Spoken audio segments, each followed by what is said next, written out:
In just a moment, Suspense with Ida Lupino. Phew, what a night. Yeah, it's a scorcher, Dad. You're lucky we thought of coming to the firehouse.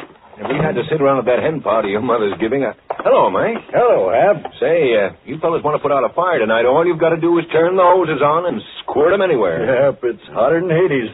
We're all sitting here listening to the radio. Dad, I wonder if they're listening to the Autolite show. What are you hearing, Mike? We're just switching to Autolite. Besides, we like their batteries, spark plugs, and ignition systems around here. Everyone does. And everyone likes their show, Suspense. Oh, here's the show.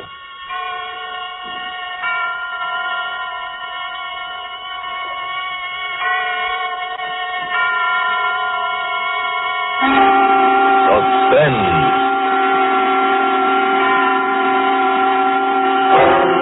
Autolite and its 60,000 dealers and service stations bring you radio's outstanding theater of thrills.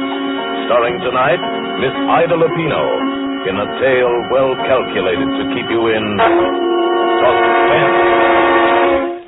Today, everybody's switching to Autolite. And tonight, Autolite takes pleasure in presenting Anton Leader's production of Ray Bradbury's remarkable story, Summer Night, starring Miss Ida Lupino.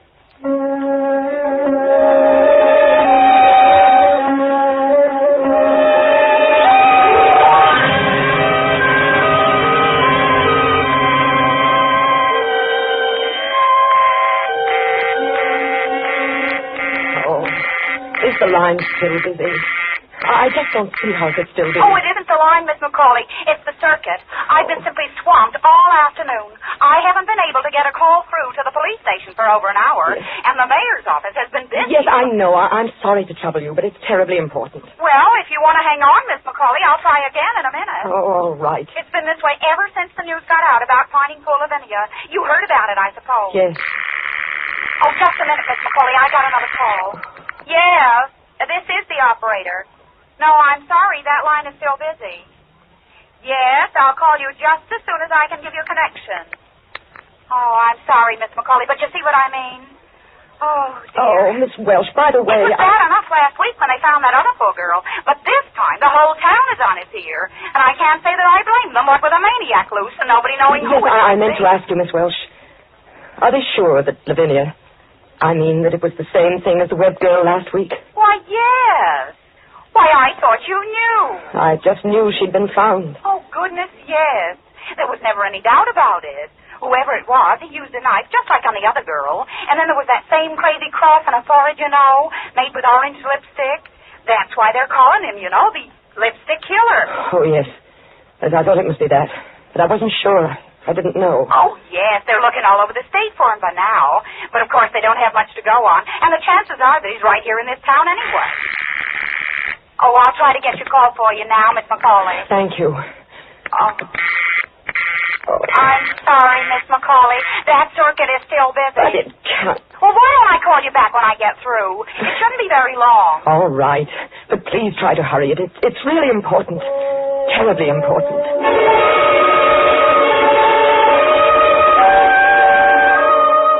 While I was waiting for the call, I went to the front door to start locking up. It was coming on evening. A warm summer evening. And ordinarily, up and down the street, the windows would be open. All but mine. And you'd hear the sound of a piano or a radio drifting out onto the still summer air. And people would be sitting in swings and hammocks on their front porches, enjoying the coolness at the end of the day. But not on this day. Not this evening. I locked my door, too. I went around the big, gloomy old house, checking all the windows, just like the others. Not that I needed to, really. They'd been locked ever since Father died. And he went away. All in that one terrible week nearly 4 years ago. Yes, they'd been locked, and I hadn't left the house more than half a dozen times, and nobody had come here. Why should they? I didn't want to see them. Nor they me. I was the town's queer one. But all that was going to be different now. From now on, everything was going to be very, very different.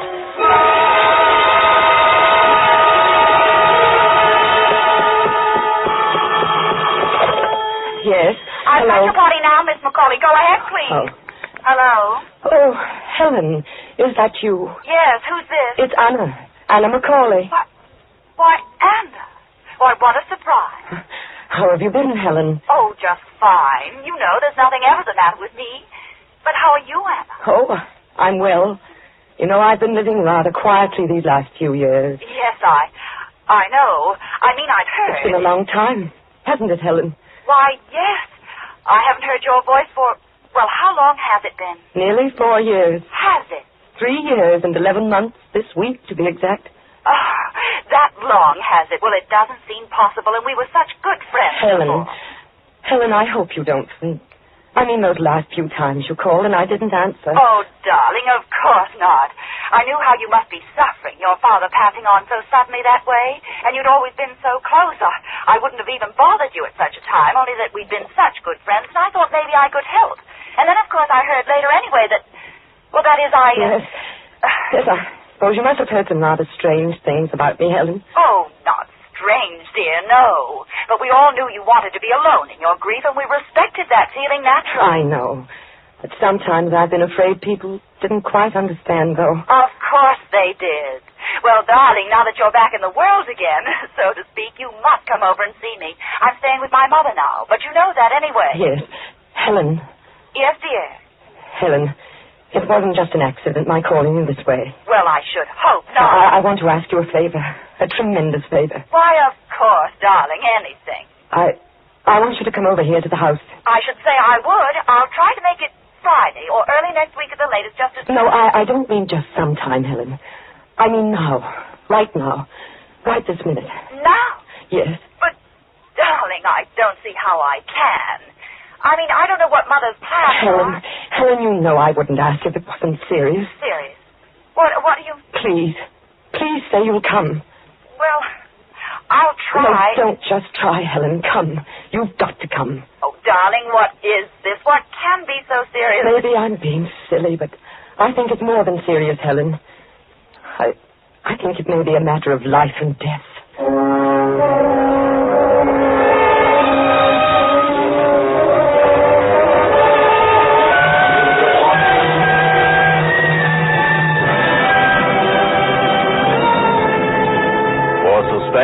Autolite is bringing you Miss Ida Lupino in Summer Night.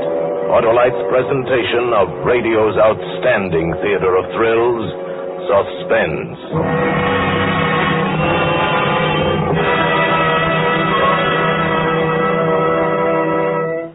You know, Dad, boy, Mom would sure get a kick out of this. Out of what, Billy? We leave home because she's got the house full of women, and so far there aren't anything but women in tonight's Autolite show. Well, if she's listening, we'll certainly hear about it when we get home from the firehouse. Oh, say, Mike, what's over on that workbench?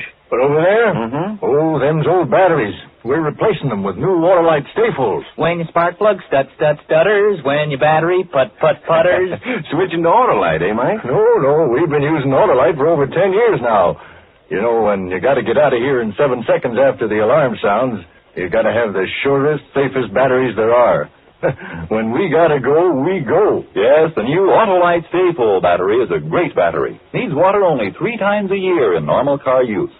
This greater liquid reserve practically eliminates one of the major causes of battery failure. Car owners tell us it's the greatest battery ever built. The greatest battery ever built. Money cannot buy a better battery for your car. Yep, that's real battery know-how. Once water goes into an Autolite Stayful, it's like going into a camel. The drinks are few and far between. Yeah, and even on nights as hot as this, you don't find the Autolite Stayful at an old oaken bucket. So, friends, see your friendly neighborhood Autolite battery dealer and order the new Autolite Stayful battery for your car. It needs water only 3 times a year in normal car use. Remember, folks, Autolite means battery, stay full battery. Autolite means spark plug, ignition engineered spark plugs. Autolite means ignition system, the lifeline of your car.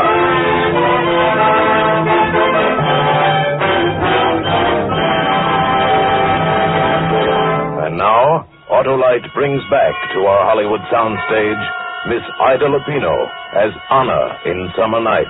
A tale well calculated to keep you in suspense.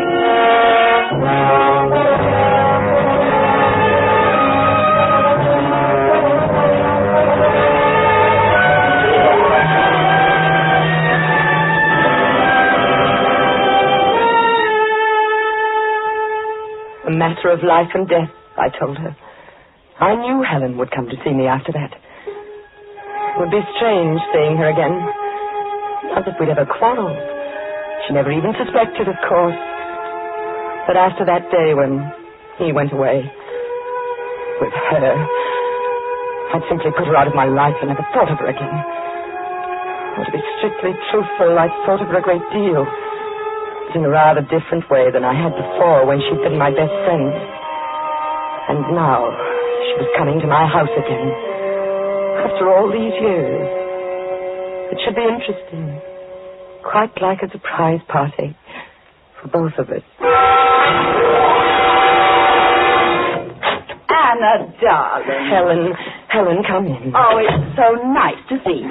It's good to see you again, Helen. Why, you haven't changed a bit. You don't look a day older. Now, tell me all about it. I can't stay but a few minutes. Ted Barton drove me over. You remember Ted. Oh, yes. And he's got to be back before 7, but never mind that now. Darling, what is the matter?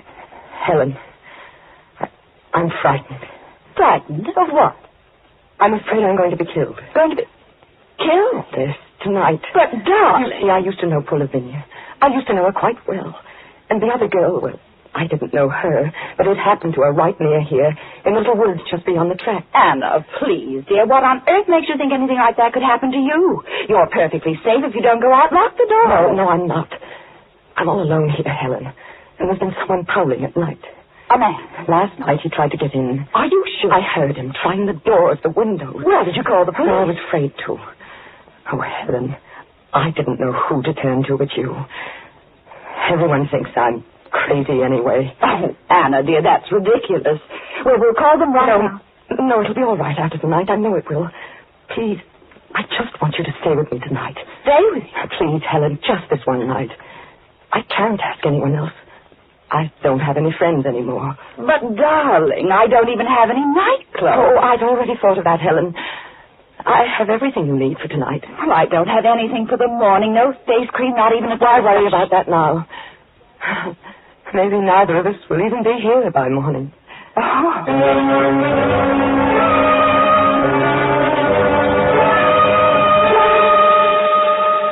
So she said she'd stay. Went out and told Ted Barton. Ted Barton. It was typical of Helen. Only 2 weeks back from Cleveland, and already she had the county's most eligible bachelor squiring her around in his car. But that was going to be different, too. I fixed a little supper for both of us, and then we tried all the doors and windows. And then there was nothing to do but sit and talk to her until it was time to go to bed. No more, thank you. Afraid it will keep you awake, Helen? I'm afraid I won't need coffee to keep me awake. Anna, is it true? I mean what they say about these murders. Is what true? Well, I mean... You've been out in the world, Helen, more than I have lately. You should know more than I. Oh, well, all I meant was... Well, you seem so frightened. I thought you might have heard something special. No. Is it true about the lipstick? Why not? Oh, it sounds so crazy. I thought it might be just something the newspapers made up. With a cross on their forehead. In lipstick. Orange lipstick. Anna, you do know something. Don't be ridiculous, Helen. How could I? But lipstick, Anna. Do you suppose perhaps it isn't a man at all? It's a woman. Oh, I'm sorry, dear. Did I do that? No. Well, come on, Helen. It's time to go to bed. Oh, yes. I suppose we might as well. You don't mind sleeping in the same room with me, do you? Why, of course not, dear. Oh, shouldn't you leave on a light downstairs? No. Didn't do any good last night. Oh. Well, I must say I don't blame you for being a little frightened, staying here all alone. Rather a gloomy old place, isn't it? Oh, I don't think so. It's always been like this. It's the way Father liked it. What about your mother?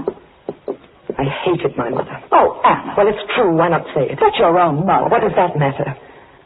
Everyone has to have someone to hate, Helen. Enough to kill them sometimes. Oh, and I don't think that's true. How can you say that everyone... Well, this is our room. Why, it's... What? It's charming. It's so... it's so different from the rest of the house. Yes. This was to be my bridal room, if I'd ever married. Darling, I didn't know... Well, I didn't know you'd ever thought... It was a long time ago. What's the news of Charles? Charles? Well, there just isn't any. You knew we were separated, didn't you? Yes. What was the trouble, Helen? Oh, I don't know. After the first year, he simply became impossible, that's all.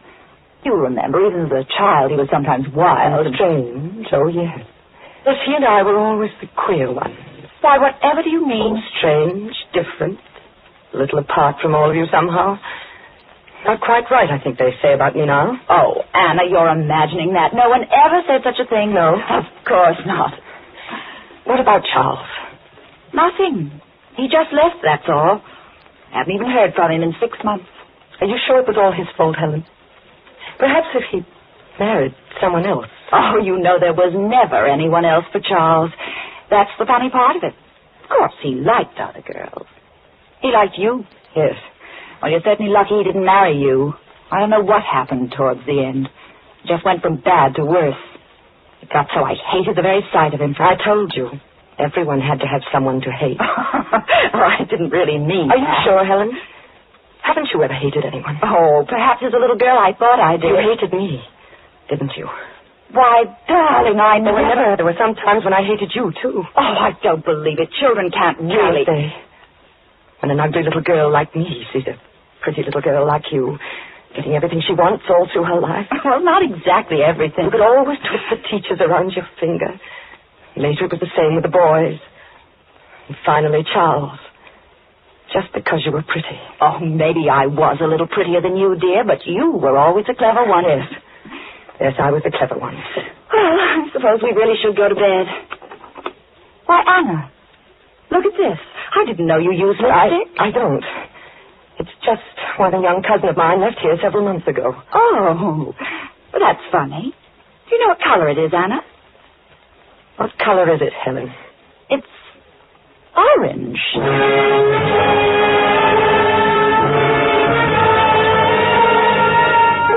No. Helen wasn't very clever. It amused me to watch her trying to think. Putting two and two together. And not being able to because she was afraid of her own conclusions. Because she was essentially a hypocrite, like everyone else. If she hadn't been, it might have saved her life.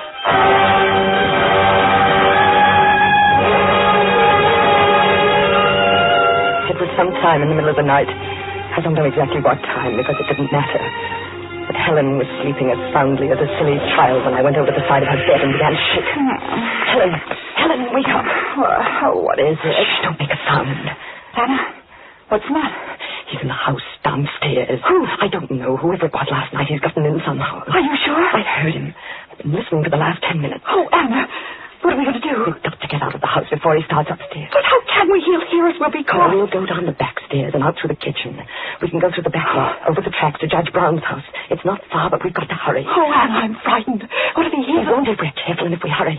The door between the kitchen and the front of the house is locked. Are you sure he isn't in the He's in kitchen? the front, I tell you. I heard him. Now get up, Helen. We've got to go right now. All right. Hold my hand. Yes. While I unlock the door, the back stairs are just to the right after we get out in the hall. Oh, Anna. Come along.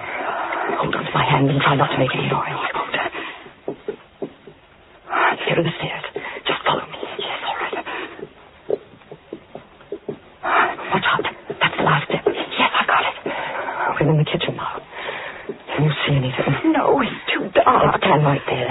Right where you are and don't move. Where are you going? There's something I want to get before we leave. Anna, please. What are you doing? I've got it now. A knife. Here, take my hand again. All right. A knife? This way. Oh, I don't think I can for a minute. Come along, Helen. In a little while, it'll all be over.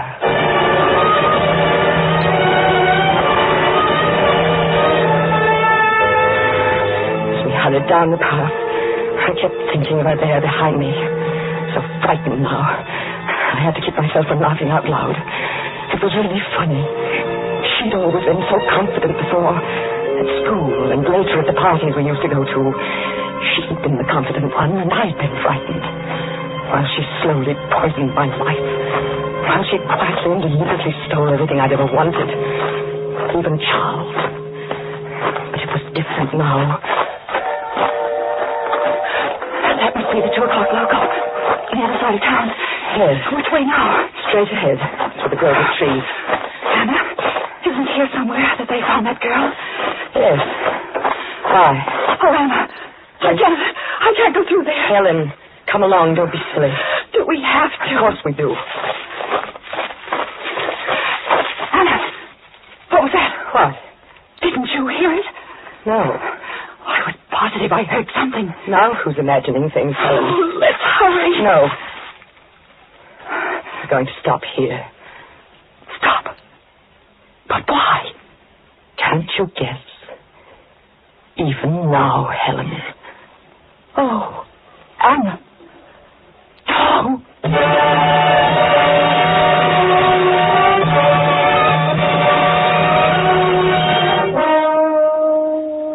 She didn't make a sound. I think she'd fainted even before I struck. She died without ever realizing why I did it. I made the cross on the forehead with the orange lipstick. It seemed such a silly thing as I was doing it. But of course I had to. And then I dragged the body off the path and started home. At the railroad tracks, I turned south a few yards to where they crossed the river and tossed the knife and the lipstick over the bridge and watched them disappear into the muddy stream below. Not that it was really necessary. No one would ever think of questioning me. They would all, of course, assume that the lipstick killer had struck again. And then suddenly my heart was in my mouth. From the path ahead of me, cutting sharply across the moonlight was a shadow. The shadow of a man. Can I help you? I didn't mean to frighten you. I just thought you must be in some kind of trouble to be out of... Oh, Anna. It's Anna Macaulay. Charles. Oh, Charles. You did frighten me. Well, if you insist on running around town at 2 a.m. in your night clothes. Oh, Charles. Charles, is this really too much of a coincidence? Why, I didn't know you were anywhere near Boone Center. Theoretically, I'm not. Just passing through. Business trip. Missed the 2 a.m. local. So I thought I'd kill the time waiting for the milk train by looking the old burg over again. What's your alibi? My what? Oh, well, that's what I meant about a coincidence. I was looking for Helen. For Helen? I don't wonder you're surprised, Charles. But it's really very simple. First, there were these, well, what the newspapers have been calling the lipstick murders. I suppose you've heard about it. I've read something about it, yes. Well, I suppose I was silly, but I got terribly nervous, living alone in that big house. I asked Helen to stay with me. And then in the middle of the night, she got frightened and said she couldn't stay another minute and rushed out to Judge Brown's house. How typical of Helen. Yeah, well, then after I thought about it, I got worried about her and went to look for her. But I guess she must have gotten there all right. I didn't find her anywhere. You're not alone in that big house now, are you, Anna? Why, yes, I thought you knew, Charles. My father died. Oh, I'd forgotten. Well, silly to be standing here, isn't it? You've got to wait for a train. Why don't you come back to the house with me? And I'll fix you some coffee or something. Wouldn't that be nice? Yes, that would be nice. That would be very nice.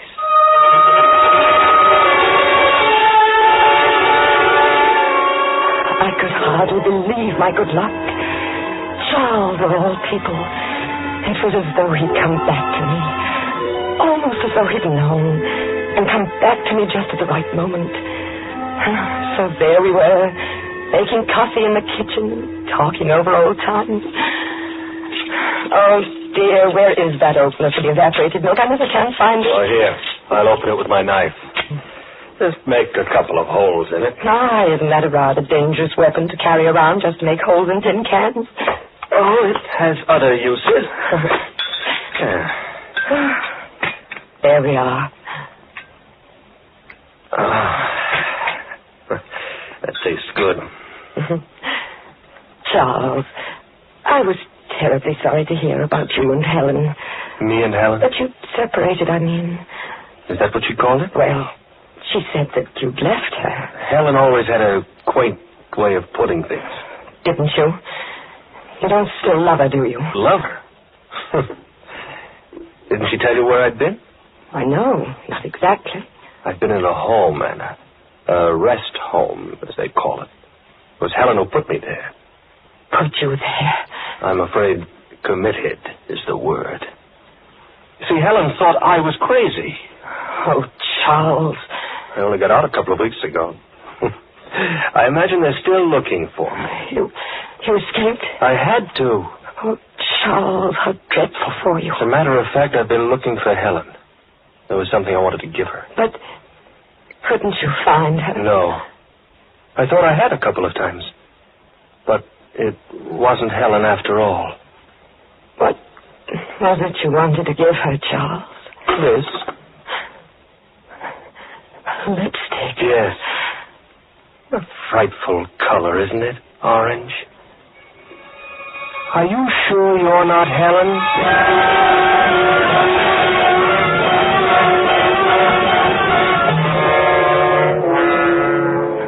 I heard the doctors talking a little while ago. They say I won't live through the night. But I don't care.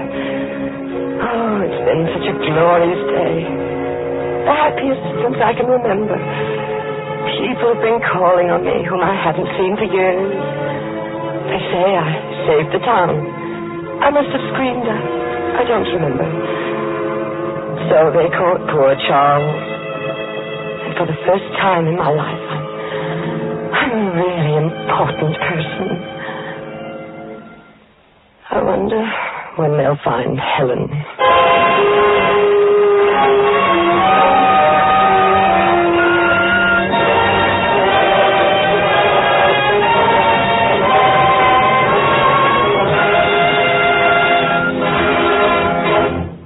Thank you, Ida Lupino, for a splendid performance on Suspense.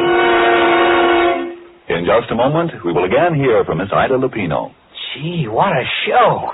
I was sweating and it wasn't from the heat either. What a show. Hey, that's right. Gee, Dad, a fire. Out of the way, son. Where's the fire, Mike? Oh, it's 28 today. They were out of here in 7 seconds. Almost before they stepped on the starter. Mike sure wasn't fooling about those Autolite stay-full batteries, was he, Dad? No, sir. Talk about pistol pack in action. Switch to Autolite stay-fulls, and boy, you got it. When your spark plug stutter, now don't you try to putter. Switch to Autolite. When your starter's just a grinder, why, it's a battery reminder. Switch to Autolite. Keep your auto right. Just switch to Autolite. Autolite. Switch to Autolite. For spark plug life and action. For a battery whose attraction is ignition satisfaction. Switch to Autolite. And now, here again is Miss Ida Lupino. It's always a great pleasure to appear on Suspense. And as a listener, I'm looking forward to some outstanding programs on this new Suspense series with stars like Charles Lawton, Agnes Moorehead, Van Johnson, Madeline Carroll, and Ann Southern. And next week, I'll be tuned in to hear Douglas Fairbanks Jr. in a gripping suspense story entitled Deep into Darkness. I know you'll want to hear it, too, on Suspense. Ida Lupino may soon be seen in Darrell F. Zanuck's 20th Century Fox production Roadhouse. Tonight's suspense play was written by Robert L. Richards from an original story by Ray Bradbury. The music was composed by Lucien Moraweck and conducted by Lud Gluskin. The entire production was under the direction of Anton M. Leader. Next Thursday, same time, you will hear Douglas Fairbanks Jr. in Deep into Darkness. This is CBS, the Columbia Broadcasting System.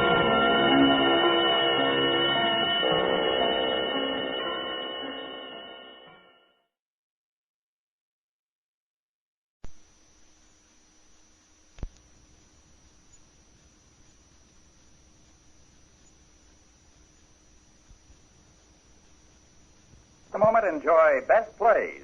But first, they invented radio, developed color TV, and are responsible for two-dimension motion pictures for nervous people who faint from fright in three-dimension movies. Who are they? Why, Bob and Ray, of course. And every weekday night you'll enjoy their antics over these stations. The boys join such other great weekday shows as Bob Hope, Dave Garroway, One Man's Family, and NBC's award-winning News of the World. Yes, each weekday, NBC brings you the best in music, comedy, drama, and news.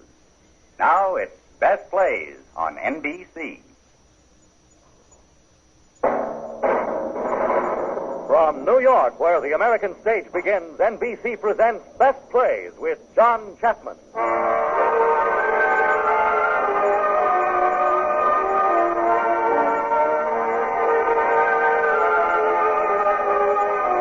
Best Plays, a series of hour-length dramas selected from the outstanding successes of the New York stage. Now, John Chapman, drama critic of the New York Daily News, is here to introduce Geraldine Page and Richard Kiley in Summer and Smoke by Tennessee Williams.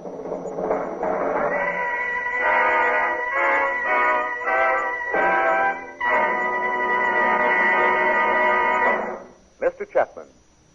Thank you. Our play has had an interesting career. Summer and Smoke was first produced by Margot Jones in her Theater in the Round in Dallas. Then she brought it up to Broadway, where it had a moderate run of 100 performances. Later, this work by Tennessee Williams went back to another Theater in the Round in Greenwich Village, where it had an amazing run of 1 year. Much of this new success was due to the acting. An unheard-of young woman, Geraldine Page, was giving a luminous performance as the maidenly music teacher. Later this season, Miss Page came uptown into a comedy titled Midsummer, and the professional Broadwayites hailed her as a new star. This week, a poll of drama critics put her in a tie with Oscar-winning Shirley Booth as the season's best actress. So, now we're going to have what I might call a theater-in-the-ear performance of Summer and Smoke. And we're happy to have Miss Page in our company. Happy, too, to have Richard Kiley as young Dr. John Buchanan. Imagine now that we're in the fancifully named town of Glorious Hill, Mississippi. Here we first encounter a Mrs. Bassett, who is a town gossip. Mrs. Bassett, what do you know?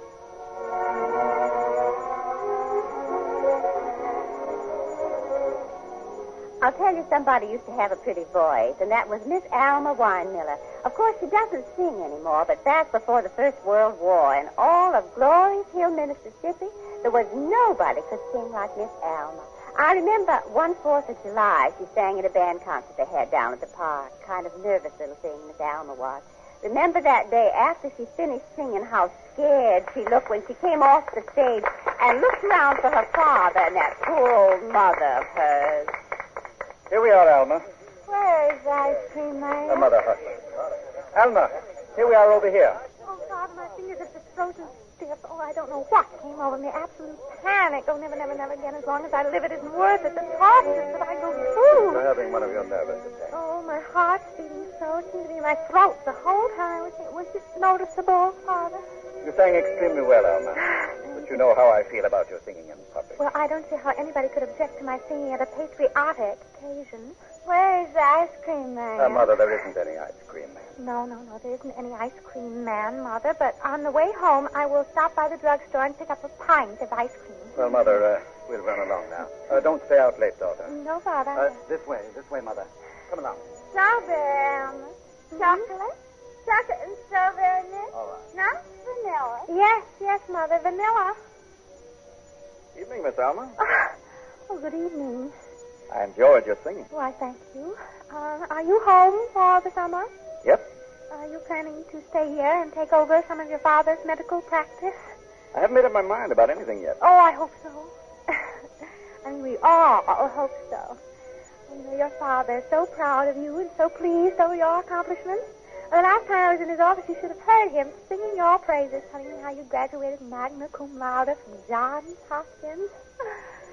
That's in Boston, isn't it? Baltimore. Oh, Baltimore. Well, it's such a beautiful combination of names. And I've been told that Johns Hopkins is the finest medical school in the world. Practically. Oh, it must be a great satisfaction to you to be standing on the threshold of a career in such a noble profession as I think medicine is. I didn't know you had such a high regard for the medical profession. Well, I am a great admirer of your father's as well as a patient. And, oh, it's such a comfort knowing that he's right next door, almost within arm's reach, as it were. Why, do you have fits? Fits? Well, no, but I do have attacks of nervous heart trouble which seems so alarming that I run straight to your father, and he always reassures me. You know the trouble with you, Miss Elm. It isn't nervous heart trouble at all. Well, what is it then? You have a doppelganger. Oh, my goodness. And the doppelganger is badly irritated. An irritated doppelganger? Hmm? Oh, for that sound. Well, I shouldn't have said anything. I'm not your doctor. Who's that? Well, I'm surprised that you don't know. I've been away quite a while. Well, that is the Gonzalez girl. Hmm? Her father's the owner of the gambling casino on Moon Lake. Well, what can she be laughing about? Maybe she thinks we're funny. I hope that you have a strong character. Solid rock. The pyrotechnical display is lately fine. The what? The fireworks. Oh. I suppose you've lost touch with most of your old friends here? Yeah? Well, you must make some new ones. Now, I belong to a little group that meets every Wednesday, and, I do think you would enjoy them, too. They are young people with intellectual interests. Oh, I see. You must come. Sometime. I'll remind you of it. Thanks. Goodbye, Nellie. Bye. Oh, well, now, here comes one of my adorable little vocal pupils. She's the youngest one and the prettiest one with the least gift for music. Oh, I know that one. Hello there, Nellie, dear. Oh, Miss Alma, your singing was so beautiful it made me cry. Oh, now, it's sweet of you to feel so, but I thank you. You're just being modest, Miss Alma. Hello, Dr. John. Hello. That book you gave me is too full of long words. Look them up in the dictionary, Nellie. I did, but you know how dictionaries are. You look up one long word, it gives you another. You look up that one, it gives you the long word you looked up in the first place. I'm coming over tomorrow for you to explain it all to me. Good night. Good night, Good night, Nellie. Well, what book was she talking about? Oh, a book I gave her about the facts of nature. Oh. She came over to the office and told me her mother wouldn't tell her anything, and she had to know because she's fallen in love. Well, this precocious little Eon. What sort of mother has she? Oh, Mrs. Ewell is the married widow of Gloria Hill. They say that she goes to the depot to meet every train in order to make the acquaintance of the traveling salesman. Why do you laugh that way? What way? That way. Oh, well, now, I do declare you haven't changed in the slightest. It used to delight you to embarrass me, and it still does. I guess I shouldn't tell you this, but I heard an imitation of you at the party. I? Well, what did they imitate? You singing the voice that breathed o'er Eden at a wedding. Well, how mystifying. Oh, well, I shouldn't have told you. You're upset about it. No, I'm not in the least upset. I'm just mystified. I'm always mystified by unprovoked malice in people. You know, I wonder if these people who do these unkind imitations of me ever stop to think that I've had certain difficulties to cope with, which may be partly the cause of these peculiarities of mine, which they find so offensive. Don't they know that my father and I have had a certain cross to bear? You mean your mother? Well, she had her breakdown while I was still in high school. And from that time on, I've had to manage the rectory and take over the duties that would ordinarily belong to a minister's wife, not his daughter. And well, that may have made me seem strange to some of my more critical contemporaries. Well, in a way, it may have deprived me of my youth.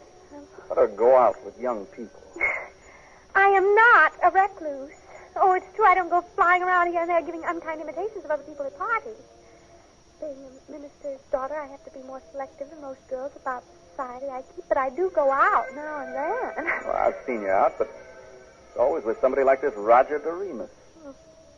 You may feel that you can speak that way. After all, you were born with surgeon's fingers. You have a chance to serve humanity, but what do you do about it? Everything you can to alienate the confidence of nice people who love and respect your father. Driving your automobile at a reckless speed from one disorderly roadhouse to another. Well, what are you thinking of, John? You behave like an overgrown schoolboy once been known as the wildest fellow in town. And I call it a desecration. Miss Alma, you know that I really like you. Oh, no. No, you don't. Sure. A lot. How'd you like to go riding? Your automobile? Uh-huh. Well, would you observe the speed limit? Oh, strictly with you, Miss Alma. Why then, I'd be glad to. John? Golly Moses. Oh, well, hello, Roger. Well, How'd it go, Miss Alma? How did what go? My solo on the baritone horn. Oh, I paid no attention to it.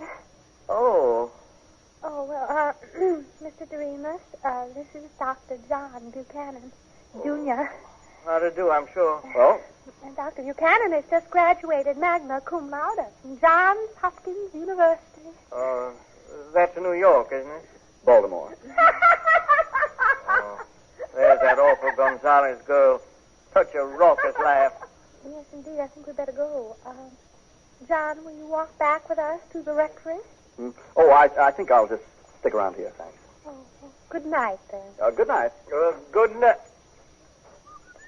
Miss Alma, I would put you above that kind of thing. What kind of thing? Looking back to see what those two are doing. What are they doing? He's gone over to her. Well, maybe he knows her. Well, he didn't. He does now. They're walking away together.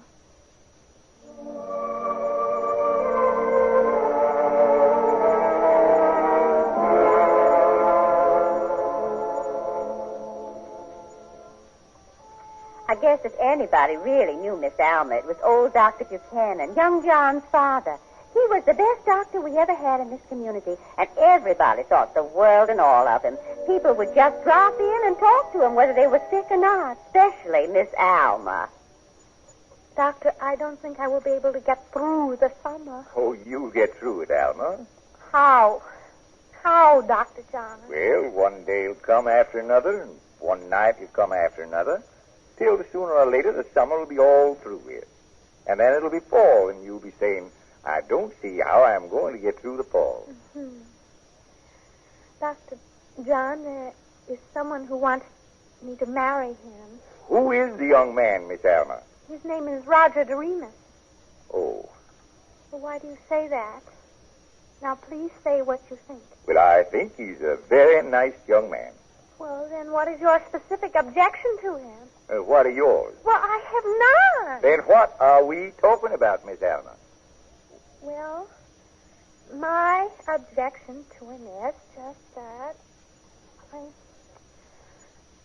I don't love him, and I cannot imagine myself... Making love to him? Oh, Dr. John. Well? Well, yes, I suppose that's it.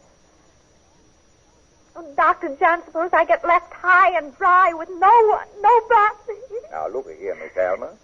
You've got to ask yourself whether or not the physical side of marriage means anything to you. A gentlemanly fella, abstemious and easygoing, is all some women look for. On the other hand, there are some women who want to love and be loved with passion. Now, which are you? Well, I believe in the possibility of a deep love between a man and a woman. Good. A physical love? Well, with me, it cannot be based on a physical passion. I think the very term is somewhat unpleasant. Forgive me for using it. But naturally, marriage leads to contact and embraces. Yes. And I just don't see how I ever could with Roger.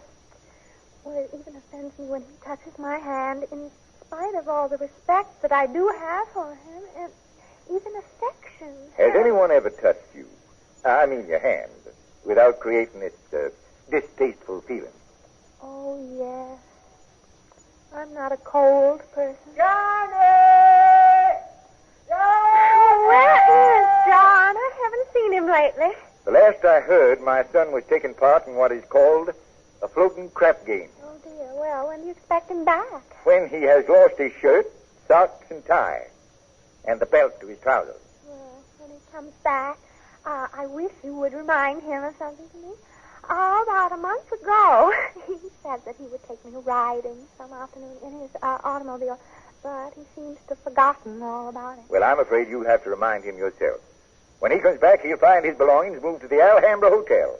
There's no place in my house for wasters, drunkards, and lecherers. Oh, now, why do you say lecher? He spends his nights at the Gonzales place out on the lake. He isn't fit for you to associate with, Alma, as your father told you a long time ago. Now, you have got to be patient with him because he is young and he's confused. Yes, we've all of us got to be patient, at least until the end of summer. And if we can go that far, well, then we can go much further. And somewhere, sometime, there must be some revelation. A visit of some angel to straighten things up for us. How will we know this angel, Miss Alma? John. Hello, Dad. You will find your things at the Alhambra Hotel. That's the way you want it. Oh, don't you be too severe with him. Go upstairs and wash and shave and put on a clean shirt of mine. Okay, that's the way you want it. The infernal whelp.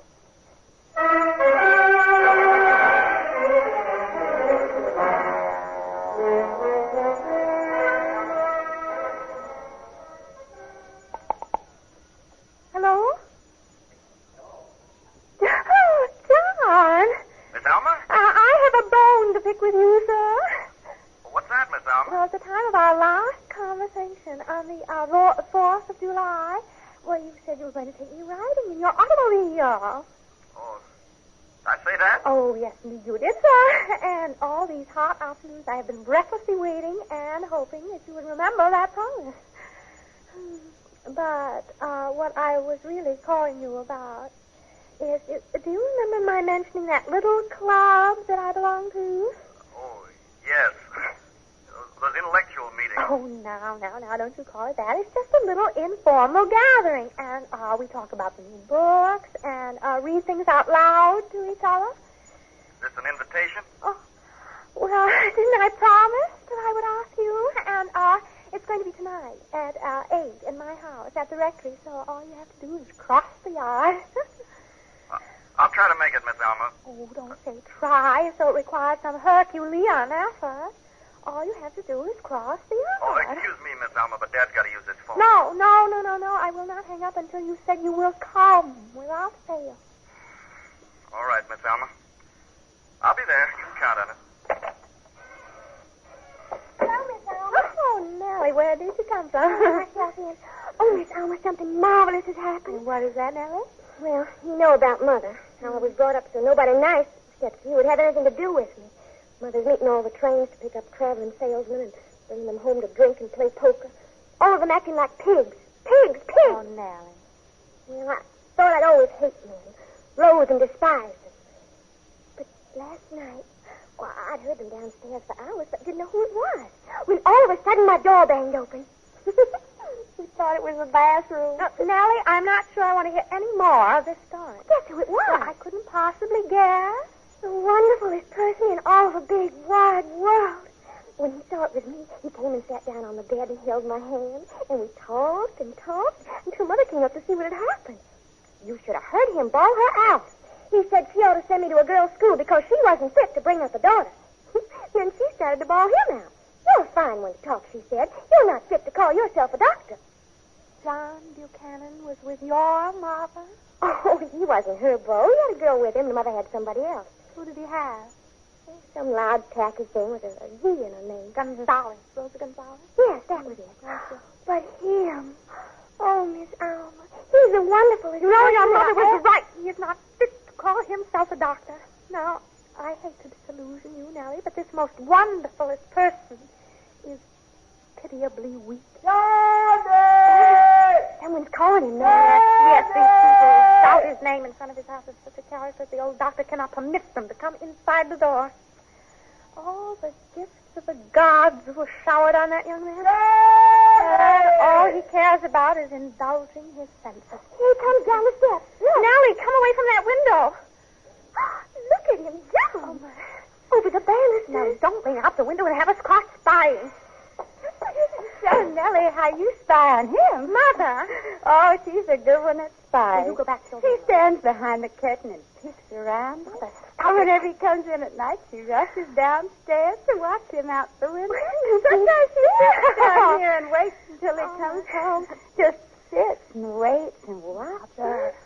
Almost in love with him. Mother, be still. Well, Nellie, will you please go? All right, Miss Alma, I'm going. Good night, Mrs. Weinmiller. Good night, Miss Alma. Mother, if ever I hear you say such a thing again, if ever you dare to repeat such a thing in my presence or anyone else's, then it will just be the last straw. Oh, yes, you act like a child, but you have a devil in you. And God will punish you. Yes, and I'll punish you too. I'll take away your cigarettes from you. I'll give you no more. I'll give you no more ice cream either, because I am tired of your malice. I am tired of your malice and your self-indulgence. Oh, people wonder why I am tied down here. They pity me, thinking me as an old maid already. And I'm young.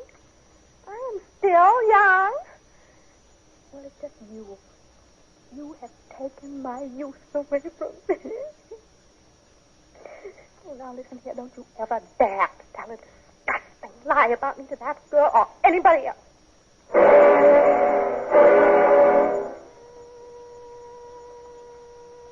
Everybody noticed the change that came over Miss Alma that summer. The first chance I had to notice it was the night we had our regular monthly literary meeting. Miss Alma had promised us a surprise visitor, and sure enough, she had one. Ladies and gentlemen, ladies, before we begin our meeting tonight, I would like to introduce our guest of honor, Dr. John Buchanan, Jr. Hello, everybody. Well, now, we are all completely assembled. And I believe the first item on the agenda for this evening is... Vernon has his verse play with him tonight. Oh, we decided to put that off till colder weather. Yes. Miss Alma is supposed to read us a paper tonight on William Blake. Those dead poets can keep. Mrs. Bassett, everybody. Now, this is the way I feel about the verse play. Now, it is much too important a thing to be read under any but the most ideal circumstances. I mean, not only atmospheric, on some cool evening, with music planned to go with it. Now, why don't we just have the paper on Blake, and then we can talk... Insane. That man was a mad fanatic. Now, Mrs. I Bassett. read up on him, and I know what I'm talking about. He traveled around with that Frenchman who fired a gun at him in a drunken stupor, and later one of them died of TB in a gutter. Oh, no. All right. I'm finished. I won't say anything more. So why was your paper, Miss Alma? If you... What's the matter, John? If you folks will excuse me, I'm afraid I'll have to leave you. I have to call on a patient. Oh, well, that's too bad. Well, wait, I will come to the door with you. Oh, no, that's all right, Miss Alma. I'll let myself out. Good night, everybody. Shall we go on with the meeting? I bet I know who the patient was. That Gonzalez girl. His father owns Moon Lake Casino and goes everywhere with a pistol strapped on his belt. Johnny Buchanan will get himself shot in that crowd. Why, Mrs. Bassett, what gave you such an idea? I don't think John even knows that Gonzalez girl. Knows her all right, in the biblical sense of the word, if you'll excuse me. No, I will not excuse you. A thing like that is inexcusable. I think Miss Alma has fallen for the young doctor. They tell me he has lots of new lady patients. Stop that! I won't have malicious talk here. You know you drove him away from this meeting after I bragged so much about how bright and interesting you all were. You put your worst foot forward, you simpered, you chattered, and carried on like idiots. Idiots! Oh, go away! All of you go home!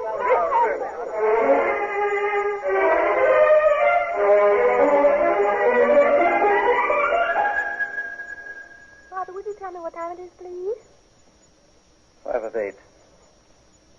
I'm working on my sermon. Why don't you work in the study? The study is suffocating, so don't disturb me. Father, would there be any chance of getting Mother upstairs if anyone should call? Are you expecting a call? No, not expecting. Just a chance of it. That boy next door is coming to see us. That's who's coming to see us. You can't be serious, Alma. He asked me if he might, and I said yes if he wished to. But it's now after 8, so it doesn't look like he's coming after all. If he does come, you will go upstairs to your room, and I will receive him. If he does come, I will do no such thing, Father. I will receive him myself. I don't judge people by the tongues of gossip. I happen to know that he has been grossly misjudged and misrepresented by a lot of old busybodies who are envious of his youth, and his brilliance, and his charm. You're not out of your senses. Then I'm out of mine. I dare say we are all a bit peculiar, Father. Well, I have had one almost insufferable cross there. Insufferable, costly stuff, your windbag, Mother. Perhaps I can bear another. But if you think I'm retiring to my study when this young man comes, probably with a whiskey bottle in one hand and a pair of dice in the other, you have another thing coming. Very well, then. I'll wait outside and meet him there if he comes at all. Alma, have you lost your mind? Oh, no, Father. I think I just found it. Alma, come back here. Alma.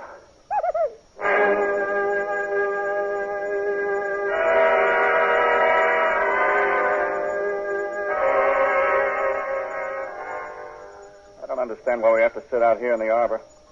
Why can't we go into the casino? I am a minister's daughter. That's no reason. Well, you're a doctor. That's a better reason. You can't afford to be seen in such places any more than I can. Less. Hey, Dusty. Hey, Dusty. Yes, sir. Bottle of Vino Rosa. Yes, sir. Right away, sir. What you got there? Some sleeping tablets all Father gave me. I need one. You want to turn into a dope fiend taking that stuff? I need one. I feel faint. Well, stop swallowing air. You'll get over it. Here you are, sir. I'll put it on the tab, Dusty. Yes, sir. Oh, when's the cockfight start, Dusty? Oh, about 10 o'clock, Dr. Johnny. When does the what start? Well, they have a cockfight here every Saturday night. That's what we came for. I didn't think such exhibitions were legal. This is Moon Lake Casino, where anything goes. You are a frequent patron? I'd say constant. I'm afraid you must be serious about giving up your medical career. You bet I'm serious about it. Doctor's life is walled in by sickness and misery and death. May I be so presumptuous as to inquire what you will do when you quit? Well, I've been thinking of South America lately. I've heard that cantinas are lots more fun than saloons. Senoritas are caviar among females. Those Latins all dream in the sun and indulge their senses. You know who's crowned with most of the glory on this earth? The one who uses his senses to get all he can in the way of satisfaction. Self-satisfaction? What other kind is it? Oh, I will answer that question by asking you one. Have you ever seen a picture of a Gothic cathedral? What about it? How everything reaches up. How everything seems to be straining for something out of the reach of stone or human fingers. The immense stained glass windows and the great arched doors that are 5 or 6 times the height of the tallest man, and the vaulted ceiling, and all those little delicate spires, all reaching up to something beyond attainment. And to me, that is the principal fact of existence, that everlasting struggle and aspiration for more than our human limits are placed within our reach. Oh, now, who was it that said that? All of us are in the gutter, but some of us are looking at stars. Mr. Oscar Wilde. Oh, well, regardless of who said it, it is still true.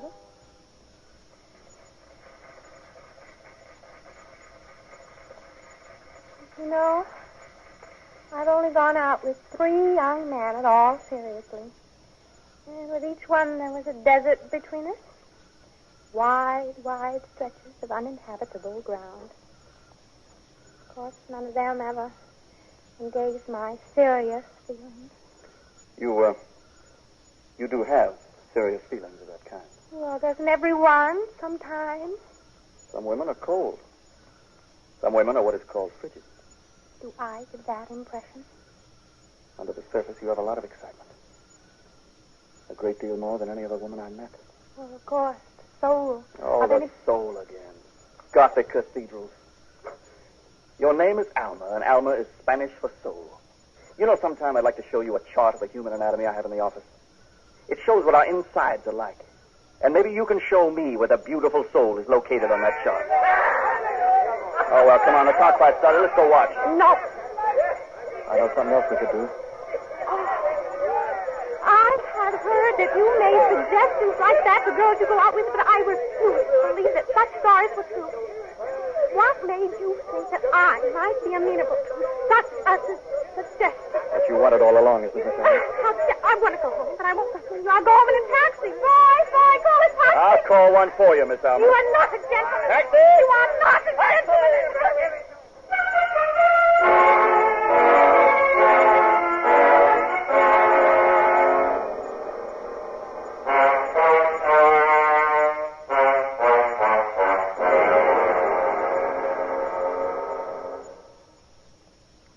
moment, Act Two of Summer and Smoke, starring Geraldine Page and Richard Colley.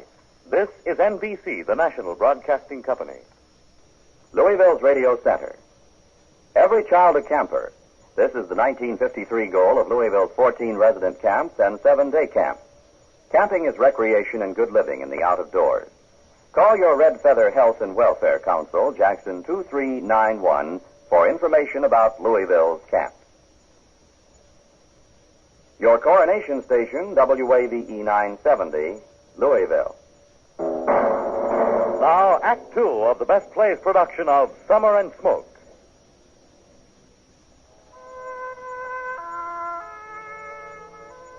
A while after her date with Johnny Buchanan at the Moon Lake Casino, Miss Alma seemed to act more like herself. If she had another date with him, none of us found out about it, and it was commonly thought that something might develop between her and Mr. Roger DeRemus, who came to the rectory more and more often.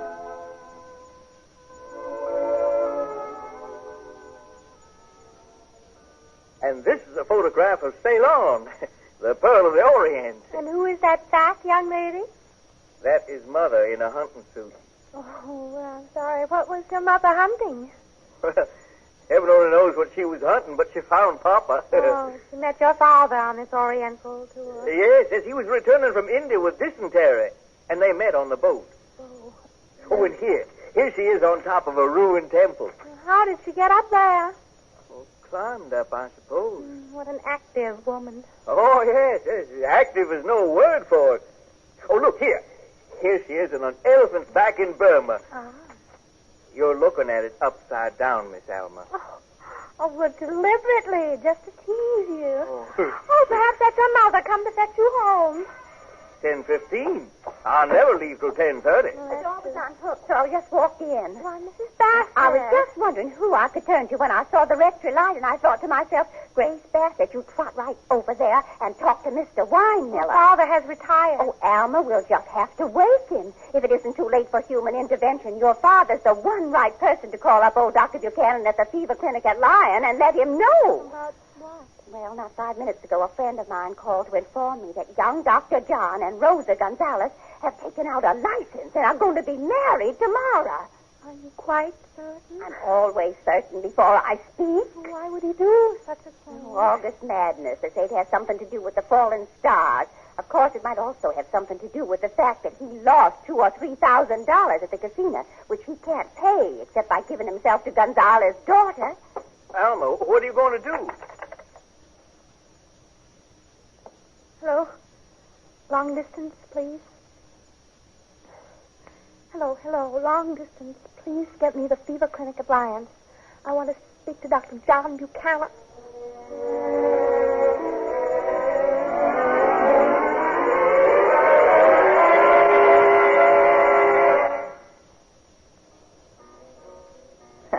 Johnny, you have blood on your face. Bit my ear. Turn that music off. No, I like it. Never make love without scratching and biting, Rosa. If I leave you, I have a little blood on me. Why's that? Because I know I can't hold you. Well, tomorrow we leave here together.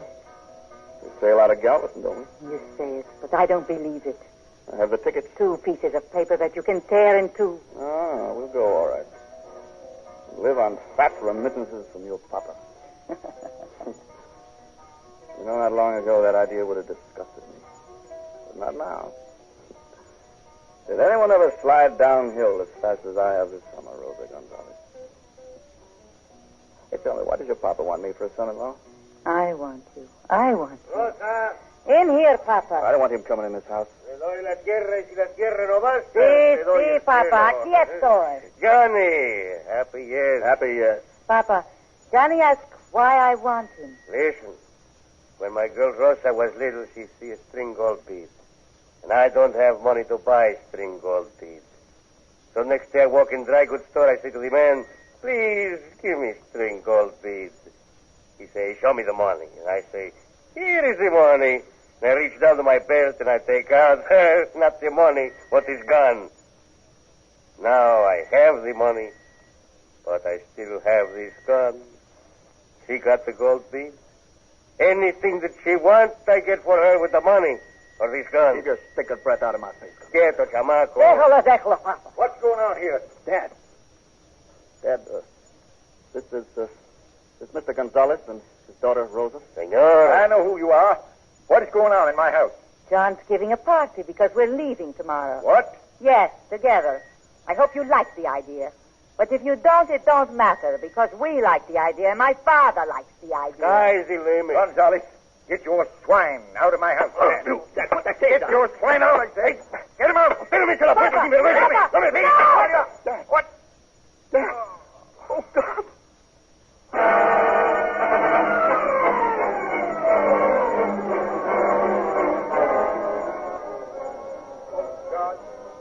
To whom all hearts are open, and from whom no secrets are hid. Help this thy servant in his hour. That mumbo-jumbo your father's spouting. And if it be thy will, O Tell him Lord, to quit. take him You unto don't want thy that worn-out sight magic. It is no longer a question of what you want. of life everlasting. You've got to go in and see him, John. Amen. You wouldn't want me. It just happened because of his devotion to you. No, it happened because some meddlesome Matty called him back here tonight. I called him back. But you can't put the blame on anything but your own weakness. You white-blooded spinster. Listen, you call me whatever you want, but don't let your father hear your drunken shout. There's something here I want you to see. This chart of anatomy. Look. I don't want to see that. Oh, how can you behave like this with your father dying? I want you to look at this chart and listen to a lesson in anatomy. You see? Very well, I'm listening. This is a picture of the human body.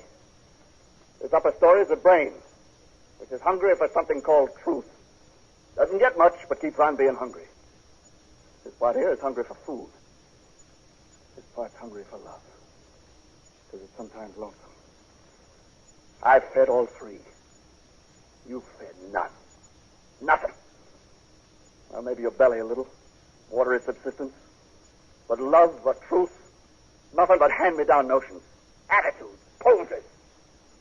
So that is your high conception of human desire. Well, I reject your opinion of where love is and the kind of truth the brain is seeking. There's something not shown on that chart. Oh, you mean the part that Alma's Spanish Yes, it's not shown on the anatomy chart, but it's there somewhere. Not seen, but there, and it is that I loved you with. Yes, did love you with, John. Did nearly die of when you hurt me. I wouldn't have made love to you. What? That night at the casino. I wouldn't have made love to you. Even if you'd consented, I couldn't have made love to you. Isn't that funny? I'm more afraid of your soul than you're afraid of my body.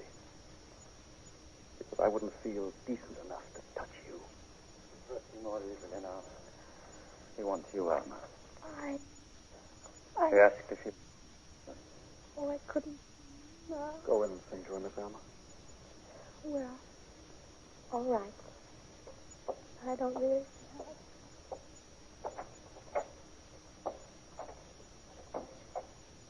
Sir? Yes. Do you think I might... Yes, John. Go on in. I think he'll want to see you. John, Dad? Dad? it's too late, John. Too late.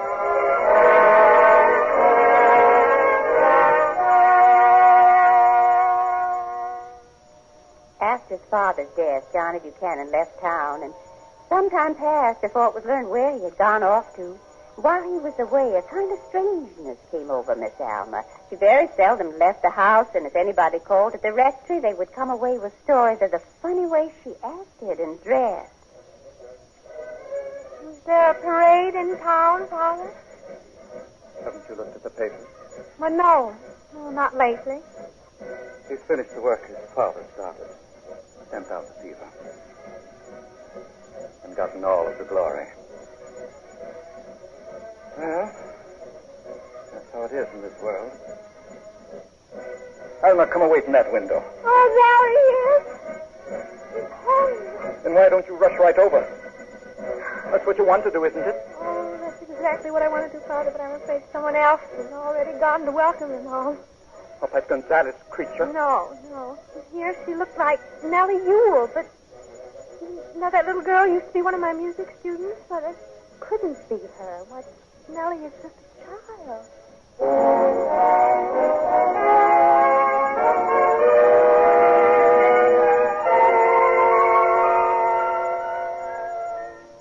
All that fall and early winter, Miss Alma was sick. Nobody knew what she had because she wouldn't see a doctor, nor anybody else for that matter. I'll never forget the first time I saw her after her sickness. It was down in the park just a few days before Christmas of that year. Hello, Alma. Oh, good afternoon, Mrs. Bassett. Such wind. Ooh, such wind. Yes, nearly swept me off my feet. I had to sit down for a while to catch my breath. It's good to see you out again after your illness. Thank you. Our poor little group broke up after you dropped out. Oh, what a pity. I think next spring we might reorganize. Well, would you look at that? Oh, that's Nellie Ewell, isn't it? The image of her mother. Disgusting. Miss Alma, hello there. Hello, Mrs. Bassett. Goodbye, Alma. Come to see me. What's the matter with that old frump? Nellie. My, how you've grown. I was by the rectory, just popped in for a second. The holidays are so short, but every minute is precious. They told me you'd gone to the park. Yes, this is the first walk I've taken in quite a while. You've been ill? Oh, no, not exactly ill. Just not very well. Oh, how you have grown up, Nellie. It's just my clothes. Since I went off to Sophie Newcomb, I picked out my own clothes, Alma. I'm sure it must be very fashionable at school. Oh, yes. They're preparing us to be young ladies in society. What a pity there's no society here to be a young lady in. You'll find other fields to conquer. What's this I hear about you? I have no idea, Nellie. That you've quit teaching singing and gone into retirement from the world? Well, naturally, I had to stop teaching while I was ill. But as for retiring from the world, it's more a case of the world retiring from me. I brought you something, Alma. It's a Christmas present. Oh, Nellie, you shouldn't have given me anything. Go on, open it. Oh, Nellie, what an exquisite handkerchief. There's a card, too. Oh, yes, so there is. Joyeuse Noël to Alma from Nellie. And John? John Buchanan, Dr. John. He helped me wrap presents last night. When we came to yours, we talked about you. Your ears must have burned. You mean he spoke well of me? Well, Alma, we raved. Simply raved. Oh, he told me the influence you'd had on him. Influence? He told me about the wonderful talks he'd had with you last summer when he was so mixed up, and how you inspired him. And you, more than anyone else, were responsible for his pulling himself together after his father was killed. And he told me about... Where are you going, Miss Alma? I'm going home, Nellie. You run along and deliver the rest of your presents. But wait till I told you the most wonderfulest thing. No, I'm going home now, Nellie. Goodbye. Goodbye, Miss Alma.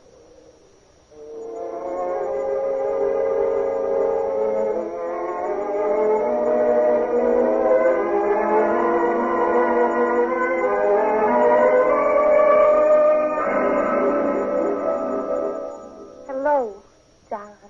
Well, Miss Alma, nice to see you. I called the rectory when I heard you were sick, but your father told me you wouldn't see a doctor. Oh, well, I just needed a rest. That was all. You were out of town mostly. Yes, I was mostly in Lyme, finishing up Dad's work in the fever clinic. Covering yourself with sudden glory. Redeeming myself with good work. Well, it's rather late to tell you how happy I am, and also how proud. But, no, you're right, I haven't been well. You see, I've thought many times of something you told me last summer, that I have a doppelganger. And I looked that up, and I found out that it means another person inside me, another self. And I don't know whether to thank you or not for making me conscious of it. For a while, I thought that I was dying, but that was the change I had waited for all summer long. When did you have that feeling? August, September. But now, the Gulf wind has blown that feeling away like a cloud of smoke, and I know now that I'm not dying. It isn't going to turn out to be quite that simple. Have you been anxious about your heart again, Miss Alma? Oh, you've gone back to calling me Miss Alma again. We never really got past that point with each other. Oh, yes, we did. We were so close, we almost breathed together. I didn't know that. Is it impossible now? I think I know what you mean. Well, you know what I mean, all right, so be honest with me. One time I said no to something. You may remember the time and all that demented howling from the cockfight. But now I have changed my mind. Oh, well, the girl who said no, she doesn't exist anymore. She died last summer, suffocated in smoke from something on fire inside of her. Alma, I have a respect for the truth, and I have a respect for you. So I'd better speak honestly, if you want me to speak. You've won the argument that we had between us. What argument? The one about the anatomy chart. Oh, the chart. It shows that we're not a package of rose leaves, that every interior inch of us is taken up with something ugly and functional. And no room seems to be left for anything else in there. No. But I've come around to your way of thinking. That something else is in there. An immaterial something, thin as smoke, which all of those ugly machines combine to produce. And that's their whole reason for being. It can't be seen, so it can't be shown on the chart, but it's there just the same. And knowing it's there, within this whole thing, this unfathomable experience of ours, it takes on a whole new value, like some wildly romantic work in a laboratory. Don't you see? Oh, yes, I see. But, you know, you needn't try to comfort me. Now, you said let's talk truthfully. Well, then let's do unsparingly, truthfully, even shamelessly, then. After all, it is no longer a secret that I love you. It never was. I have loved you as long ago, as long as I can remember. I remember the long afternoons of our childhood when I had to stay indoors, practice my music. I heard your playmates calling you, Johnny, yo, Johnny. Oh, it went through me just to hear your name called. And I was rushed to the window to see you jump the porch railing, and I stood at a distance halfway down the block, only from inside of that torn red sweater as you raced around that vacant lot you played in.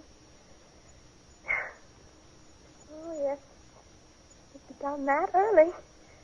This affliction of love. And it has never let go of me since, but kept on growing. I have lived next door to you all the days of my life, a weak and divided person who stood in adoring awe of your singleness, of your strength. And, well, that's my story. So, now, I wish you would tell me, why didn't it happen between us? Why did I fail? Why did you come almost close enough and no closer? Whenever we've gotten together, it wasn't the physical you that I really wanted. No, you said that already. You didn't have that to give me. Not at that time. You had something else to give. What did I have? Well, you couldn't name it, and I couldn't recognize it. Oh, I thought it was just a puritanical ice that glittered like flame. But now I believe it was flame. Mistaken for ice. I still don't understand it, but I know it was there. Just as I know that your eyes and your voice are the two most beautiful things I've ever known. And also the warmest. Although they don't seem to be set in your body at all. John, you talk as though my body had ceased to exist for you. Oh, well. The tables have turned. The tables have turned with a vengeance. Johnny. Oh.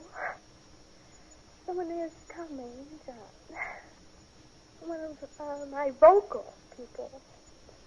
The youngest and the prettiest one with the least gift for music. One that helped to wrap up this handkerchief for me. Darling. Oh, hello, Miss Alma. Oh, hello, Nana. I've been all over town just shouting. Shouting. Shouting what? Glad tidings. Well, I thought we weren't going to tell anybody for a while. I couldn't stop myself. Oh, Alma has he told you? Oh, you didn't need to, Nellie. I guessed. From that Christmas card with your 2 names written on it. So, Alma, you were really the first to know. I'm proud of that, Nellie. See on my finger? This was the present I couldn't tell you about. A solitaire. Oh, but a solitaire is such a wrong name for it. Solitaire means single. And this means 2. Well, it's just blinding, Nellie. It hurts my eyes. Oh, Alma, I'm so happy. Alma, you know, you're going to sing at the wedding. The very first Sunday in spring, which will be Palm Sunday.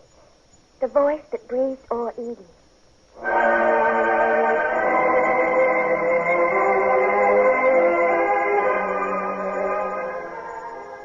Young man, You say something, miss?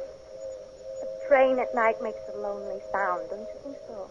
Yeah, it sure does. The water in the fountain is cool. Is you thirsty? No, not right now. Even in summer, it keeps cool.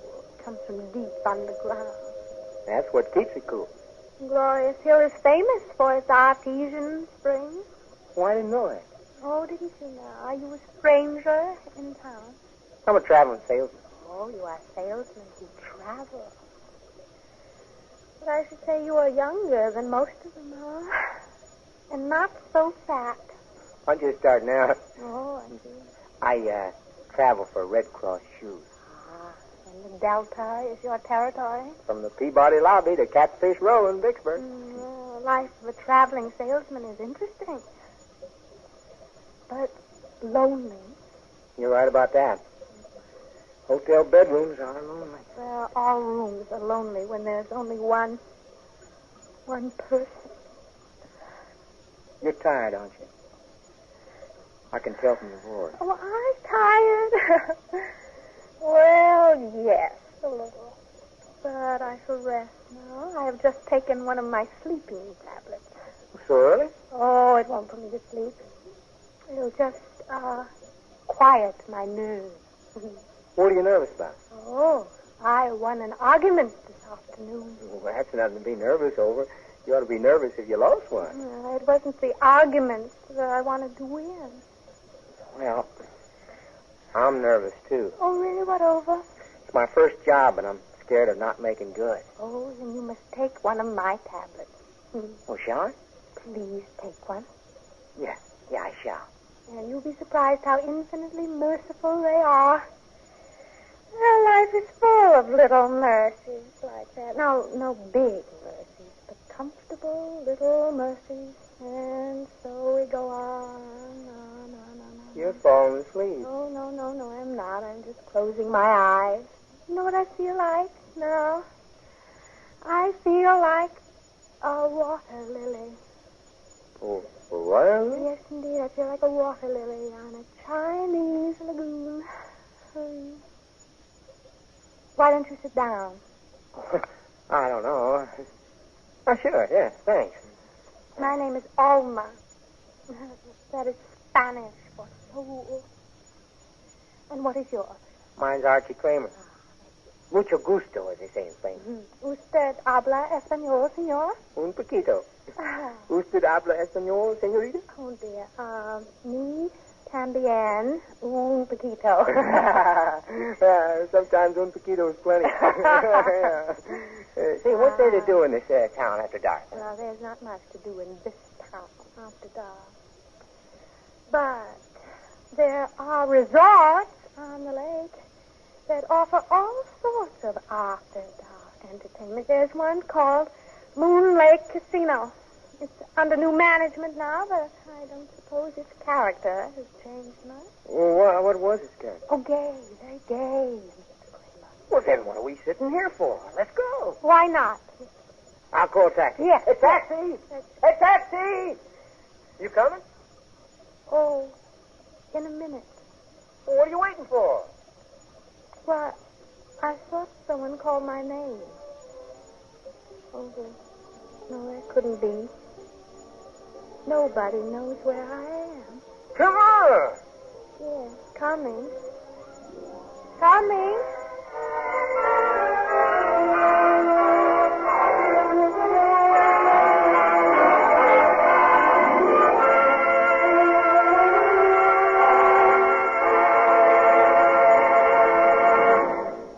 You have just heard the Best Plays production of Summer and Smoke, starring Geraldine Page and Richard Kiley.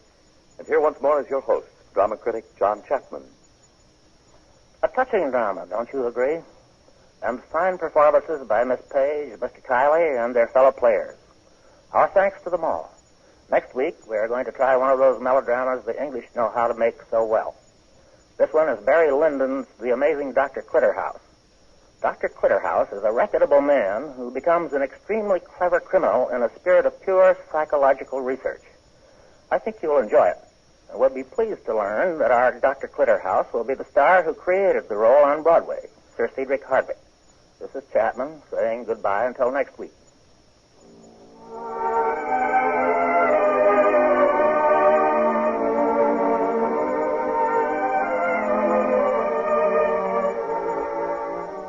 Tennessee Williams' Summer and Smoke was adapted for radio by Earl Hamner.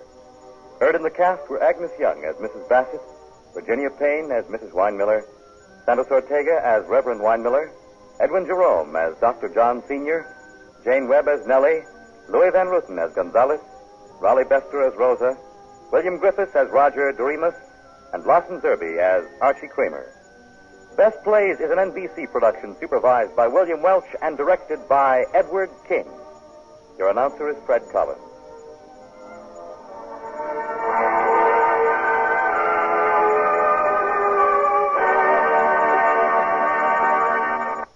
Sundays, hear Theater Guild on NBC.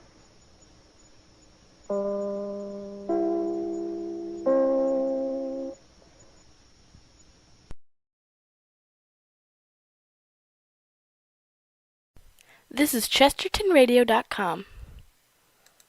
Good evening, this is Orson Welles, your producer of a special series of broadcasts presented by the makers of Pabst Blue Ribbon, the Mercury Summer Theater of the Air.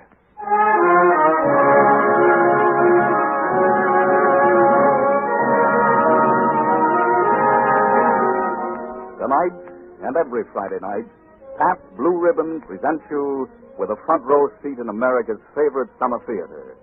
And now, here is America's most famous producer, writer, director, Orson Welles.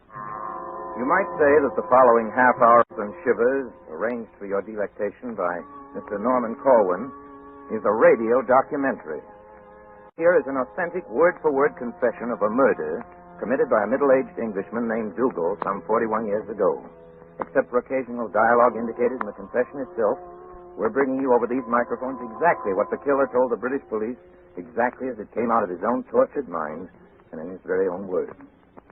So that this special broadcast may move without interruption, our sponsors have kindly omitted their commercial message at the time, which usually comes in the middle break. So right now, before we get started, let's pause for a few seconds to do homage to a very patient and long-suffering gentleman, your dealer of blended, splendid... Yes, your Pabst Blue Ribbon dealer deserves sympathy these days of the beer shortage.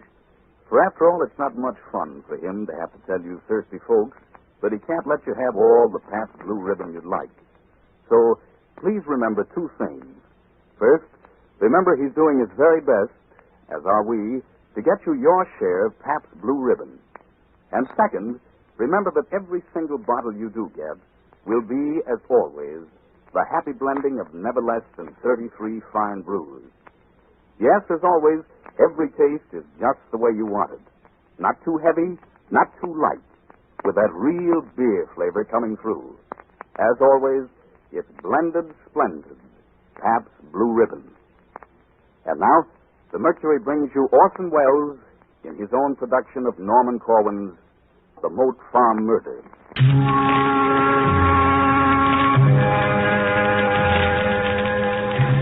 And now, if the stenographer is ready, we will proceed with Mr. Dougal's confession from where he left off in our last session.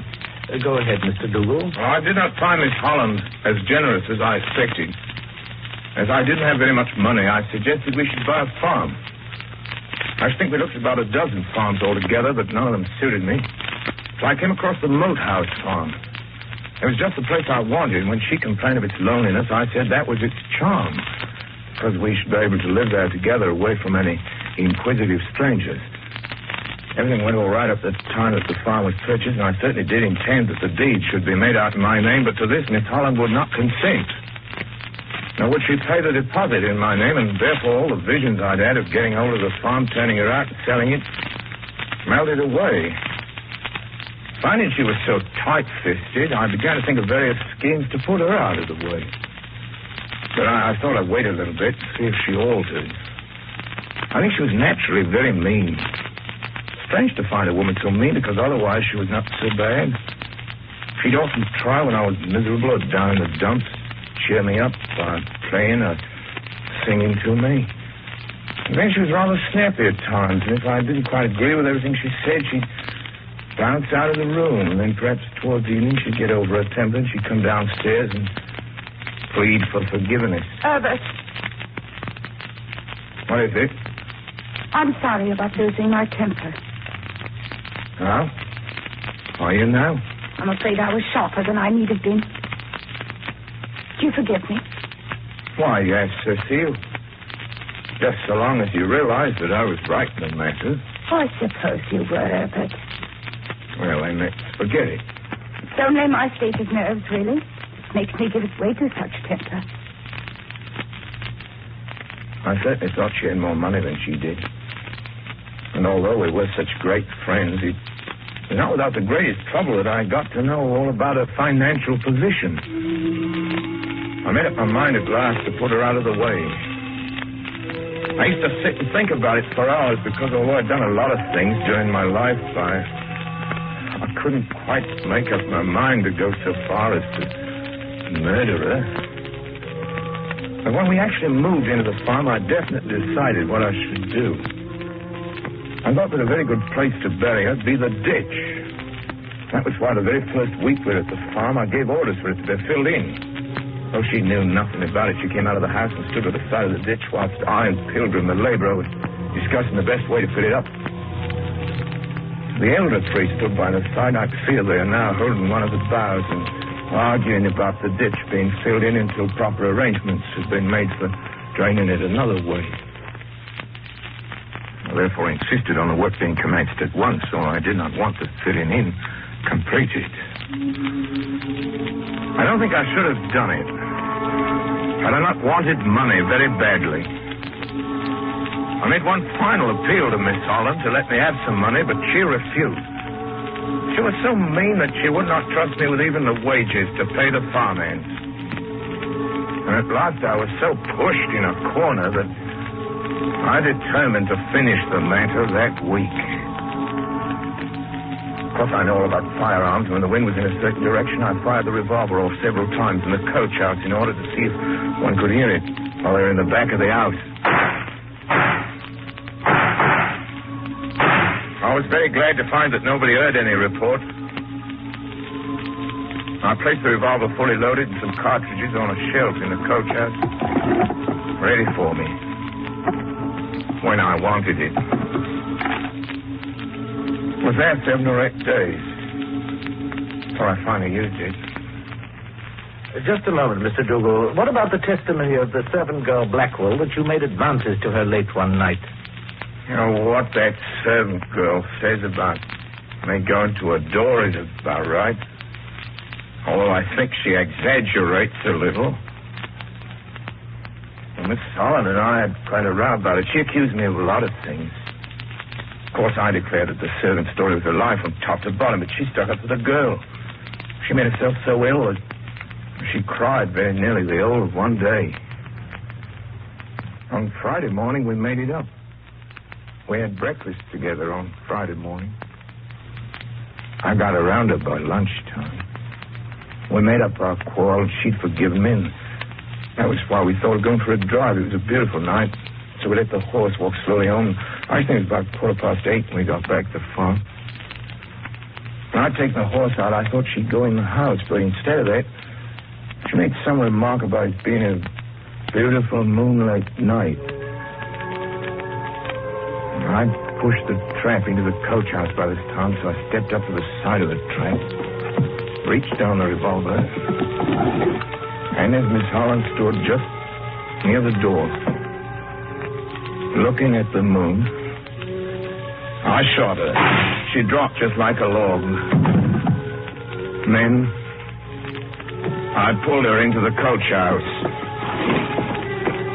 If I live to be 1,000 years old, I shall never forget the feeling as I caught hold of both her hands and drew her along until I got her into the coach house. All kinds of things came into my mind, and my heart seemed almost to stand still as I put my hand inside her dress to feel if her heart was beating. Of course, I knew that she was dead. Yet I don't know what made me do it, but I knelt down on one knee and pulled her head and asked her to speak if she could. Cecile! Cecile! Speak to me, Cecily. Do you see me?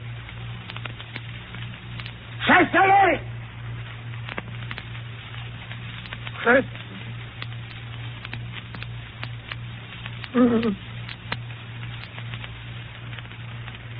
I didn't think this was much use, but why I did it, I can't tell even now. But I thought for a moment she might come to. Probably there was no blood about. I wasn't quite certain where the bullet had struck her. Great beads of perspiration began to run down my back, for I had a most peculiar sensation. As if someone was following me. I thought the doors of the coach house had opened. And she was walking out after me. I could almost feel her touch me.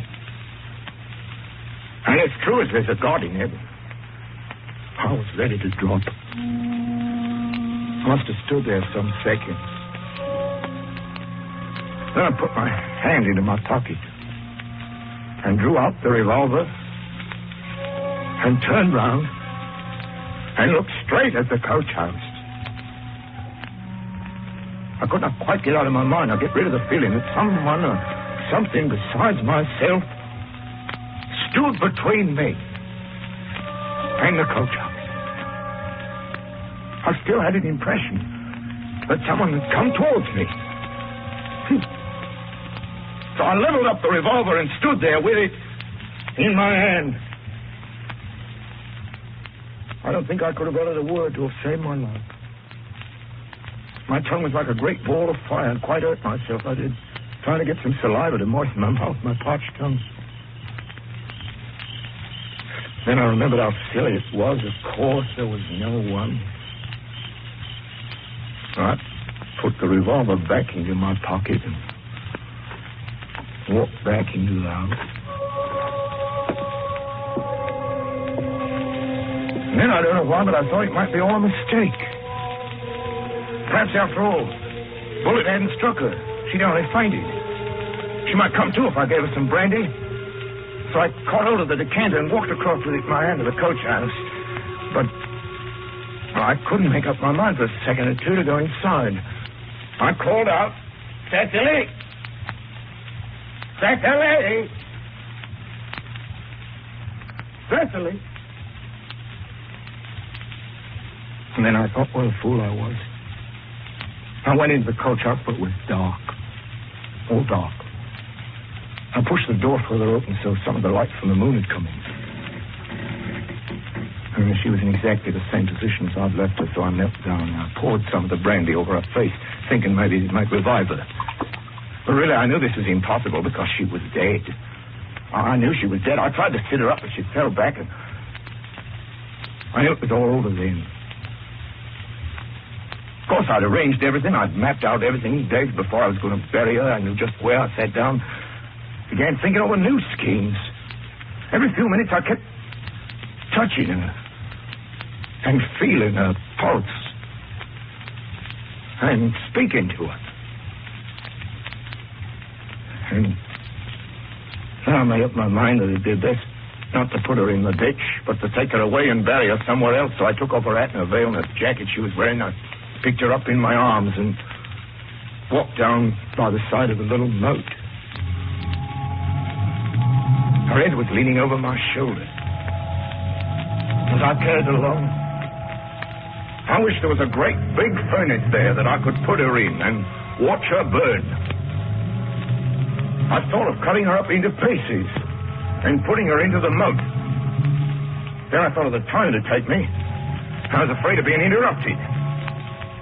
Somehow I wanted to bury her out of sight, and yet I wanted to keep her by the side of me.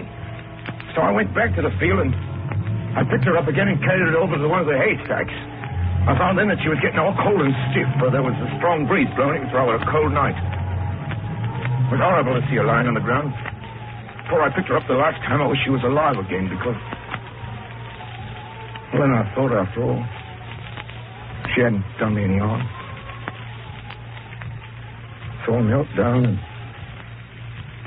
and you wouldn't believe this. I kissed her once or twice. All the good times we had, all the good times, they seemed to come back to me. And I remembered once or twice when I'd been sick, and she'd nursed me and tried to get me well. And I thought, after all, was a bit hard to do her in. Then I began to think what had happened to me if she was found. I thought I'd hide her in the haystack for a few days, but finally I made up my mind that I'd get rid of her once and for all. I went to get the fork and carried some straw and laid it down at the bottom of the ditch. And I began to think of the way she'd nagged me and the difficulty I'd had getting money from her. So I caught hold of her hand and pulled the ring off her finger. She was very fond of this ring. It had been given to her by, well, I guess the only man she ever really loved. I asked her to tell me the story one day. She did. She said that while her aunt kept a ladies' school at Liverpool, she used to help her in the management. While doing so, I grew very fond of a brother of one of the pupils, a midshipman who had returned home from a voyage. He had some relatives in the West Indies. He went out there shortly afterwards and took some kind of post. He used to write me letters, and just when everything looked bright, he was drowned through the upsetting of a yacht, and his body was not recovered for some days. When it was found, the ring that he wore on his finger was taken off, sent home to his parents, who gave it to me. Well, I took that ring off her finger. And just as I did so, a stray moonbeam came through one of the cracks of the door and played all about her face. It made me quite shudder. Also, I put my hand down and caught hold of the gold cross that was round her neck and wrenched it off, snapping the chain on which it used to hang round her neck. I turned her over, put my hand in her pocket, and took out her purse. I don't think I knew what I was doing then. I picked her up in my arms, and just as you'd carry a baby, I carried her out of the coach house and laid her on the straw. One minute I wanted to kiss her, and the next minute I wanted to pitch a lot of mold over her. But at last I made up my mind that I'd bury her. Bury her and get her out of sight. I thought perhaps unless I covered her over, the fowls would scratch away the straw, so I got me some brambles and twigs and pieces of wood and stretched them over the body. I picked up the fork and put a thin layer of earth over the top of the brambles and straw, and then I went back into the house. Went to bed. I couldn't sleep. I got up and walked round the farm and down to the road, back again. I couldn't keep my eyes off the ditch. I'm sure I aged that night. 20 years. I never closed my eyes the whole night long, and I could not keep still or rest for even a quarter of an hour. I tried to read. I tried to write. I tried to sleep. It was all in vain. Not one single moment's peace did I have, and I'm sure that if I went once to that ditch, I went plenty times. First thing I did when I got to the house was to open Miss Allen's desk and go through a lot of her papers in order to find out, if possible, how much money she had. She kept her accounts very neatly, but I was very disappointed when I found out she was not worth more than £6,000 or £7,000. I thought perhaps Miss Holland had some more cash concealed about the place somewhere, so I turned over her trunks and I turned over her boxes. But I could not find any cash. And I certainly did feel somewhat disappointed. I come out to a terrible part of my life because however clever one may be, however well one's plans have been carried out, there's always a suspicion lurking at the back of your head that you may have made one little blunder which will lead to the truth coming out. As sure as I'm alive on this earth, no one tried harder than I did to banish entirely from my mind all recollections of that terrible night. But I found it was physically impossible.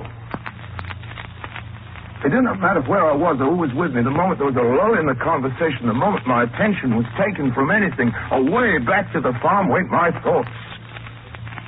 As sure as I stand here, I can swear that I've gone into that coach house hundreds of times, expecting to see her lying on her back as I dragged her in there. But nothing would make me believe this till I'd gone in and think for myself.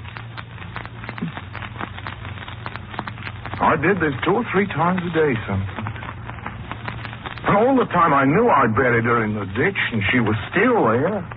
I tried to reason with myself, time out of number. But it was no good. I had to go into that coach house and see for myself that she was not there.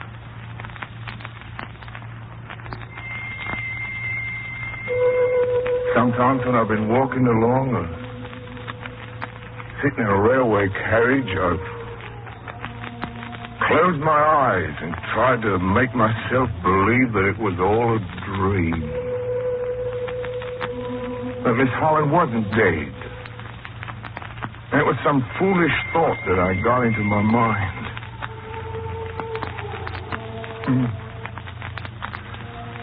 I've got up and said to myself, "You're not a murderer, old man, whatever else you may be." Then I sat down again, and I felt much better and more satisfied. But unfortunately, this didn't last very long. A few minutes later, my mind traveled back to May 19th. And I could see myself loading the revolver in the morning, putting it on the shelf, taking the pony out of the trap, standing on the step, and shooting her. Why, 3 years after she had been dead, I could close my eyes and still feel that I had her in my arms. Yes, I could still feel her head hanging over my shoulder. I could still see her face as I laid her in the ditch. One time I could sleep. Perhaps for a few hours I'd forget all about the milk farm. As time went on, I thought it impossible to get a night's rest. Then I took to walking in my sleep. And I thought I should have gone mad. When I found I was a somnambulist. I remember one night I returned from London. After having a good look around, I went to bed. I think about 11 o'clock. I remember quite well taking off my clothes, getting into bed. Just before daybreak, I suddenly came to myself. And I found I was standing by the side of the ditch. And that a spade was in my hand. I was in my nightshirt. I got out of the bedroom, walked down the stairs, opened the door, crossed over the moat bridge, gone into the coach house, and then gone to the grave with a spade in my hand. I think I must have been standing there a long time because it was very cold. My nightshirt was wet with dew. I shook from head to foot. My teeth chattered. I was aching in every limb when I woke up. So I pitched the spade back into the coach house. I went back to bed. There I lay awake. Terribly ill. I was really afraid of myself. I thought that one of these mornings the laborers would come in and find me standing there. I thought of all kinds of methods to prevent myself from being found there. The only way that I could prevent myself walking out to the ditch in my sleep was locking the gate at the entrance of the moat bridge. I put a bit of chain around it. Before I went to bed, I used to see to it that it was padlocked. All this did not prevent my walking in my sleep, but it stopped me going out to the ditch. Because I used to go right up to the gate. As it was locked, I feel certain I used to turn round and go back to bed. I know I did this because one day the gate was painted white. And when I woke up in the morning, I found my hands covered in white paint, which showed that I'd gone down to the gate and tried to open it. I got very ill about this time. Tell me, Mr. Dougal, when did you first begin to sense danger? Before or after the investigation was started? When the superintendent called at the farm, I think that's when I began to see danger. I thought it best to leave the farm. Leave it once and forever. Well, I didn't know where I was going when I left it. Sometimes I didn't seem to care whether they found me or whether they didn't find me. I was so tired of it all. And yet the moment I thought of a hand being placed on my shoulder, I conjectured up all kinds of pictures. I've seen myself tried. I've heard myself sentenced. And I've felt myself standing on the scaffold with a rope round my neck.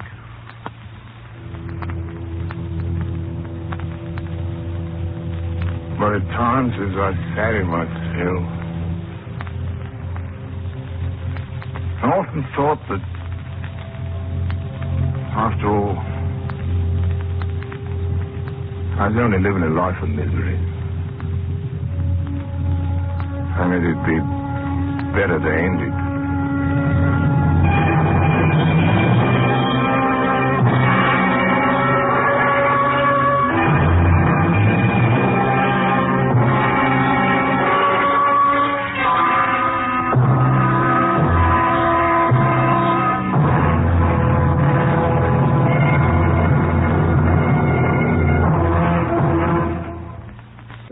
Obedient servant Orson Welles, and you've just heard our Mercury production of The Moat Farm Murder, a radio documentary by the Mercury's good friend, Mr. Norman Corwin.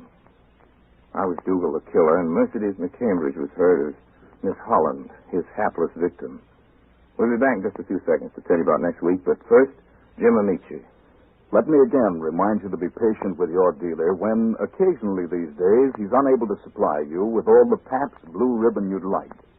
He's doing his best, you can be sure of that. Yes, and here's something else you can be sure of. Every single bottle of Pabst Blue Ribbon you do get will, as always, be the happy blending of never less than 33 fine brews. Yes, every frosty glass you enjoy will, as always, have that famous Pabst Blue Ribbon flavor. Not too heavy, not too light, but fresh, clean, sparkling, with the real beer taste coming through the way you like it. So keep asking for blended, splendid Pabst Blue Ribbon. And now, Mr. Wells. Next Friday night, if you're minded to join us, we're bringing you one of the most heartwarming stories ever written in America. Ring Lardner, the author, is past argument one of the best of all the writers our country has ever produced, and it's with pride and humility that we same time, same station. His deathless portrait of an old couple very much in love with each other. Golden honeymoon. Until then, ladies and gentlemen, speaking for my sponsors, the makers of Pabst Blue Ribbon, and for all of us on the Mercury, not excepting the old maestro Bernard Herrmann, who, like the poor, is always with us with his wonderful music, we remain, as always, obediently yours. This program came to you through the courtesy of the Pabst Brewing Company of Milwaukee, Wisconsin, makers of splendid Pabst Blue Ribbon. This year, when food shortages threaten starvation to millions, our farmers need all the help they can get to bring in the crop. So, all of you who can work for the remainder of the season should get in touch with your agent or local farm employment office immediately. This is CBS, the Columbia Broadcasting System.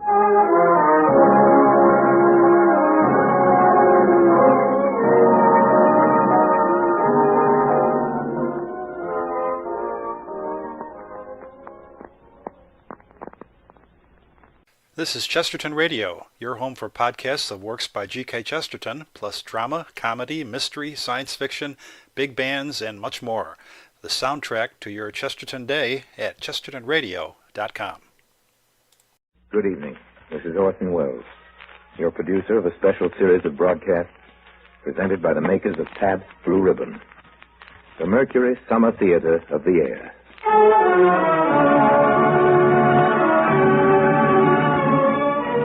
Tonight, and every Friday night, blended, splendid Pabst Blue Ribbon presents you with a front row seat at one of the greatest plays ever produced. So, while Orson Welles entertains you, pour yourself a tall, frosted glass of Pabst Blue Ribbon and enjoy at the same time great theater and this truly great beer. And now, Mr. Welles. Tonight, the Mercury brings you one of the most effective short novels of recent years, written by Ellis St. Joseph, A Passenger to Bali.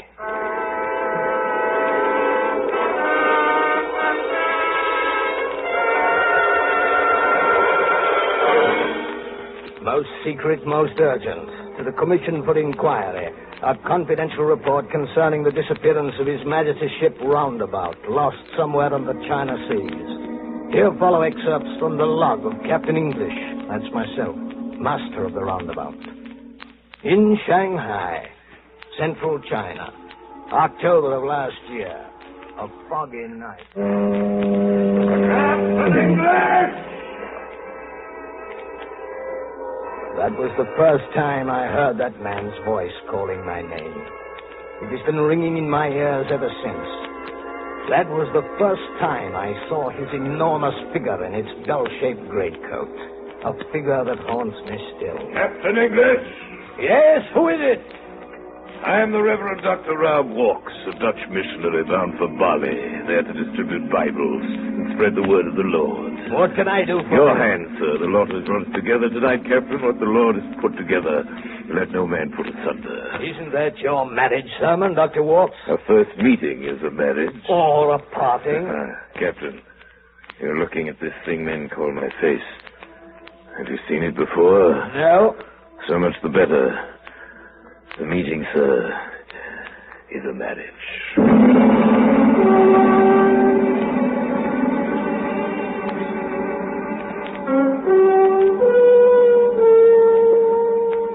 Dr. Walks threw a palpable shadow over the whole ship.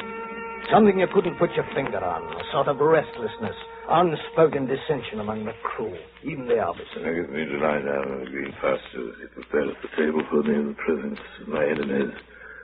Amen. Gentlemen, I have an excellent appetite today. I congratulate you, Dr. Walks. You've made a conquest of our cook. The quickest way to a ship's heart is through its belly, sir. Why not go straight to the heart? A practicing missionary, Captain English, cannot afford an impractical idealism, opportunism, strategy. I'm amazed at you, sir. A man of the cloth talking that way. You believe even in violence, Mr. Walks, to attain your end? Even without an end, Captain English. Force! Grab what you can in your fists. Throw the scraps to the weak. That's the law of nature. No right to talk like that. Gentlemen, it's unholy. Well, I won't sit at the same table with a... With a what? A what, Mr. Stagg? I don't know what. I've no name for the likes of you. The Stagg has had his fill. Yeah. What about you, Mr. Wrangle? That's the kind of thing you preach to the natives. I'm sorry for it. Excuse me, Captain. Goodbye, Mr. Wrangle. We're alone now, Captain. Are you with me, sir? No, Mr. Walks. You're with me on my ship, which you seem to have forgotten.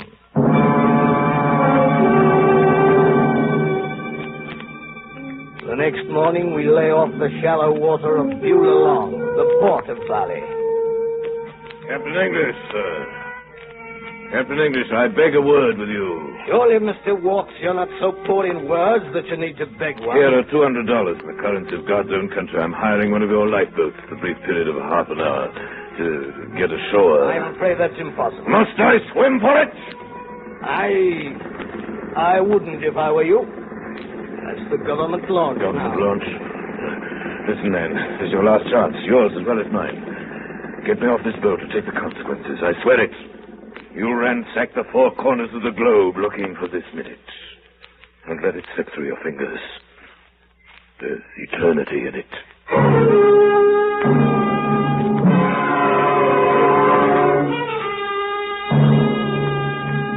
I'm Van Matthews, Captain, Chief Inspector of the port. How do you do? So I look over your papers. Bills of lading. Manifest. What is this, a declaration? A passenger? You say you're a passenger? A missionary? Well, certainly I see nothing peculiar about that. But we are not permitting a missionary here in Bali for many years. They're causing too much trouble with the natives. All the world knows this. How do you do? Dr. Walks, Van Matthews. I'm very, very glad to meet you, sir. Oh, it is you. This morning I wake, the birds sing, the sun is shining. Why is no volcanic eruption warning me that you are coming? My good sir, I am the eruption. But how is it possible you are coming as a clergyman here to Bali? I had no time for shopping, my dear sir. This is the only suit that would fit there. They are not making clothes big enough to fit you, eh? No countries either. No! Captain! This gentleman is not a Dutchman. No, of course he is not a missionary. He is what you call an international figure. Yes, What's that? Everywhere he goes, he is making trouble. First in the west and now in the east. Oh, please be clear, sir. What does it do? What has it done? Only God is knowing that. Last year, 5,000 coolies were following him from the cotton mills in Wuzhou, now 2 hours from Shanghai. 6,000 coolies, sir. Oh, that's very interesting, but what am I to do with him? Well, the Dutch East Indies are close to him. I do not know where is not close to such a man. I doubt you will lose him. He belongs to you. Would you turn me into a Flying Dutchman, sir? A Flying Dutchman. That's right, Mr. Wolf. A Flying Dutchman.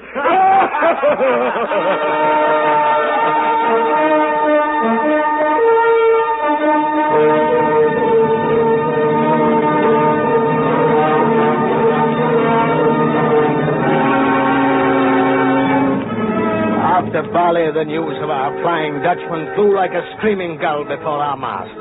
In Makassar, Benyomasin, Rembang, Batavia, Koba, Pekan, Singapore, Bangkok, the answers were all the same.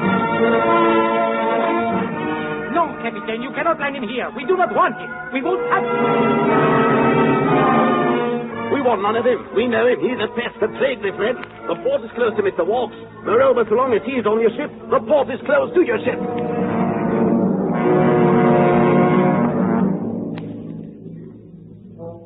It's impossible to say when or how, but slowly, imperceptibly, our passenger came to take possession of the ship and all its crew.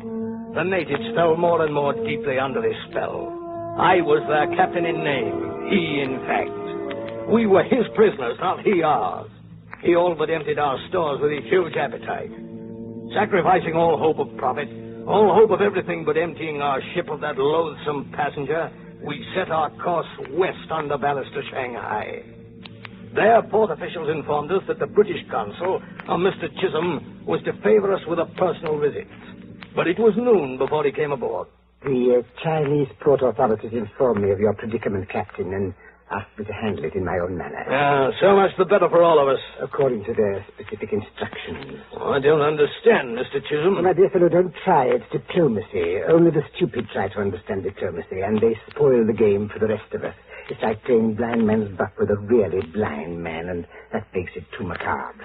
Now, I say, wouldn't you ask me to sit down? Oh, please, please. Yes, thank you. I see there's a cold draft on my back. Would you mind closing the door? A draft? In this heat? Diplomacy, my dear fellow, a diplomatic way of suggesting we may be overheard. Oh. And now, Mr. Chisholm? Oh, yes, sir. Where were we? We hadn't begun. Well, to be sure, you're Flying Dutchman.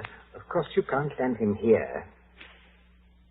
I can't? What did you say? The man's a bounder, you know. Shanghai has its quota of bounders. But I understood Shanghai wants him. The police are looking for him. Mr. Walks would certainly be arrested if he set foot on land, but he will not be given the opportunity. This saves the Chinese government a complicated legal procedure and the trouble and expense of providing for him. What of my trouble? What of my expense? Really, my friend? A man is on my boat and I can't get rid of him. No port will accept him. Worse than that, no port will receive us while he's on board. They've turned him into a Flying Dutchman and they've turned us into a phantom ship. My crew is not allowed to land, not even to desert. Am I expected to sail him round the world all the rest of my days? Captain, the man you have on your ship carries no passport and is claimed by no country. Legally, he doesn't exist. And as such, no flag protects him. He has no rights, and if he were suddenly to disappear, no questions would be asked. Yes. You know, if I were in your shoes, Captain, I'd go for a walk around the deck with him on some dark night. But that's murder. I fail to see how you can murder a man who doesn't exist. I shall anticipate a bit and report that your passenger does not exist. I found no one on the boat that remotely resembles Mr. Walks. Am I a ghost, gentlemen? Oh, Mr. Walks, I didn't hear you coming. Is this the English consul, the august representative of Great Britain? As I was saying, Captain, I shall report that there is no such person as Mr. Walks. Your passenger doesn't exist. Nevertheless, I must take the proper precautions. I shall report that I found plague on board. Cholera, I think, or bubonic. Would you turn me into a disease? China can control bubonic. Oh? She has no antidote to Mr. Walks. No, you don't, Mr. Chisholm. I'm big enough to fill this doorway. I wouldn't try to pass if I were you. I'm a catching disease, I warn you. The captain and the crew have caught me, and I'm fatal to them. Try to pass me, and you'll catch it yourself. You see, Mr. Chisholm, when I'm in your way, you've got to take notice of me. By heaven, I do exist. That's all, sir. You may leave. With my permission.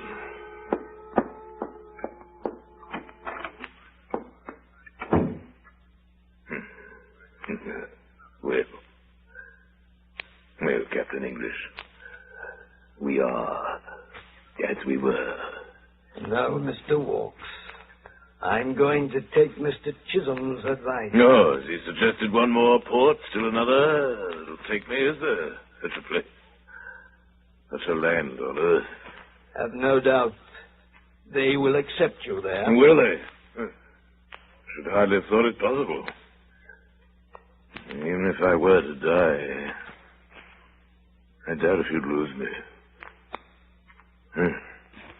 You'd probably carry me back and forth between heaven and hell.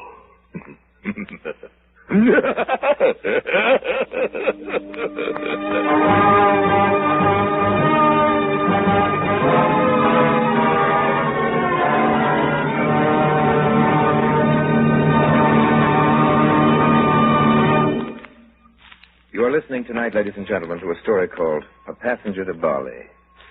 Starred in our Mercury cast tonight is a Mercury actor you remember from several of our motion pictures and from broadcasts without number. He's playing Captain English, and he is the very gifted and versatile Mr. Everett Sloane.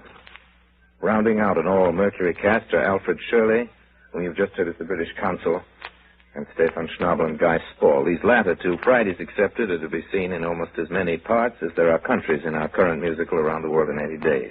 But just now it's intermission time. Here's a young gentleman with some remarks on the subject of the summer theater. Careful what you say, Jim. Well, Mr. Wells, I only want to say something which I know you'll agree with. And that's this. Good summer theater should be, well, not too heavy and not too light, but just fresh, clean, sparkling, like Pabst Blue Ribbon. You see, friends, there's a reason for that real beer taste of Pabst Blue Ribbon. Yes, and there's a reason for that unchanging Pabst Blue Ribbon quality. For every single drop of this truly great beer is always full flavor blended of never less than 33 fine brews. So, these days, when your dealer is occasionally unable to supply you with all the Pabst Blue Ribbon you'd like, please keep on asking. Remember, every bottle you get will live up to Pabst standards of quality and taste.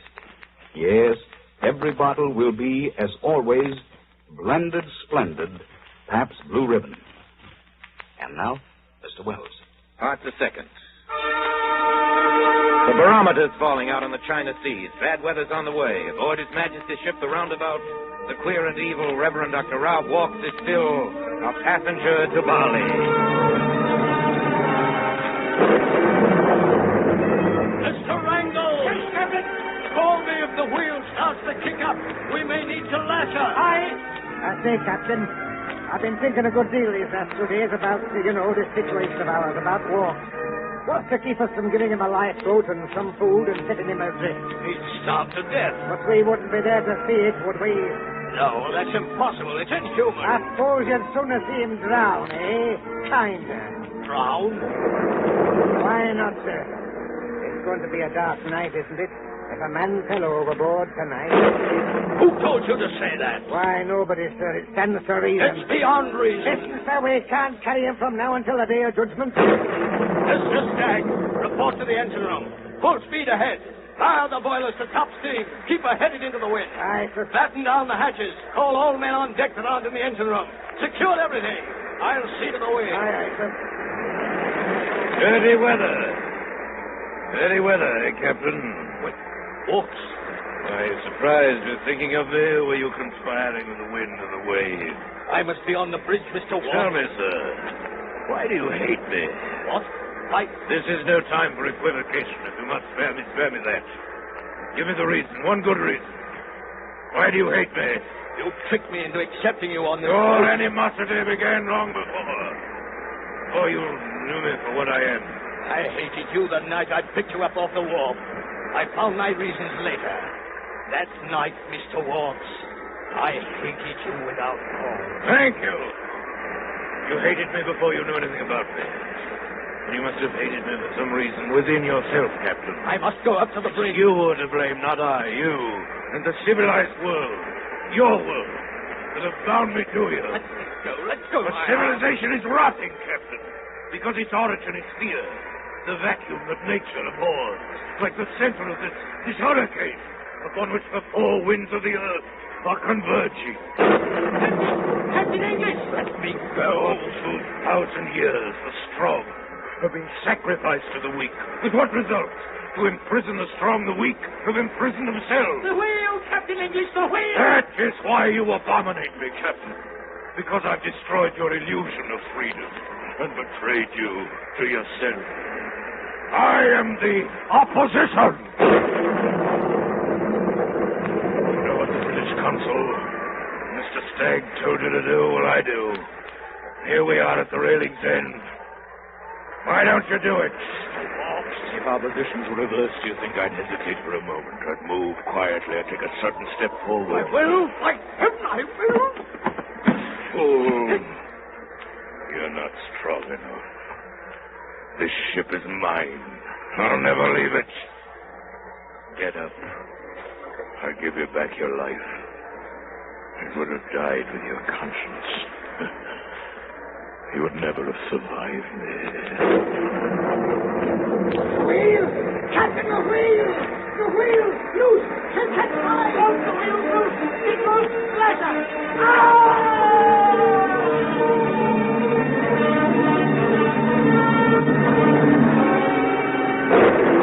The whirling wheel, the huge wooden wheel in blurred outline, spinning, spinning. It would chop our hands off if we touched it, and the ship was shrieking in a death agony. Her life was a matter of moments. With an uncontrollable rudder, she would drive herself down into the deep. A great wave struck the walls and broke in the door and descended upon us. As the ship raised her shoulders above the sea and the water washed out through the whirling wheel, we saw looming in the doorway an immense figure. With the salt water running down him, dripping from his face and fingers, Mr. Walks might have risen from the sea itself. Out of the way! Mr. Walks, you can't stop that wheel! It'll kill you! I'll stop it if I have to smash it! Walks! Walks! He's done it! He's got the wheel on his back! I've got the ocean. The whole ocean on my back.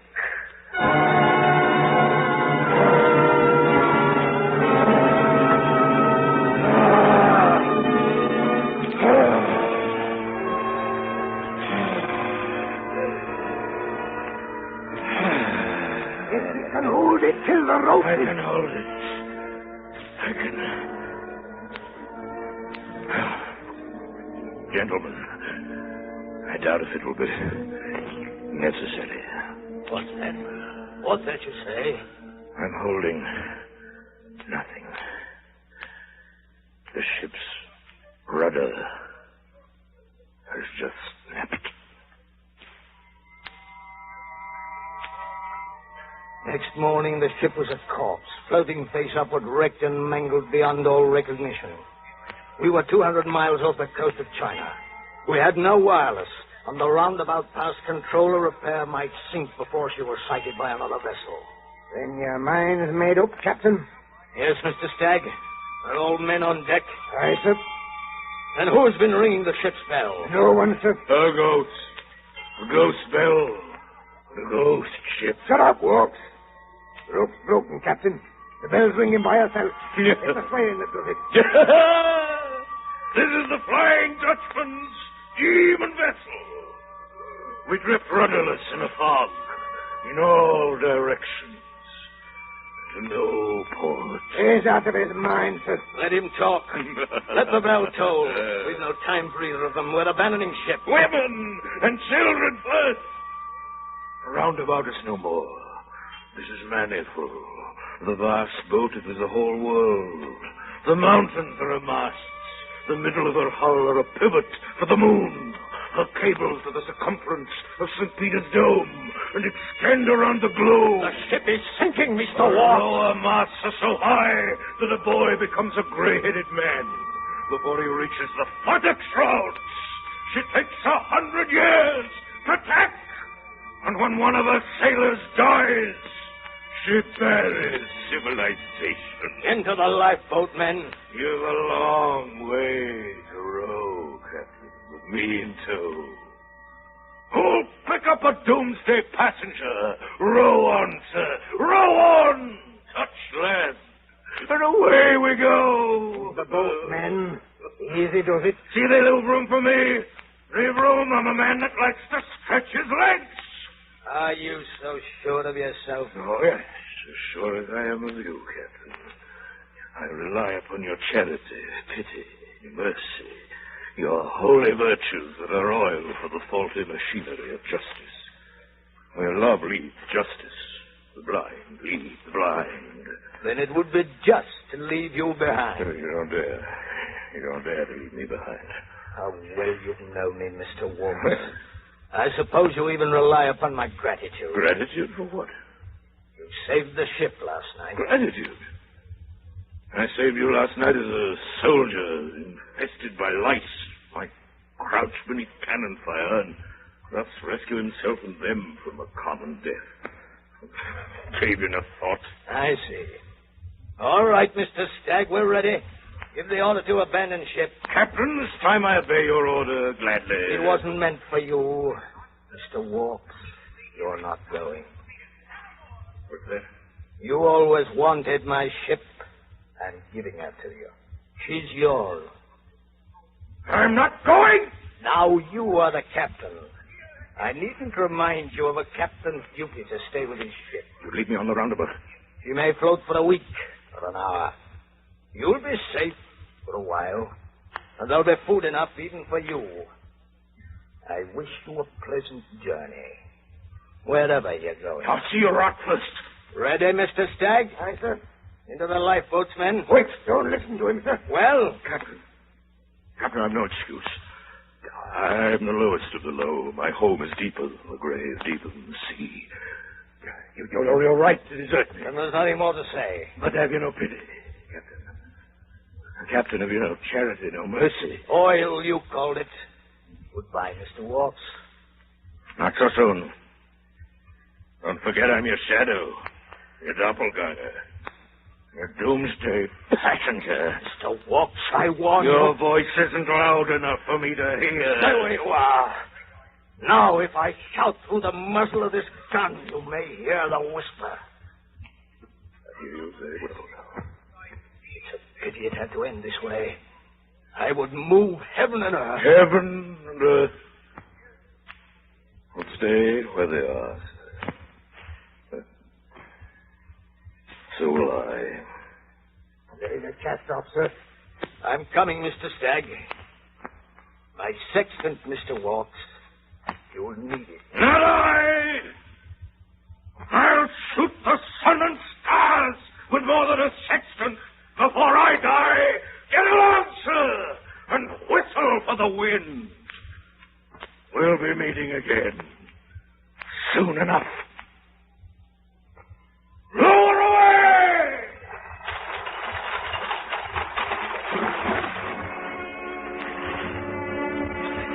We pushed off with no other sound than the movement of our oars. Walks followed us around the deck and finally lifted his hand and waved. We moved apart. As the loom of the great hull grew shadowy, only a little heavier and darker than the enveloping whiteness, his colossal figure seemed to dwarf the vessel. The roundabout rose gradually out of the black and silver water and heaved to in midair as though awaiting a message. Then the hull dilated in the fog and faded on the horizon like sea mist in the morning sun. We could see nothing but our own strained faces dimly in the milky light.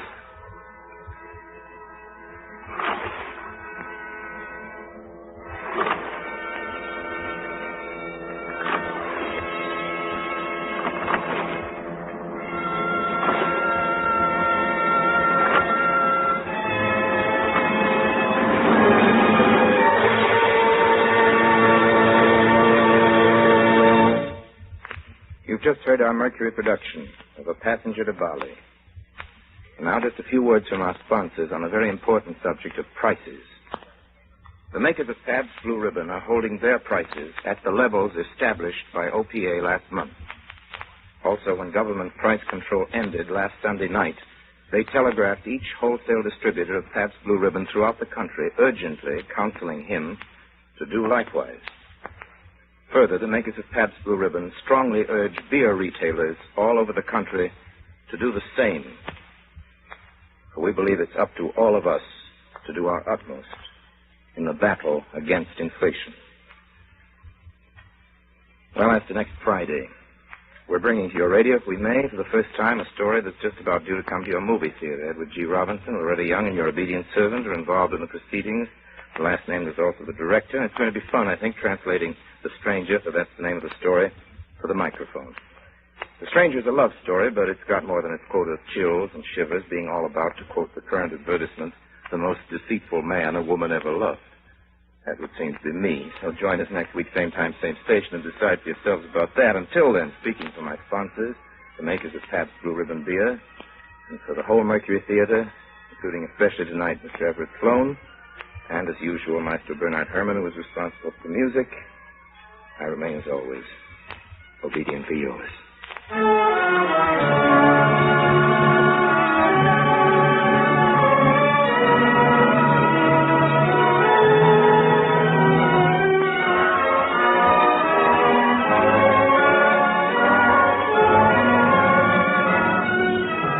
This program came to you through the courtesy of the Pabst Brewing Company of Milwaukee, Wisconsin, makers of splendid Pabst Blue Ribbon. This is CBS, the Columbia Broadcasting System.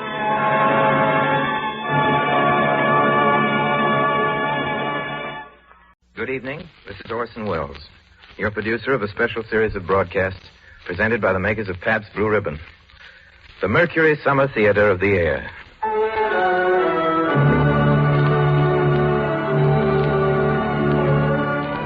Tonight and every Friday night, Pabst Blue Ribbon presents you with a front row seat in America's favorite summer theater. So while America's famous producer, writer, director, Orson Welles entertains you, pour yourself a tall frosted glass of Pabst Blue Ribbon and enjoy at the same time great entertainment and this truly great beer. And now, Mr. Welles. Looking back over our years of broadcasting over literally hundreds of radio plays and productions, we remember nothing that we've done with more pride than the documentary we're bringing you tonight after some 8 seasons for its first revival. This is our own Mercury adaptation of the account by Commander Edward Ellsberg of the disastrous first expedition to the Arctic, Hell on Ice.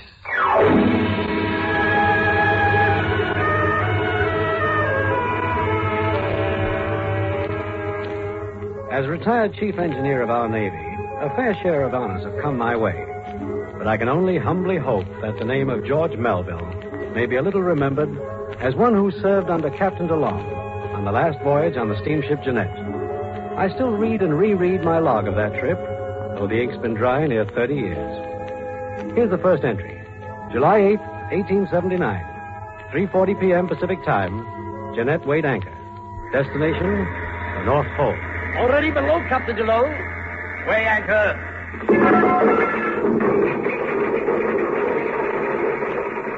I'll never forget them on the bridge together. George Washington DeLong, a scholarly-looking man with glasses, commander of naval vessels for 20 years on the 7 seas.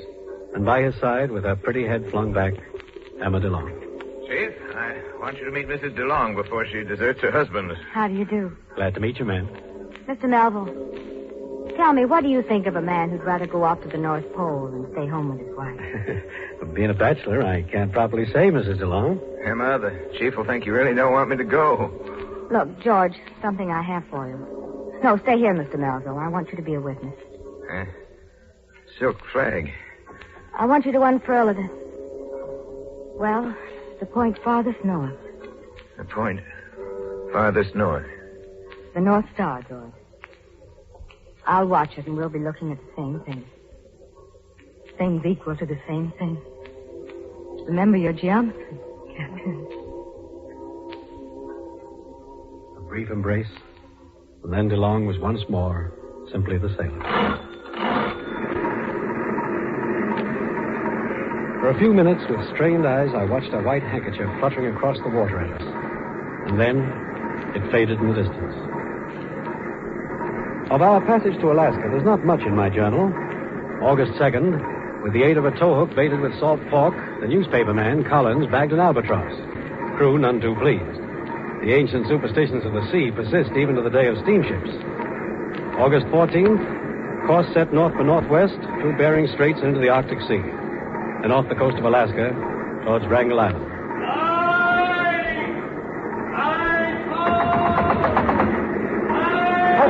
Yes? Oh, Eric, what is it? They're ahead, Captain, on the river bow. Ice? Oh, swing her hard to lee. Hard to lee, all hands on deck. Everyone on to station. Swing her fast, ship, we're closing fast. No use.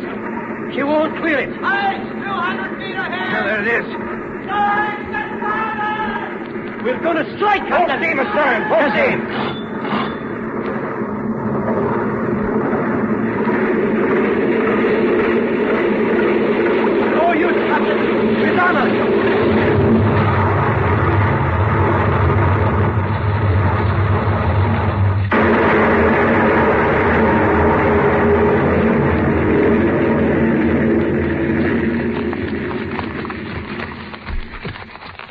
that ice pack head on. Lucky for us, we had that 19-inch planking, or the floe would have stove us in. As far as we could see, the pack was unbroken, except in back of us, a narrow lane of open sea.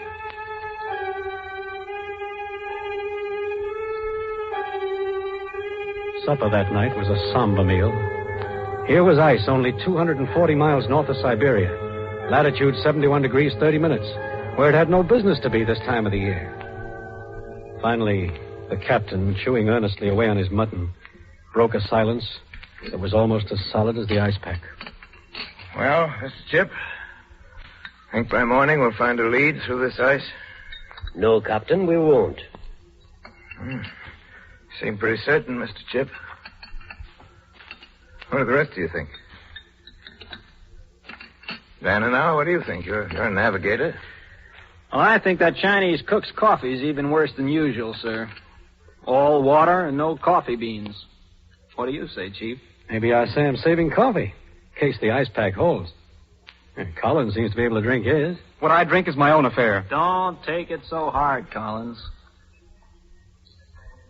More coffee? Anybody?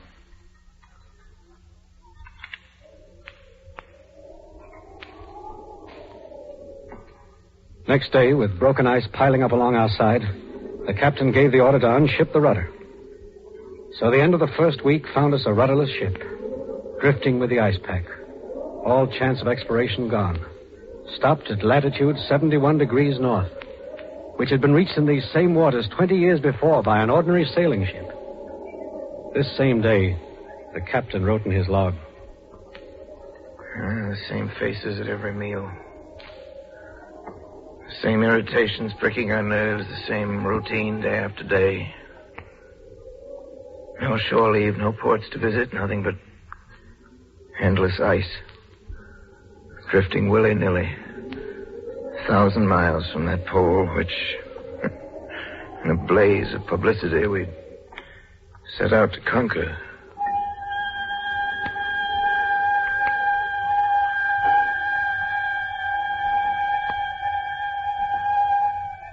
December 1st. On board the Jeanette by now, we've told all our stories, read all our books, played all our games.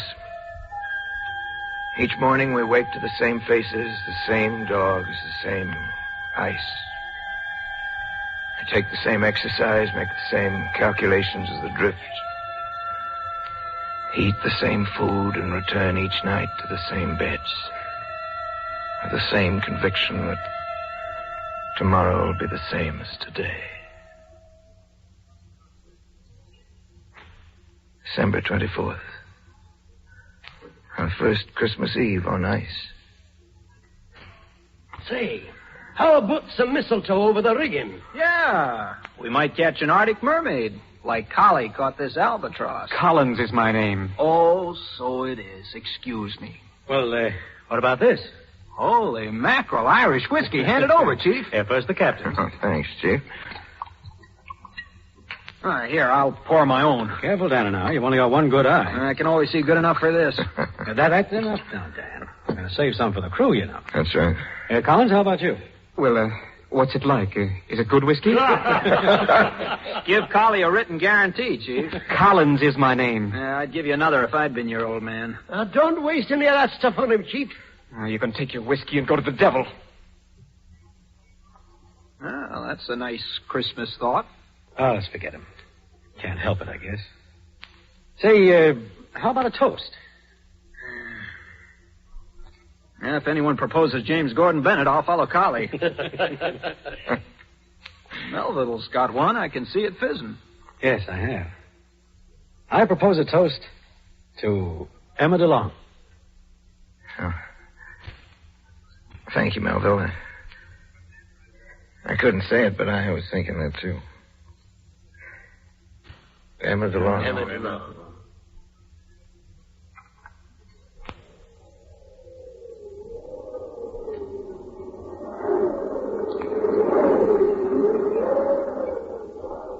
January 5th, temperature 57 below zero. Sun appeared for the first time since November.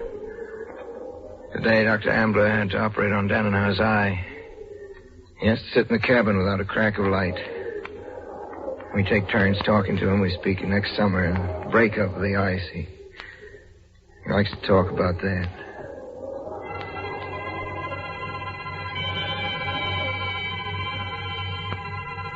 February 1st, more trouble. I noticed Erickson, bosun of the crew and one of our best workers, was laying down on the job. I decided he was sick. Captain, I no been sick. I been watched. Who's watching you, Nels? What are you talking about? There been mutiny on this ship. Mutiny? There been mutiny, sir, on this ship, sir. Mutiny in the crew? Where'd you get this, Erickson? Yeah, Captain, I tell you, it been like I say. I've been asked to join, but no.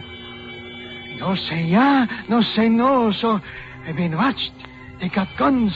They kill me for if I tell. Erickson, what do you mean by they? Please, they look and tell they kill me. Now, look, I'm your captain. Do you know what disobedience means? Now, come on, who's behind this? It been... Nobody hear us? Nobody's hearing us. It been... Sam. Sam? Yeah, Chinese cook. Erickson, look at me. Now, right in my eye. Follow my fingers, I move it. Here. Yes, now over here. Follow my finger. Over here. We're going to see Dr. Ambler. But they been kill me. No, I won't let him, Nels. I'll take care of you. But they tell you. I know. Now, you take my hand, Nels. That's it. Tell you. That's a good fellow. They tell you. Now, come along.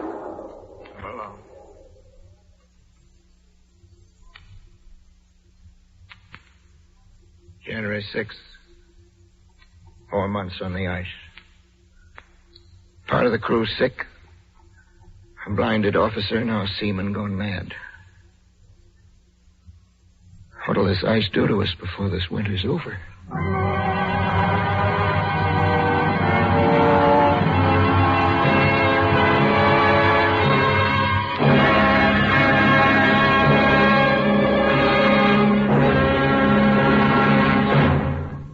Ladies and gentlemen, you're listening to our Mercury production of Hell on Ice. And now, before we bring you the final act of this true life drama of adventure and heroism, Hell on Ice, here for a brief breather, is Jimmy Wallington, who says, for something S-W-E-L-L, swell on ice, there's nothing like blended, splendid Pabst Blue Ribbon. No, sir, especially if it's only a little chunk of ice wrapped in a square of burlap and stuck under the stern seat of a rowboat. Oh, boy, does it make a day's fishing the real McCoy when you can reach for a frosted bottle of Pabst Blue Ribbon and enjoy the familiar smoothness, the unforgettable taste you know. Not too heavy, not too light, but fresh, clear, sparkling as the sun on a summer lake, with a real beer taste coming through just the way you like it. Listen, folks, if your dealer can't always supply you with all the Pabst Blue Ribbon you'd like, keep on asking for those never less than 33 fine brews blended into one great beer. Blended, splendid Pabst Blue Ribbon. And now, Orson Welles brings you part 2 of Hell on Ice.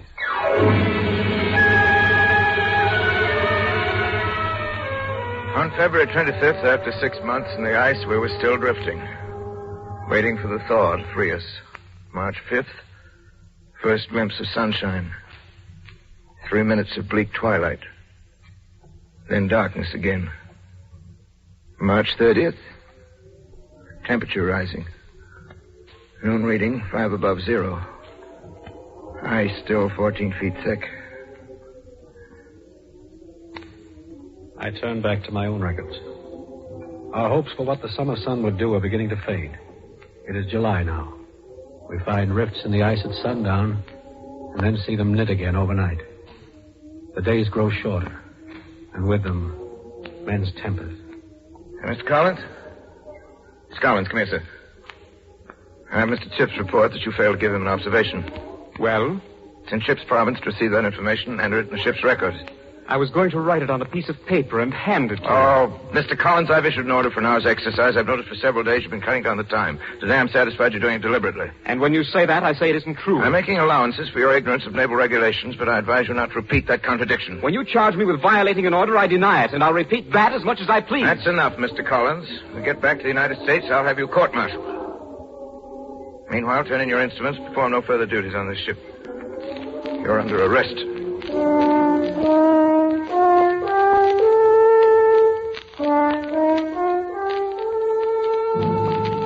second winter, the temperature reached 59 below.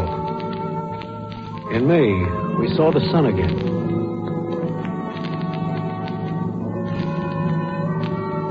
June 10th, my watch, 9 p.m. till midnight.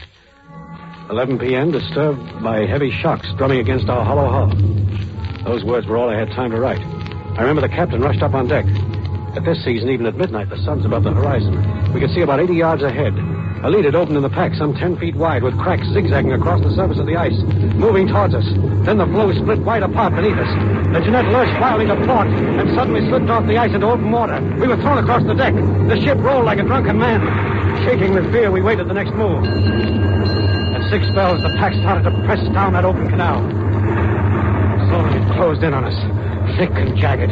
And behind it, the push of endless miles of surging ice. On came the pack. The ice reached our sides, started to squeeze. We're thinking, Captain. Ice is coming through the side. What's that? Ice in the hold? Put it down, Dan, and now you're an experienced seaman. Make your report to me as if you were one. The seams are open below, sir. The sides will give way. It's only a question of minutes. All hands. Stations for abandoned ship. Aye, sir. Ship, blow a boat. Aye, sir. Garrison. Man the davit. All right, boys. All right. Alice, what are you doing with those step birds? I only brought part of them. She's feeling fast. Shiver. Better jump on, hadn't we? Abandoned ship, men. Over the side. Over the side.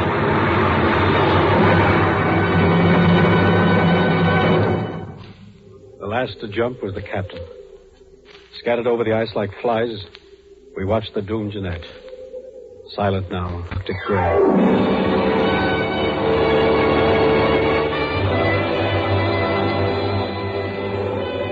33 men cast away on drifting ice floes. Our fate totally unknown to the world we left 2 years ago. Beyond possible reach of relief. 500 miles away lay the Lena Delta. June 17th, 6 p.m. We made our start, course due south. Men and officers harnessed together, tugging at their mountainous burdens. Dogs unable to drag a single sledge. Dr. Ambler far ahead, planting black flags to mark our course. Sledge is sinking in weak ice. Dan and I, blind but pulling on a rope, fell in open water, pulled him out before he went under the ice. Lee and Erickson collapsed in their harness. One sled used for dragging the sick. Chip, all in, tried to fling himself from the hospital sledge to save us weight, but we strapped him in. Chip cried like a baby at adding to our burden. Unloaded and ferried over open water. Dogs drowned as cutter overturned. Only saved Snoozer. My favorite. By morning, we reached our 2-mile flag. Tried to get some sleep. On again at evening, on the ice firmer. June 23rd. At dawn, the first sledge reached Ambler's 12-mile flag. Chief. Yes, Captain. Come over here. 6 days, we've made 12 miles south, right? Just about, sir. Well, we're 20 miles further north tonight than the day we started. Northwest drifts got us in tow. Are you sure? Don't tell anyone else. The men found out I couldn't get them to lay a hand on another sledge. I just sit here and wait to die. Look at this map. Back here is where the Jeanette sank, you see. And here's where we are today? That's right, 77 degrees, 43 minutes north. We're walking against the drift, and the pack's moving faster than we are. I'm changing our course from south to southwest. That way we've got a chance of reaching the edge. 1 chance in 100. I'm going to take it. Well, Skipper, I'll cut a third off the rations. Good. They'll last 90 days instead of 60. I knew I could count on you, Chief. I always can. Now, you remember, you're going to be my witness at a little ceremony. It's a flag. For Sister Long's flag. Yes. The point farthest north. Yeah, we'll hope this is it. Hold the other hand, Chief. We'll unfurl it for Emma. I think she knew, Chief. Sure, Captain. The North Star. She's right over our heads. Things equal to the same thing. She'll be glad, Chief. let's fold it up so nobody will know we had it out, or else they might guess the reason. Got any tobacco left, Captain? I could stand a pipeful. Don't feel like supper. Or is it breakfast? Hand your pipe over. I'll fill it up. Thanks, brother. Chief, this is a grand country to learn patience in.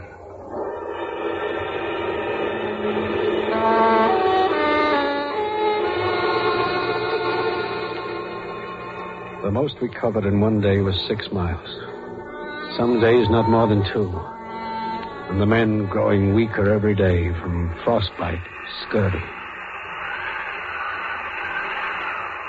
On September 9th, 91 days after the sinking of the Jeanette, we reached the edge of the ice in the open sea.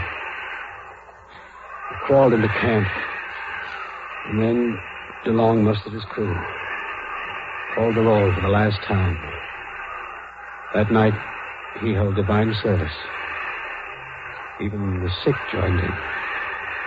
Only Collins stayed in his tent. Thank God for thy mercies.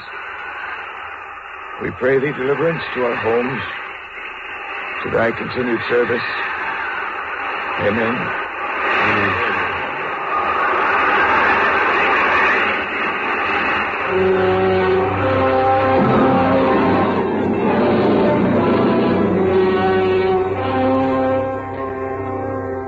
At 7:30 on the morning of September 12th, we shoved off in our 3 boats for Cape Vorkin on the Lena Delta.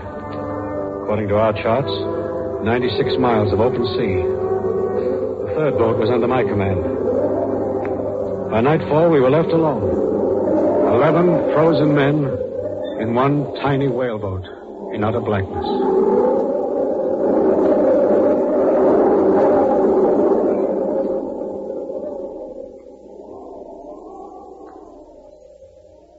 By morning, the ocean calmed. In the gray light, we saw land less than a mile away. But no sign of the captain's boat. The story of the last days of Captain DeLong and his men were pieced together many months later from the captain's diary, from the ship's papers that were found in his camp. 135th day. Around October 1st, nothing to report. 136th day. Reached Lena Delta. Doctor says some of the men can't walk even a mile. They'll have to. Erickson dropped in his tracks, both feet frozen, flesh falling off his boots. We cut him some crutches out of the driftwood. Let me stay, Captain. Don't move me. My legs been killing me. Crutches no use. I want only die. Get up, Erickson. Do you think I'm going to leave you? Come on. I'll carry you. Please, Captain. Up, I tell you. We're going on.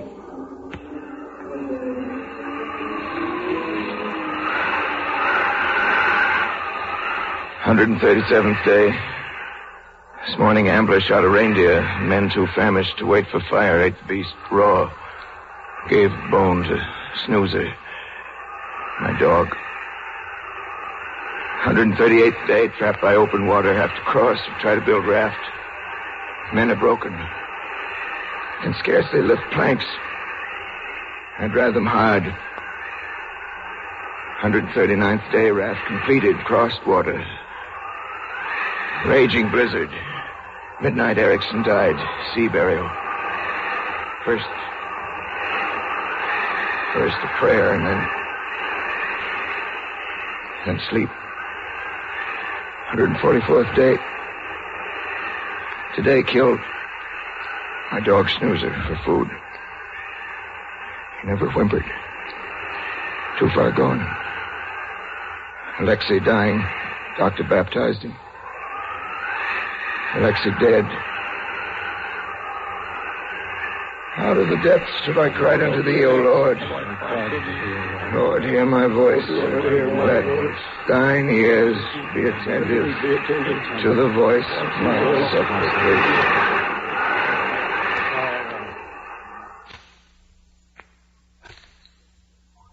"152nd day, Mr. Collins' birthday. 40 years old. removed willow tea and 2 old boots. 153rd day. Calm and mild. Snow falling. About sunset, Lexi died, covered him with ensign and laid him on a crib. Lee dying, Sam dying. Doctor rubs their hands to keep them warm.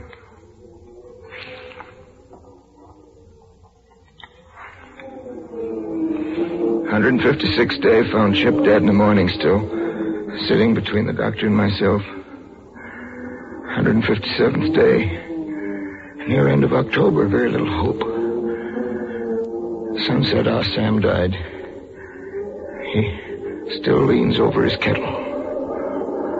Can't move him. 160th day. Dressler died during the night, Ambler. Now weakening. God help us.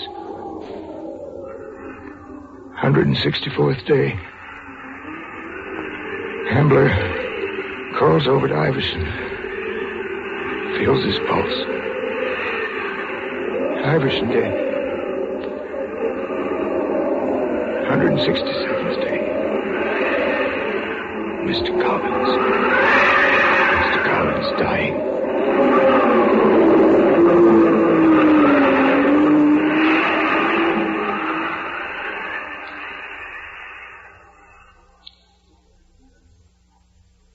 Mr. Collins dying. The captain's last entry in that fateful book. No word of himself. His frozen fingers scrawled their last words. Mr. Collins dying. Months of searching finally brought us to that gale-swept hill. There I made out, stiff and stark above the snow, an upraised arm. The arm belonged to Captain DeLong, half buried in the snow. I figured he'd tossed his journal to safety on higher ground, and his stiffening arm had frozen on the gesture, and I was right. The journal was just above. His face was calm, as if his work was done. Atop a rocky promontory looking to the north, towering 400 feet above the great bay of the Lena Delta, and far beyond the reach of any possible flood, I prepared for my captain and his crew their final resting place among the Siberian snows, looking out over the Lena's great bay at the desolate cape below, which had witnessed their last agony, and northward across that polar sea which he had valiantly given his life to conquer. DeLong and his men of the Jeanette lay at last beneath the huge cross on the rocky cairn, where the fierce Arctic gales they'd so often bravely faced, mournfully wailing their eternal dirge.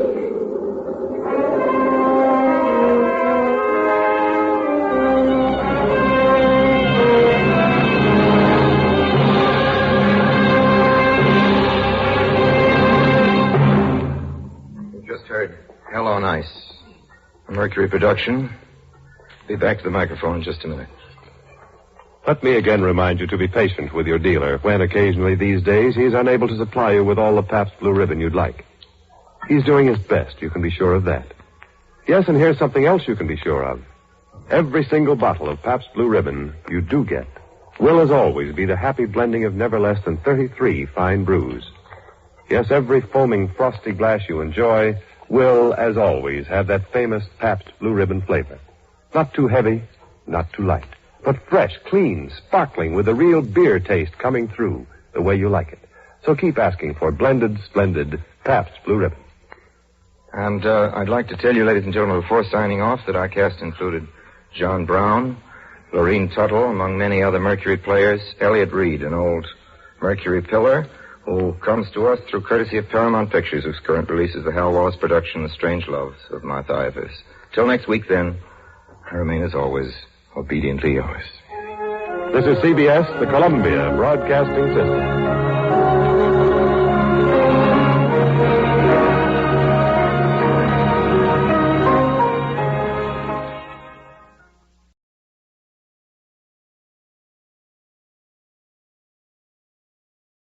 The Summer Theater.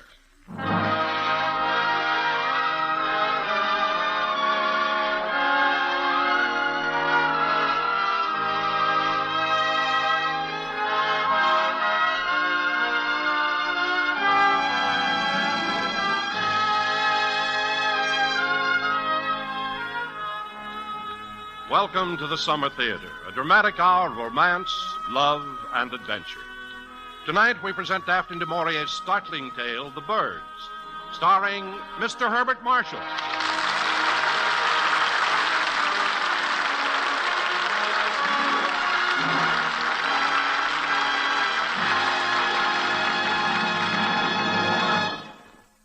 Good evening, ladies and gentlemen. This is your host, Don Wilson.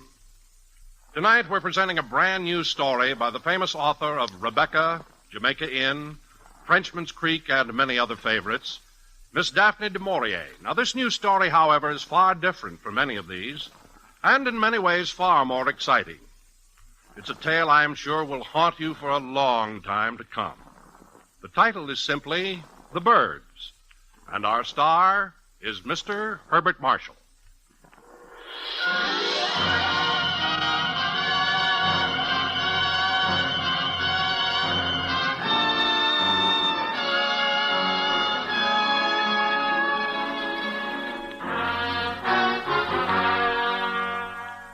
Our scene is London, and the office of a successful publisher of books. With him sits Jenkins, his editor. Before them on the broad, shining surface of the desk is a manuscript, tattered, worn, its bulk held together with a bit of string. Strange way to submit a story. You say there was no address on it? No, the author left no address. But I wish you'd read it, sir. You like it, huh? Do you think it's publishable? I don't know. It's terrifying. I can't seem to get it out of my mind. All right, Jenkins, all right. I'll read it. Mind you, it better be good. Just read it, sir. Title, The Birds, by John Waite. John Waite. John Waite.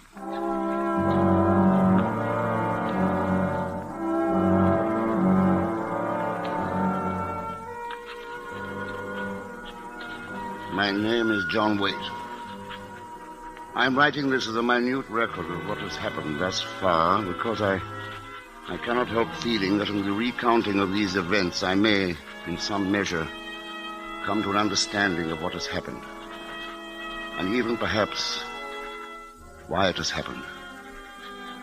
The whole business is monstrous and overwhelming, and I'm not sure that human eyes will ever fall upon this, my journal.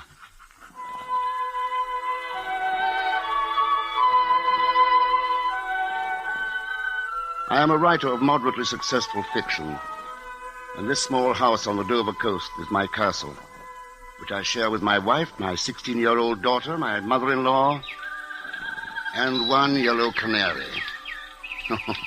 The canary. His name is Chippikins. No, I didn't name him. My mother-in-law did. Chippikins belongs to Mother Dobbs, and bringing him here was an open and shut case of coals to Newcastle. For Dover is alive with birds. And it has been my daily custom, work over, to sit at the cliff's edge and smoke my pipe and watch and listen. The birds, soaring and wheeling in great rushing flocks, flickering in a fat gray sheet just above the grassy slope of the hills, and then bursting all of a bunch, erupting into the sky, restless, ceaseless, ever moving, slashing as one in a perfect arc up, and then for a split moment, almost invisible, as in their turning, the profile, thin as glass, presents itself against the sky. And then as one, in cadence, back again, and with a slow chorus, gone. Black and white, jackdaw and gull, mingling in strange, restless partnership, seeking some strange liberation, never satisfied, never still. Flocks of starlings rustling like silk, and the smaller birds, finches and larks, scattering from tree to hedge and back again. Compelled. By what?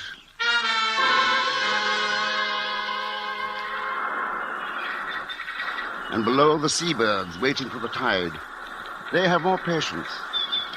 Oyster catchers, redshank, sanderling, and curlew, watched by the water's edge, race the surf as it sucks away, revealing the prize.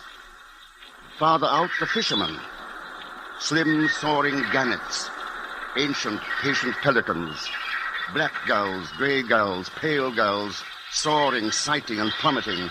Wings folded. Feet tight in, beaks out. Knife through the surface. Down in a flash of silver to the prey below.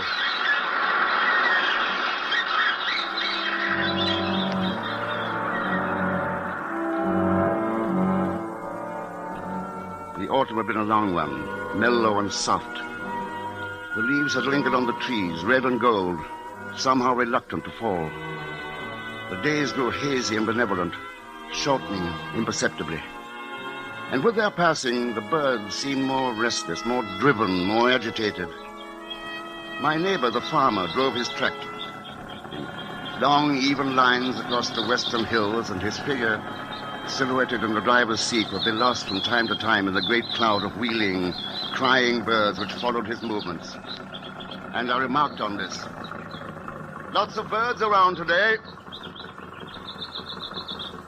Aye, there are more birds than usual, and daring, too. 1 or 2 gulls came so close to my head this afternoon, I thought they'd knock my cap off. As it was, I could scarcely see what I was doing when they were overhead, and I had the sun in my eyes. I have a notion the weather will change. It'll be a hard winter. That's why the birds are so restless.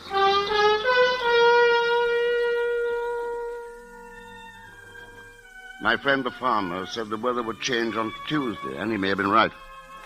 I'm not certain. The fact is, the weather changed that night. And it was that night that it began. I've been asleep. What? What's that? Oh, something at the window. And go back to sleep, dear. I'm going to find out what it is.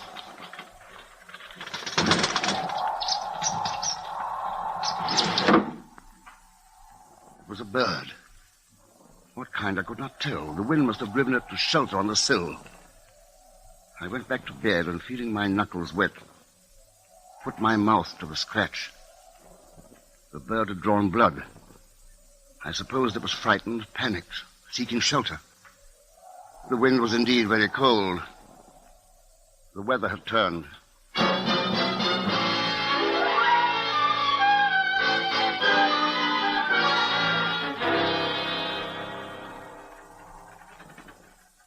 John, are you awake? Yes.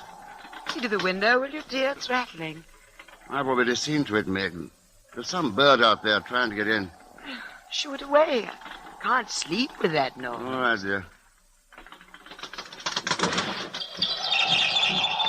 What? No, get away. Get out. What was that? What happened? They went for me.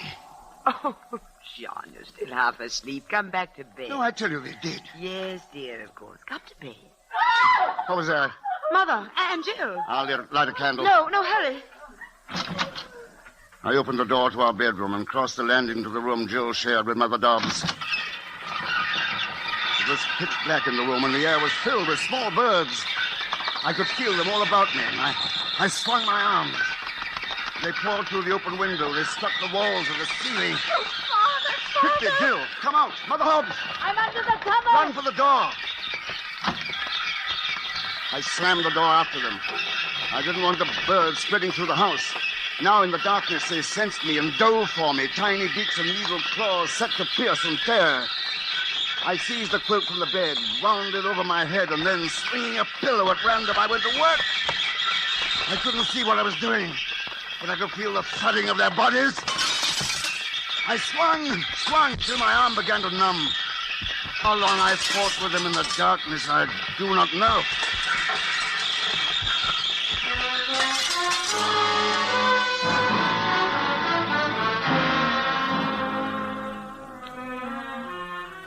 At last, the beating of wings subsided and withdrew.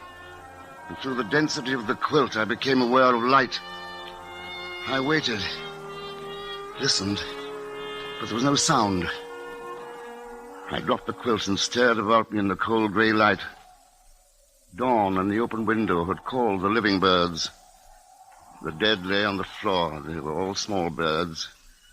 Robins, finches, sparrows, blue tits, larks, bramblings. Birds that ordinarily kept to their own flocks. Now dead and still in a shambles of feathers and broken glass.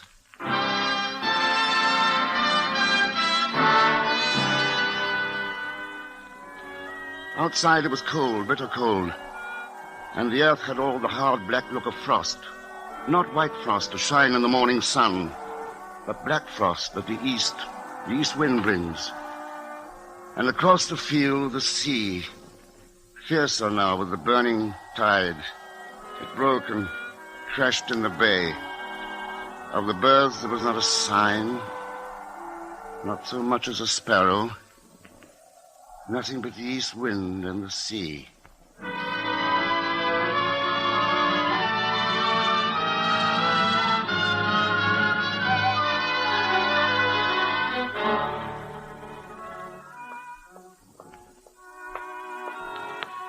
Do you want the wireless left on? Please, Mother.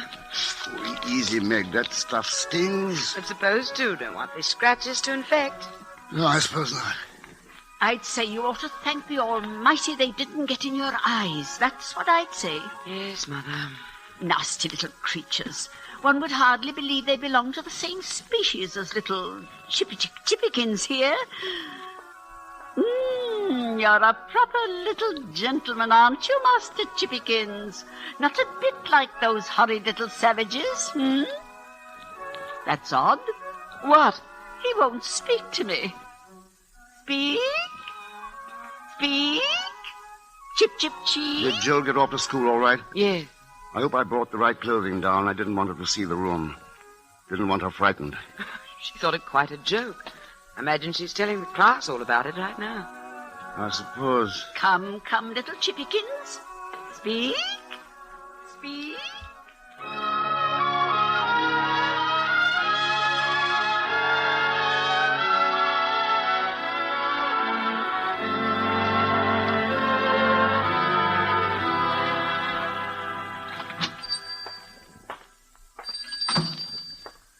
Good morning, Mr. Waite. Good morning, Mr. Bell. An ounce of tobacco, please, my usual. Your usual? Yes, sir. And what do you think of the weather? Wireless says it's going on all over. Something to do with the Arctic Circle. Oh, really?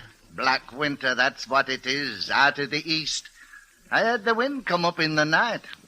Did you hear any birds? Birds? What birds? We had them at our place last night. Scores of them came into the bedroom. Quite savage they were. Here, look at my hand. Well. My goodness, I never heard of birds acting savage, not our birds. I assure you, these scratches are real. Oh, maybe they were some of those foreign birds from the Arctic Circle. Tell you what, put out some crumbs for them. That's what I'd do. Put out some crumbs.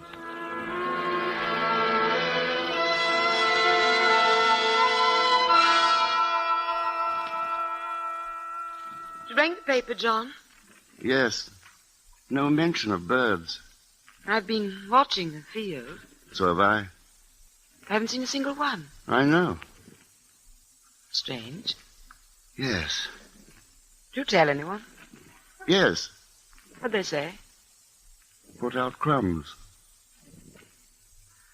I'll get a sack and clean up the bedroom.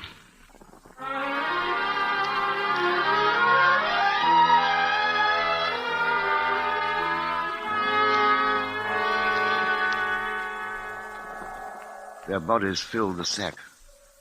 The ground had frozen during the night. It was too hard to dig. I went down the cliff path to the beach. The sky was leaden. The sea was flat, calm, oily. Not a sound of birds. I kicked a hole in the sand. And as I did this, I saw them. The gulls out there, riding the sea.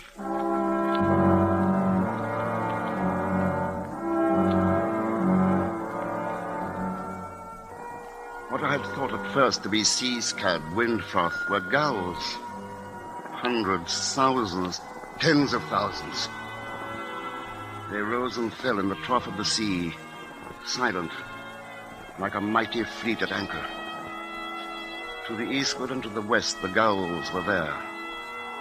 They stretched as far as the eye could reach in close formation, packed line on line. Somebody ought to know of this. Something should be said. But what? Could I call the police? Hello, Constable? I want to report some birds. Oh, no, they think me mad. They think me drunk. Take my report with great politeness and thank me. But they were out there, waiting. Waiting. For what?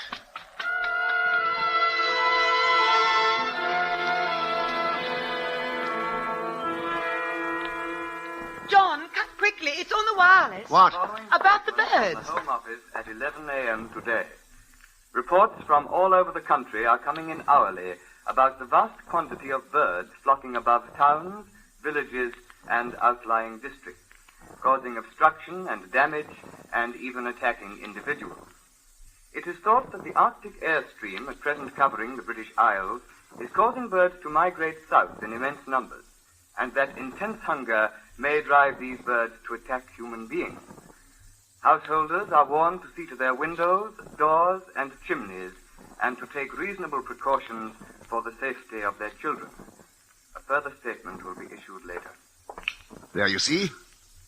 Wait till Mr. Bell hears that. And just now, down on the beach, I saw 1,000,000 gulls riding on the sea, waiting. Waiting? Waiting for what, John? I don't know. Well, the bulletin said the birds are hungry.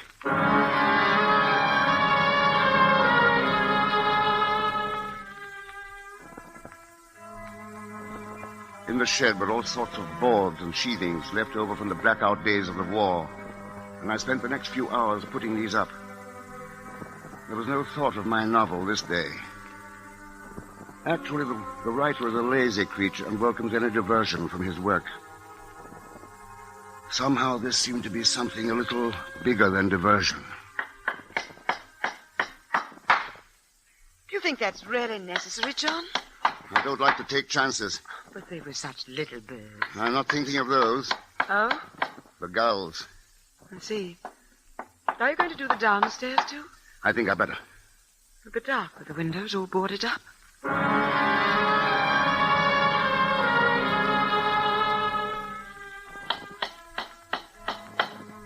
At each window, the process was the same. I nailed the boards to the sills from within the rooms. And by the time I reached the kitchen, Meg and Mrs. Dobbs were listening to the wireless again. The sky was so dense at 1 o'clock this afternoon that it seemed as if the city was covered by a vast black cloud. The birds settled on rooftops, on window ledges, and on chimneys. The sight has been so unusual that traffic came to a standstill in many thoroughfares. Work was abandoned in shops and offices, and the streets were, and still are, crowded with people standing about to watch the birds. We take you now to our roving microphone in Piccadilly Circus. I've been standing here for hours. We cannot begin to describe the enormous variety of birds which are circling overhead. I have never seen anything like it. Standing beside me is the gentleman... what is your name, sir? Jickins, Peter Jickins. What do you think of the birds, Mr. Jickins? Oh, never saw nothing like it. I swear I never did. Well, just before we went on the air, you were telling these people and myself about your cat. I wonder if you would mind repeating that for our air audience. Lord lummy, they wouldn't want to hear none of that. Oh, I'm sure they would. Well, I've got these 3 mouses, you see. Big bullion alley cats they are, hard as nails.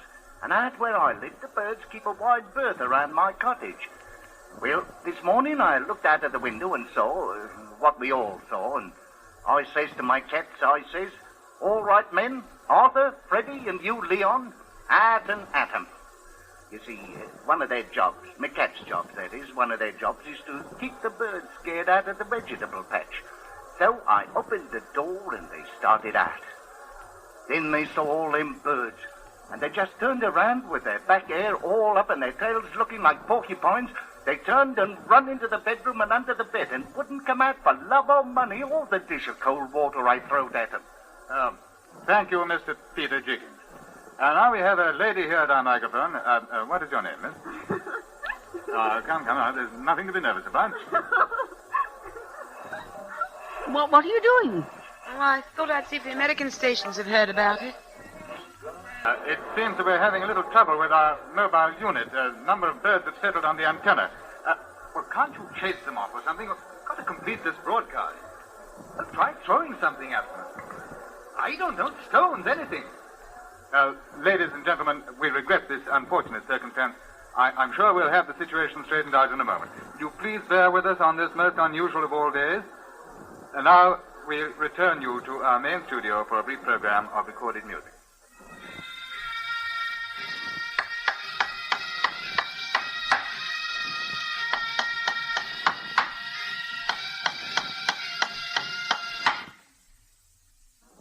There. That ought to hold it. If you want my opinion, it's all nonsense. That's what it is. Oh, Mother.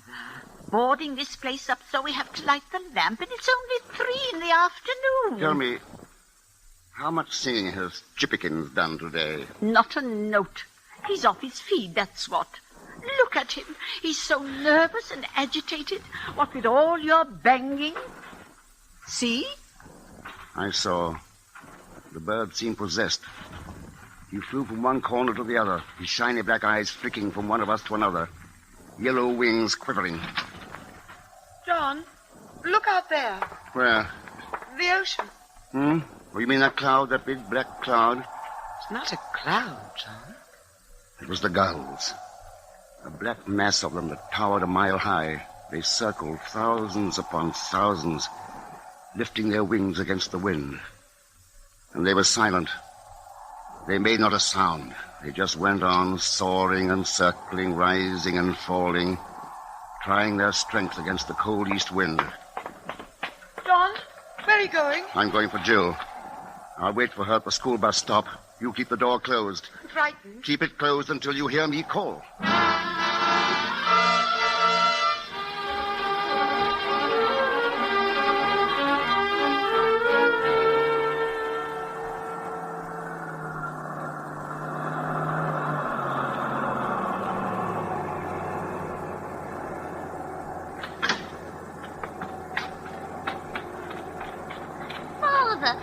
What are you doing here? Come, Jill, hurry. Oh, all right, but you look so funny.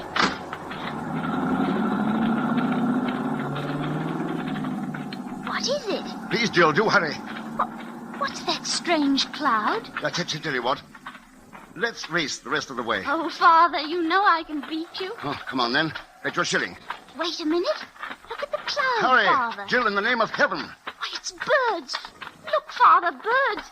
And it's coming this way. Run! But they won't hurt us, will they? Faster!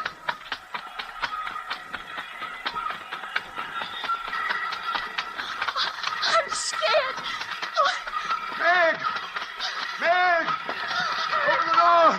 Hurry! Yes. Quick, Jill. In you go. I'm holding the door for you, Father. Look out! Oh, wait!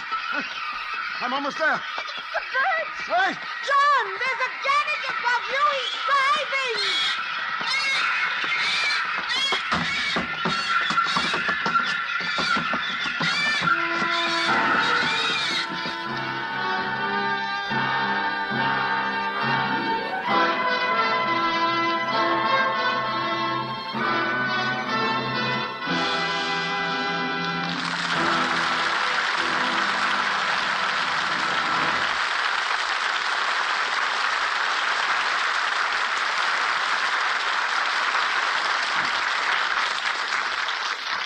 It's Linkletter times 2, Tuesdays on CBS Radio. That's right. Tuesdays in the daytime, you enjoy lively Arc Linkletter on House Party at its regular time. Then Tuesday nights on most of these same stations, Art is back again on People Are Funny. House Party in the daytime, People Are Funny in the evening.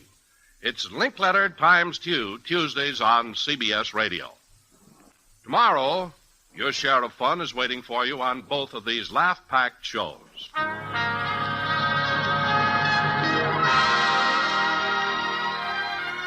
And now, Act 2 of The Bird, starring Mr. Herbert Marshall as John Waite.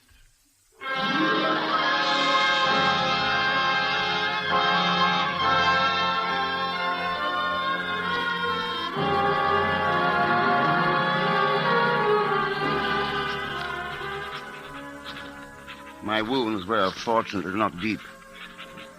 Had the gannet struck, I would surely have been killed on my own doorstep.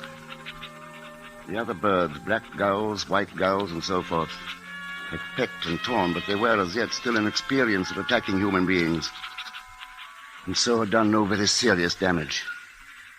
My preparations had been most fortunate.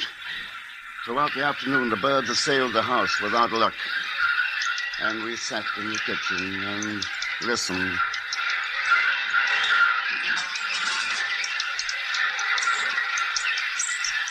We listened, and we watched Chippikins. The madness which had seized the other birds now was his, too.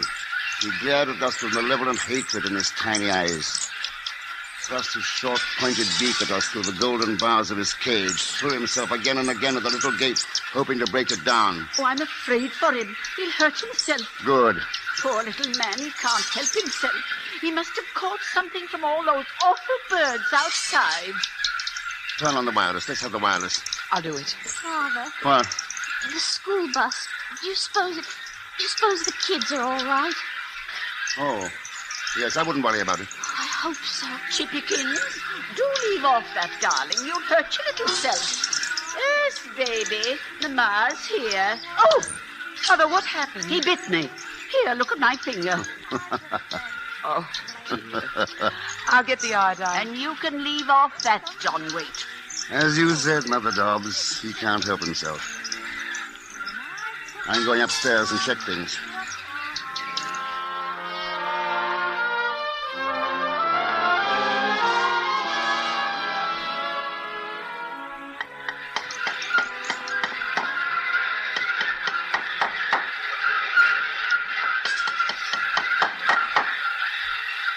Upstairs, it seemed worse.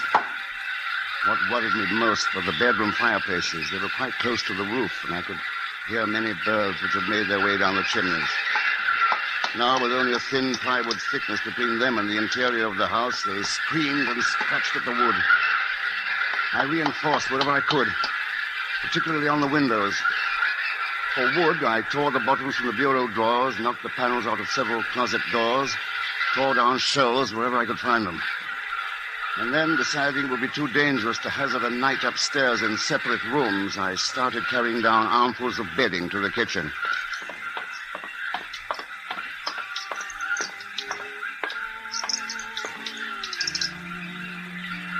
John, what on earth are you doing? I thought, just for fun, we'd sleep down here. Oh, you're carrying this game too far. How's your finger? Oh, be still. Here, Jill, help your mother. Righto, Father. And Meg, what's for supper, huh?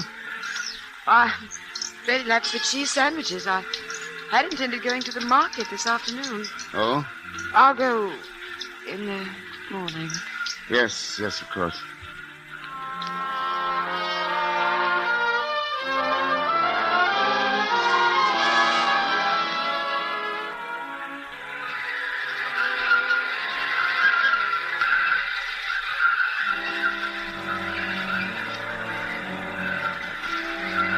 When I finished moving things, I locked both bedroom doors.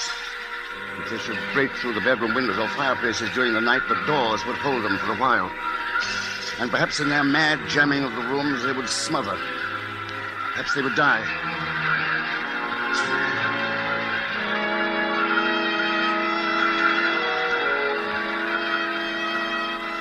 At the landing, I piled as much furniture as I could. Made a solid wall of bureaus, tables, chests, mattresses, and so forth. Now, should they break through the doors, they would have this third barrier to assail. But by that time, it would be over. Surely. I regarded my handiwork with some pride and wondered. Outside, I could hear the birds beating against the house.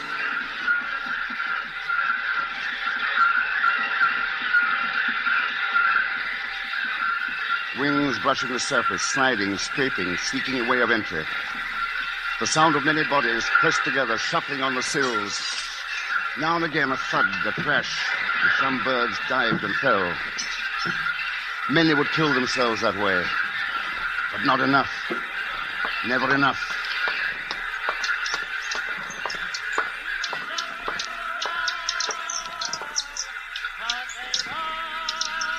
John, Yes, Meg. There's to be another report in a moment. The man said so. Good. Here, eat your cheese sandwich. It's good. Oh, thank you. This is London calling. A national emergency was proclaimed at 4 o'clock this afternoon. Measures are being taken to safeguard the lives and property of the population, but it must be understood that these are not easy to effect immediately, owing to the unforeseen and unparalleled nature of the present crisis. Unparalleled. Get him. Every householder must take precautions to his own building, and where several people live together, as in flats and apartments, they must unite to do the utmost they can to prevent entry. It is absolutely imperative that every individual stay indoors tonight, and that no one at all remain on the streets or roads or anywhere without doors. The birds, in vast numbers, are attacking anyone on sight, and have already begun an assault upon buildings, but these, with due care, should be impenetrable. The population is asked to remain calm and not to panic. Owing to the exceptional nature of the emergency, there will be no further transmission from any broadcasting station until 7 a.m. tomorrow.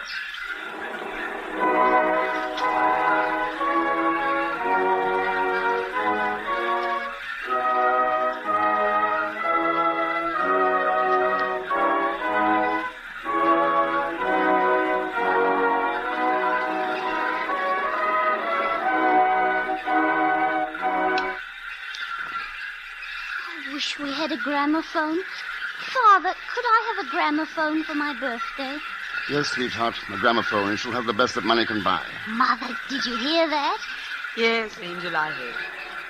Now, suppose we all go to bed, hmm? It's been a long day. Wait. Shh. What is it?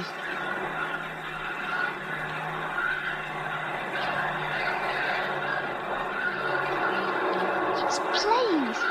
The RAF. Good old RAF.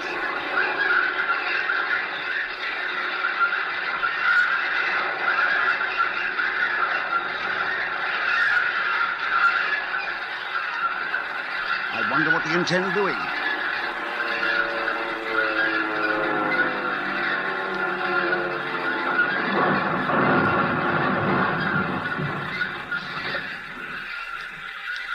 What was that, I wonder? Oh, probably a bomb of some sort. I wouldn't worry about it. Well, I must say I feel better now. Mother Dobbs, mind you say goodnight to Chippykins. I'm not speaking to him, the ungrateful little wretch.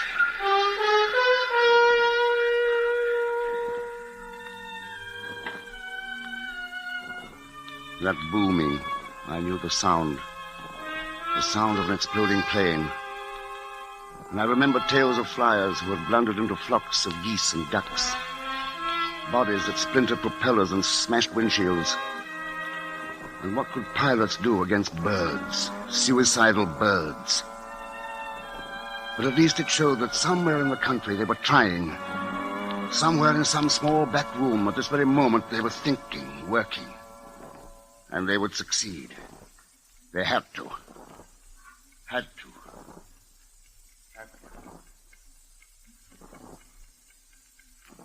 John. John, wake up. What? What is it? John, they're gone. Listen. What's the time? 10 o'clock. 10. That means the tide has turned. It's on the ebb. I wonder, Meg, do you suppose it could be that they only attacked with the flood tide? I don't know, dear. What are you going to do? Where's the flashlight? On the mantel. I'm going outside. Huh? What's happening? The birds, they're gone, Mother. Gone, you say? Yes, John's going to have a look about. Oh, don't you do it. And why not? They're all out there waiting. Mother. Waiting all around the door, silently, for you to open it. John, do you suppose that... Well, there's one way to find out.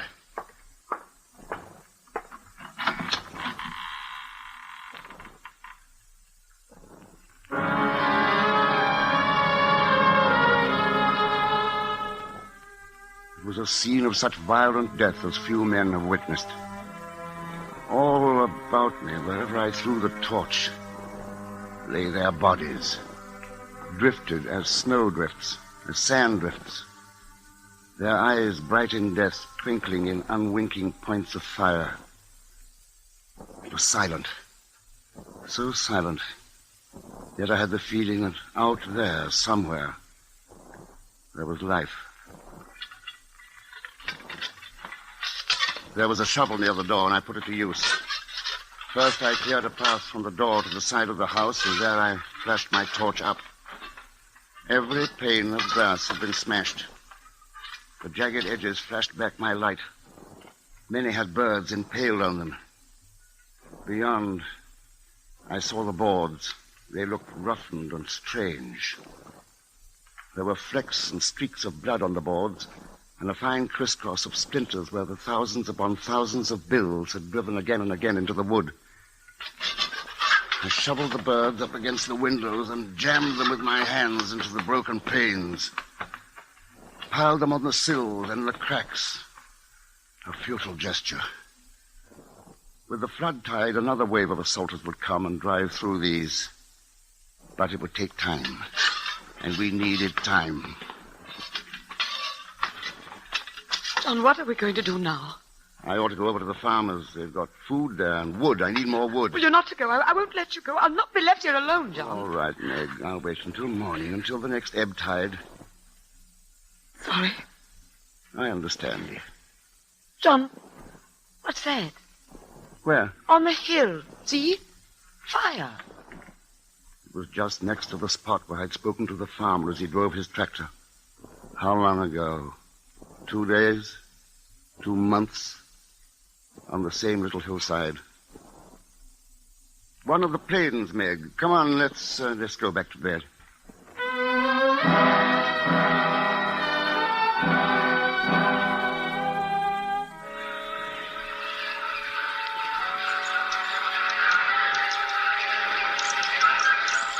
The second attack was much worse. There was something different about it, something I found difficult to analyze. And while I was thinking about it, I watched the canary. He, too, had been quiet during the lull, but now he stormed and raged again, beat at the bars of his cage. And I thought of the birds in cages all over the world. Parrots, lovebirds, peacocks, yes, and ostriches. What of the ostriches? And the great red flamingos and the big swans in the parks with their powerful wings and beaks. Father, what's that noise? Noise? From the chimney. I don't know. Let's see. Sounds like they're trying to get at us through this chimney. We've got the fire. Get too low. John, do something. Here, give me that can of paraffin oil. Now then, everybody stand back. Careful. Back. This will clear them out.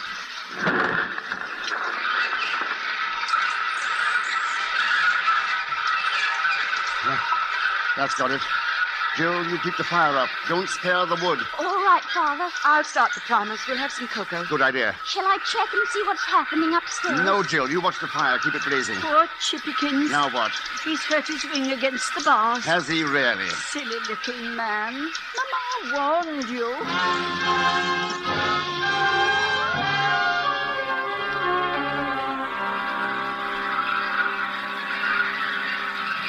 At the head of the stairs, I pushed the barricade aside and listened at the bedroom doors.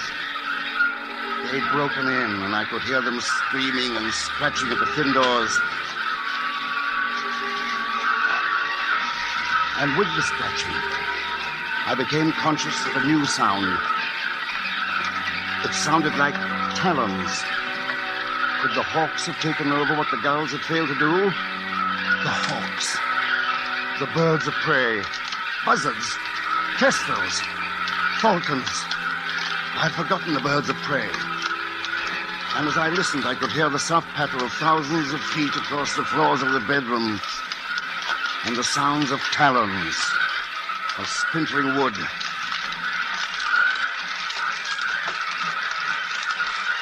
I rebuilt the barricade, descended into the kitchen. The others had not yet noticed that soft patter just above our heads. I prayed that they would not. Outside, the birds continued to dash against the ground, against the walls. Those were the herring gulls, the suicide boys, kamikaze fighters. They had no brains. The blackbacks were something different. They knew what they were doing. So did the buzzards, the hawks.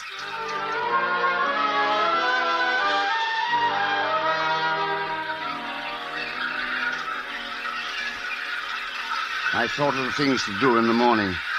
There were so many things we needed to withstand siege. A car. If I could hire a car between the tides and use it to carry things. Food, oil for the stove, lumber and nails, sheets of metal for the windows, oh, so many things. I wondered and worried and dozed.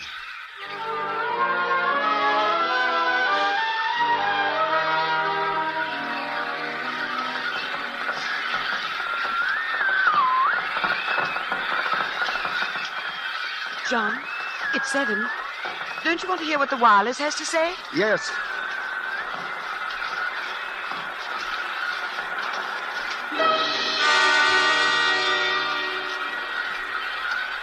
It's 20 after. I can't understand it. Don't touch the knob. Leave it on the home station. I thought if I just jiggled it a bit. No, they've made a mistake. They meant they'd go on at 8, not 7. Oh, well, that must be it.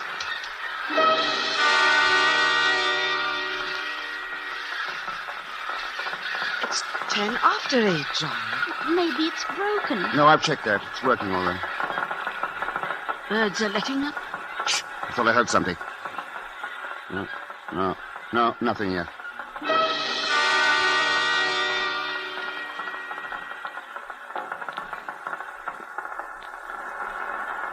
Oh, 9 o'clock's past. There's nothing on the wireless. Nothing. I know. What does it mean, John? Don't you see? Not even the shortwave.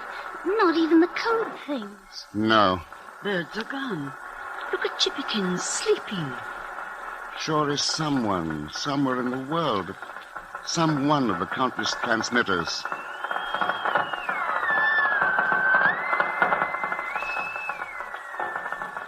Shall we open the door? Yes, there's a lot to do before the next flood tide.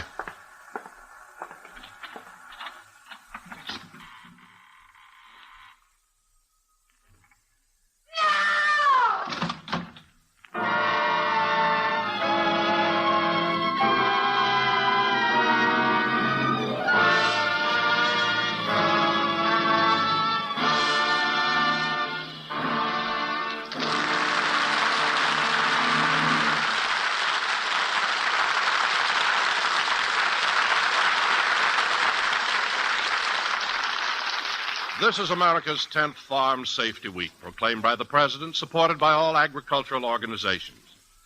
The occasion is far more than academic interest to non-farms, too. Every farm accident that cuts production affects supply and prices. This week, on the farm and off, in all farm-connected industries, check your equipment and habits for safety first. $1 billion a year is lost from farm accidents. Eliminate falls, fires, and equipment failure accidents. Live to farm as you farm to live. We now pause for station identification. This is the CBS Radio Network.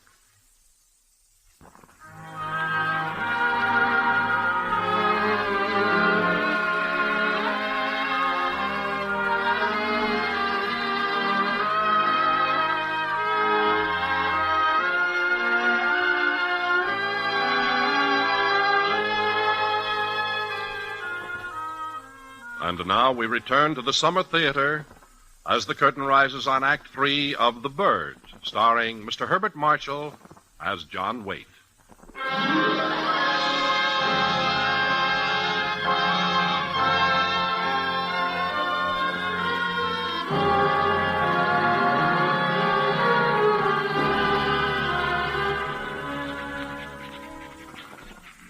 A single brief glimpse through the open door was enough. I slammed it and paused to consider this new dilemma. The birds were out there, silent and watchful, waiting. Not a single one flew. They stood across the yard and in the fields, perched on the fence and on bushes and in the trees, all silent, watchful, and waiting. What are we going to do? I don't know. They didn't move. Just like Chippykins, every one of them. Yes. Here, Chippykins. Here's my finger, see. Go on, take a bite. He won't move. Is he asleep? No. No, he seems drugged. Or exhausted. What are you doing? Look at them. They're just sitting there. Here, give me that book. There. It's like they're all hypnotized. I'm going to the farm. Then you'd better take me. Me too, Father, please. All right. I guess we better all go. There'll be things to carry. Bundle up warm now. It's better cold out there.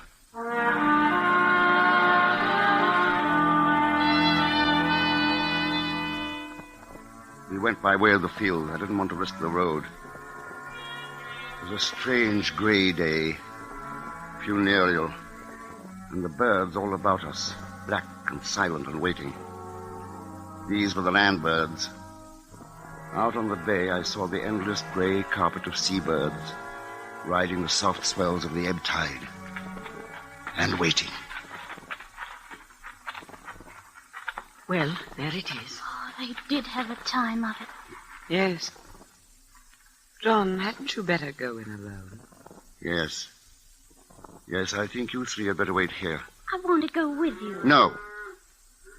No, I want you to stay and take care of your mother. Look, John, the cows are unharmed. And the sheep. I guess it wasn't them the birds were after. Oh, poor thing. She wants milking. Good idea. There's some buckets over there in the shed, Joe. You and Mother Dobbs milk some of the cows. And I'll come with you, John. Sure you want to? Yes. All right.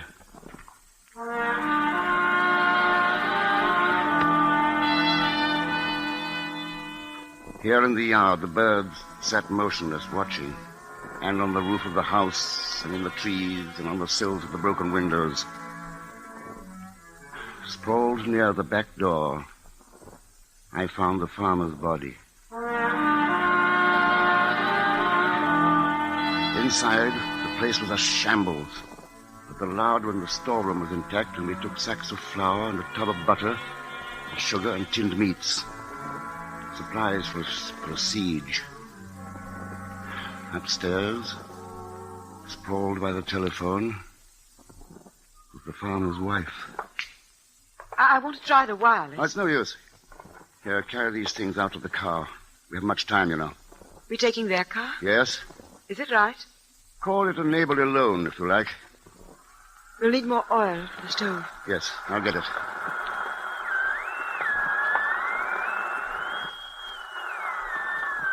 Come on, Meg, we have work to do.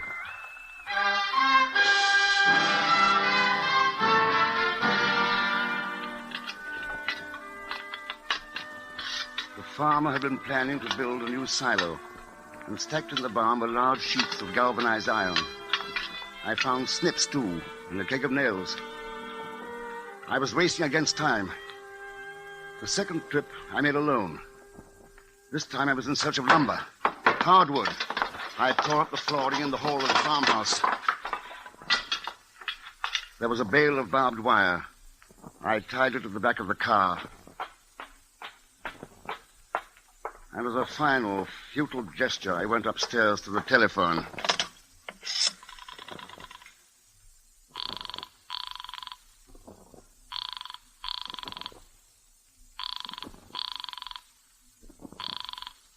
Oh, brother.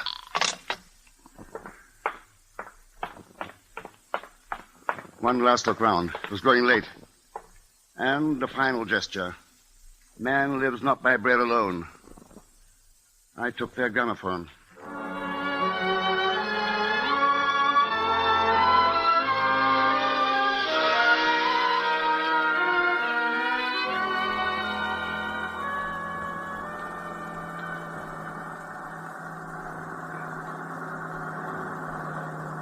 As I came down the little lane to our door, I glanced out to sea, and my heart stood still. I couldn't believe my eyes.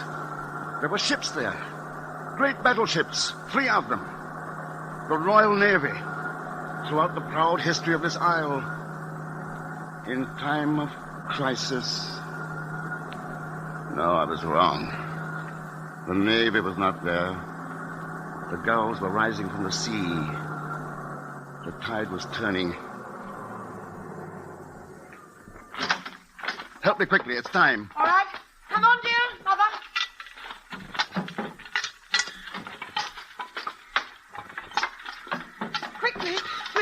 the rest? Yes, hurry, in the house. The gramophone. No, not now. It'll only take a minute.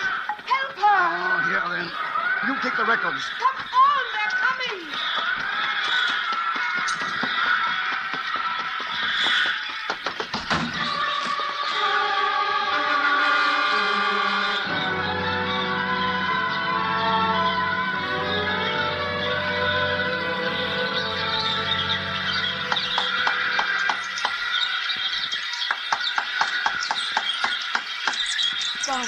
What? That sound upstairs. They're in. Oh. I'm going to build a barricade at the foot of the stairs. Can you do it in time? I've got to. And at the door, the sound is different there somehow. Don't worry about it. All right, dear. Mr. Chippikins, you're an evil little man. Father, What? these are all Harry Lauder. Really? Every single one. Well, now, dear, it may seem a little old-fashioned to you, but your father and I used to find him quite entertaining. And we were courting. Did you really?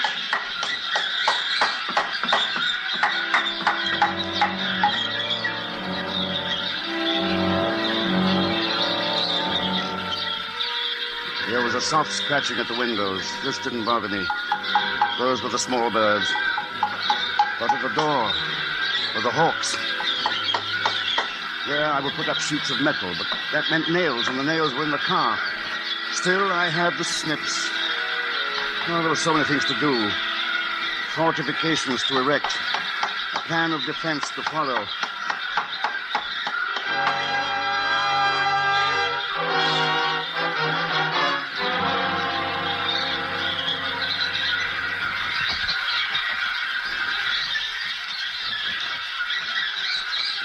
I have done all I can until the next ebb tide. The barbed wire stands in the hall. I intend to nail it across the outside of the windows. I don't think they will be able to get through that. And the galvanized metal is cut to size. And when I get the nails, I will put it up. I am becoming distressed about the main door. The falcons, the hawks, the birds of prey continue to dig at it. But if we can but survive this phase of the attack, we may make out. We have food and fuel for a week. But with each new attack, they grow more intelligent.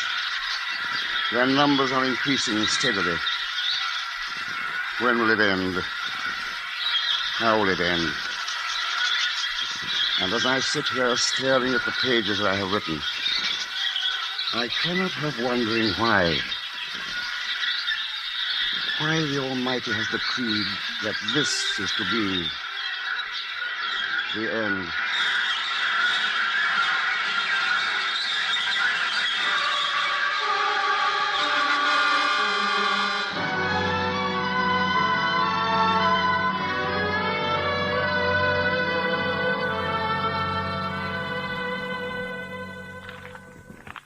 Is this the entire manuscript, Jenkins? Yes, sir. That's all there is. Well, you're our editor. What do you make of it? I'm not quite sure, sir. I wish I could talk with the author about it, but as I told you, the story was submitted with no address. I haven't been able to find a trace of John Waite. Undoubtedly, he's one of those curious, shabby fellows who live in squalor and great prophetic visions. You know the sort. That's it, sir. What? Prophetic. That's what the story is. Almost a warning. Oh? In what way, Jenkins? Well, sir, I think it has to do with nature and her system of checks and balances. You see, what he's saying is that a man, with his ever-recurring wars, his new weapons of destruction, threatens to destroy not only himself, but all forms of life. And nature might find a way to prevent this. By wiping out man, you mean? Getting rid of him? Yes, sir. Nature, or the Almighty, call it what you will, just isn't going to allow all life to come to an end. And so, through the birds, it will quite simply take care of the situation. Yes, Jenkins. Perhaps that's it. Perhaps. Who knows?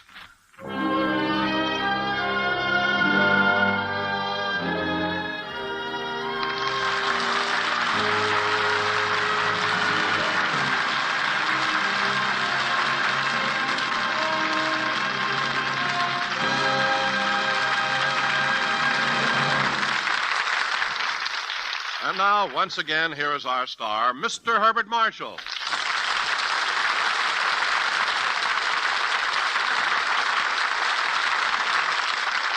You know, Don, it was a pleasure doing a story as odd as the bird, even though I do think you billed me incorrectly. What do you mean, Bart? Well, after all, I was scarce of the star of the piece when you consider the gulls and the gannets. Villains that they were, they ran the whole show. Well, I suppose you're right, Bart, but after all, we couldn't bill a bird. Bill a bird, indeed. You made me say it, Bart, but seriously, you still like birds, don't you? Oh, of course I do. But now I understand something I never did before. What's that? You remember during the war we had airplane spotters, men and women, too, who spent hours scanning the skies on watch for the enemy? Oh, yes, of course. Well, tonight I think I've at last discovered what bird watchers are for. Well, I give up. But anyway, thank you, Herbert Marshall, for being with us tonight. It was a great pleasure. Good night, everybody.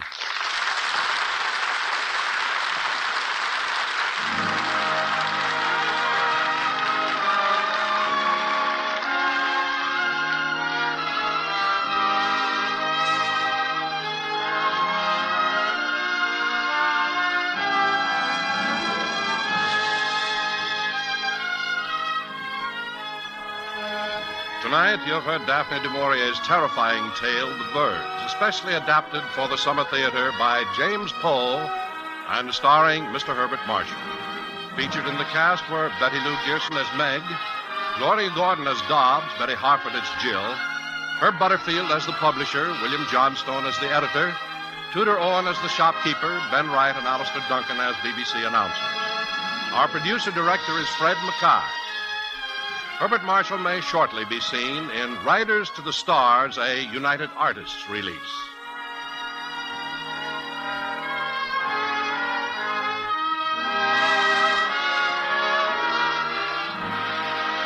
And now, this is your host, Don Wilson, reminding you to be with us again next week at this same time, when the Summer Theater will present One Foot in Heaven by Hartzell Spence, and our star will be Mr. Dana Andrews.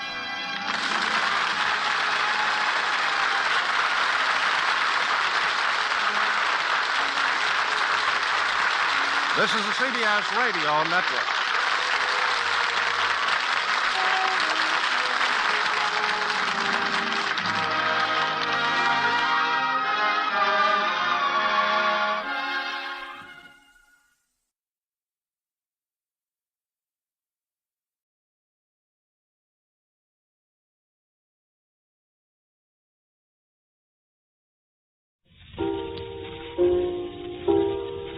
Thou still unravished bride of quietness, thou foster child of silence and slow time, sylvan historian who canst thus express a flowery tale more sweetly than our rhyme, what leaf-fringed legend haunts about thy shape, of deities or mortals, or of both? You are listening to the voice of Vincent Price reciting Ode to a Grecian Urn by John Keats. Up I Mind My Manners, I'd like to thank Gene Hamilton for tending shop while I spent a few very wonderful weeks in Europe. A considerable amount of mail arrived while I was away, and since most of it concerns the Edna St. Vincent Millay program, suppose we tackle that problem first. As of this moment, there's still no decision on the status quo, or rather price quo, of the recording. All sorts of plans are in the air, and we hope we'll be able to land something concrete in the way of a decision by next week. A card reading the Macmillan Company on top and signed M. Morgan. Gentlemen, I tuned in a little late today on a poem about England. Please say why you don't consider the latecomer. What was the poem, who wrote it, and who was the speaker? Wouldn't it be as easy to announce these after as well as before the program? I look forward to the answer. Well, the answer simply is that very often it's a question of time. We feel we give each poem a clear and concise introduction.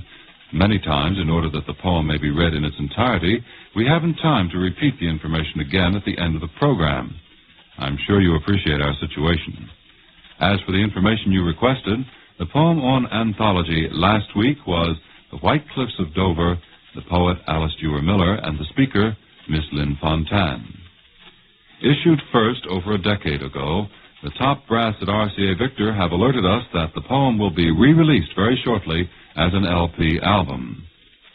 And since the White Cliffs of Dover so ably suggests England, suppose we follow through in this fashion.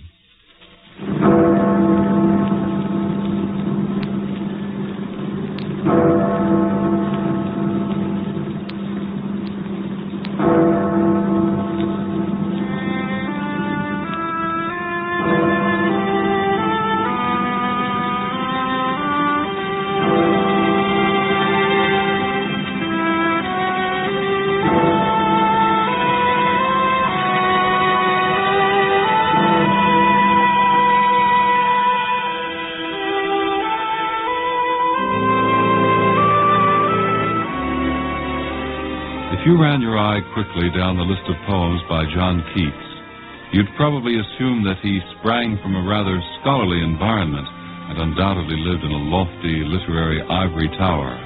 Hymn to Apollo, On Seeing the Elgin Marbles, Sonnet to Homer, and the two odes we're to hear this afternoon, Ode to a Grecian Urn and Ode to a Nightingale.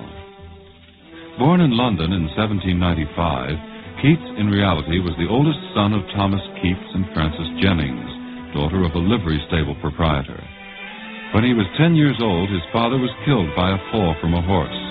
His mother remarried within a year, but was soon separated from her new husband and returned to her mother's house in Edmonton, where she raised her family.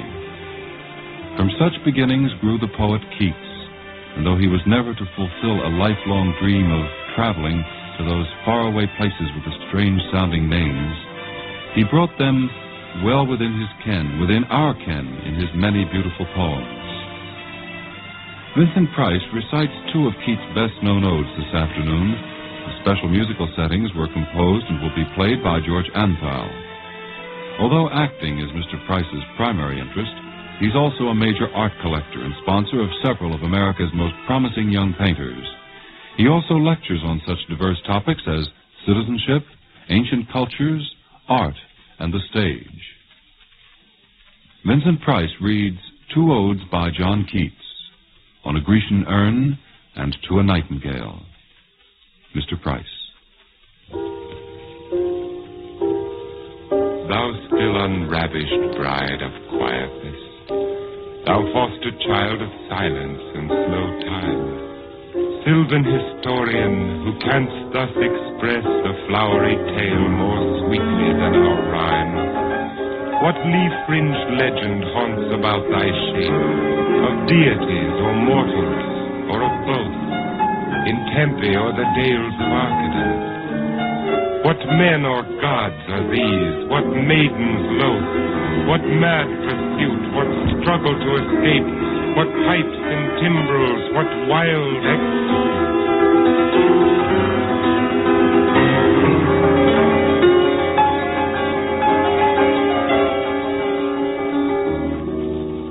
Heard melodies are sweet, but those unheard are sweeter.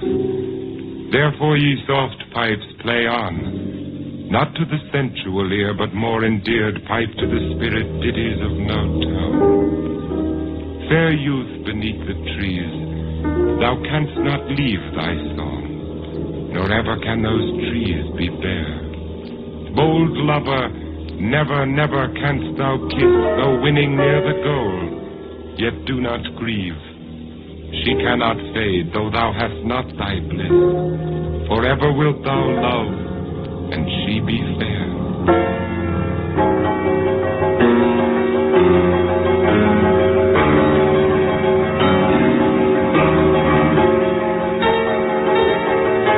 Ah, happy, happy boughs that cannot shed your leaves, nor ever bid the spring adieu.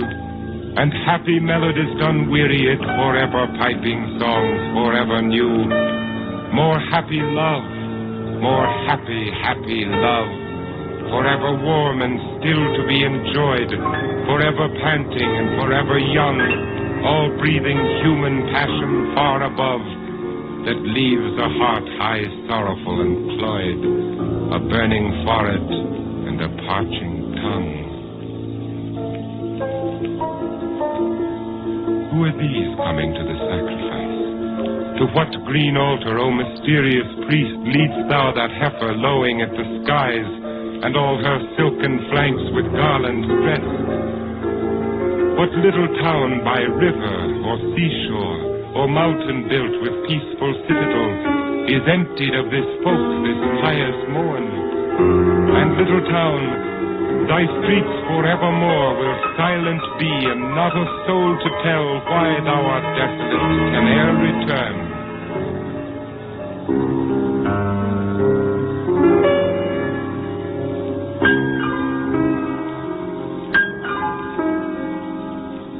O Attic shape, fair attitude, with breed of marble men and maidens overwrought, with forest branches and the trodden weed, thou, silent form, dost tease us out of thought, as doth eternity.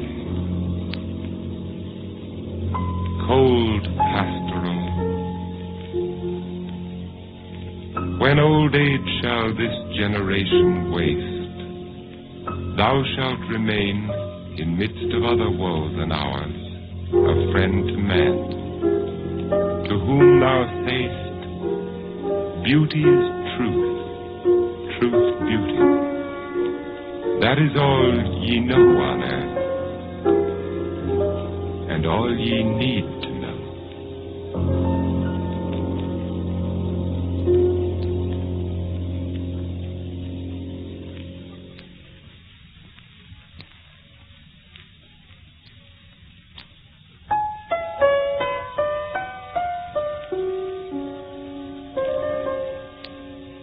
My heart aches, and a drowsy numbness pains my sense,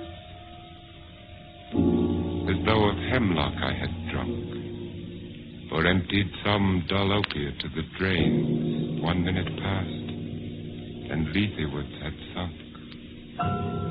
'Tis not through envy of thy happy lot, but being too happy in thine happiness, that thou, light-winged dryad of the trees, in some melodious plot of beechen green and shadows numberless, singest of summer in full-throated ease.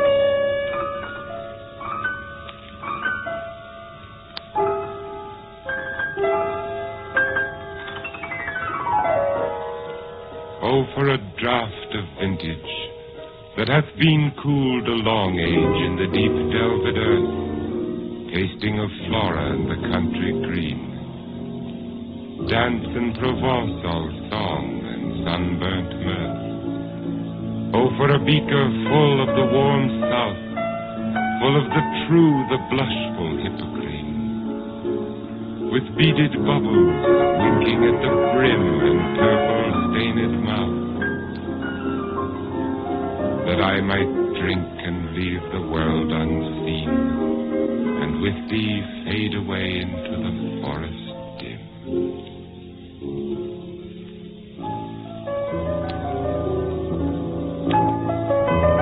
Fade far away, dissolve and quite forget what thou among the leaves hast never known, the weariness, the fever, and the fret.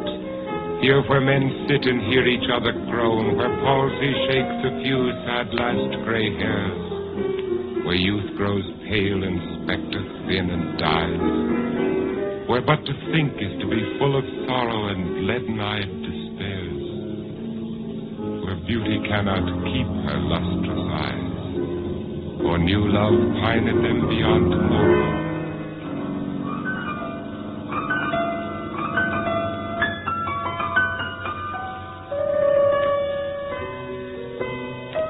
Away, away, for I will fly to thee, not charioted by Bacchus in his pods, but on the viewless wings of poesy, though the dull brain perplexes and retards. Already with thee, tender is the night, and haply the queen moon is on her throne, clustered around by all her starry face. But here there is no light, save what from heaven is with the breezes blown, through verdurous glooms and winding mossy ways.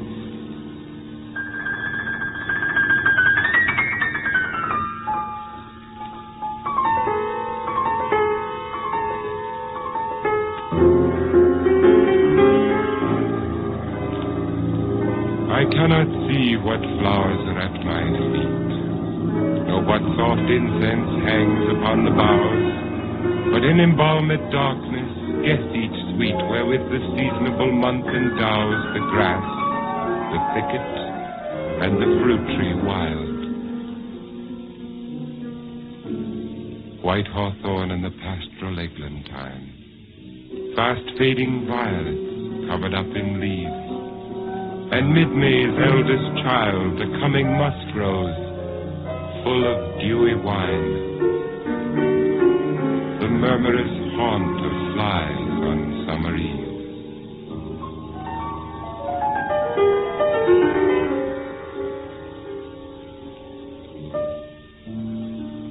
Darkling I listen, and for many a time I have been half in love with easeful death.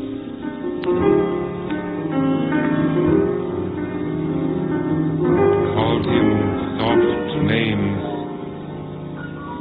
in many a mused rhyme.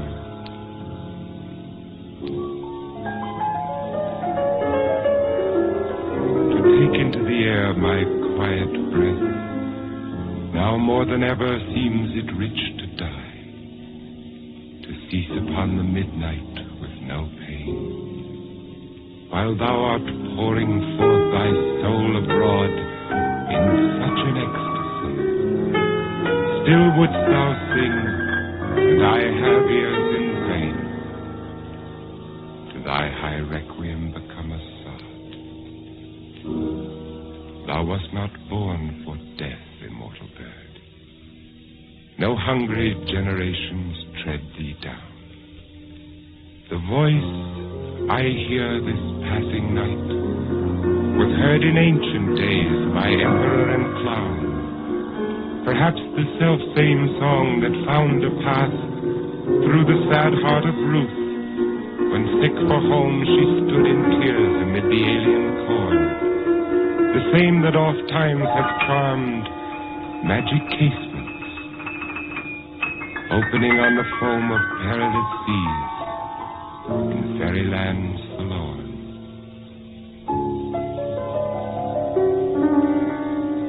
Forlorn, the very word is like a bell to toll me back from thee to my soul's self. Adieu. The fancy cannot cheat so well as she is famed to do, deceiving else.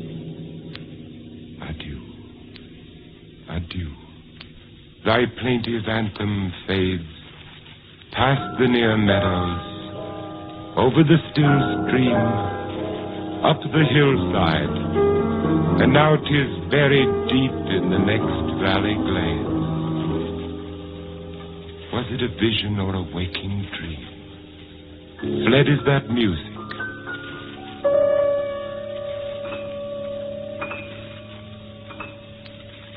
Do I wake or sleep? Two Odes by John Keats, On a Grecian Urn and To a Nightingale, read by Vincent Price. The musical score was composed and played by George Antheil.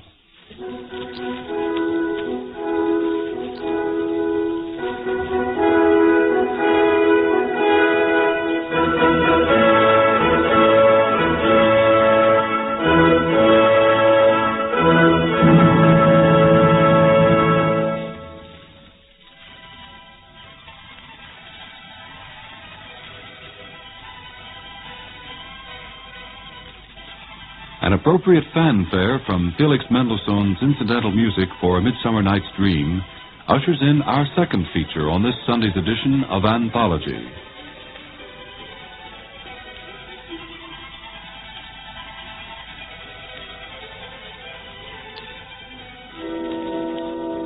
We'll speak now of magic love potions, of an enchanted wood, permanently leased by the king and queen of the fairies, and of the lovers who spent a most confusing evening there, through the courtesy of William Shakespeare. Such are the ingredients for a preview of a program and a performance.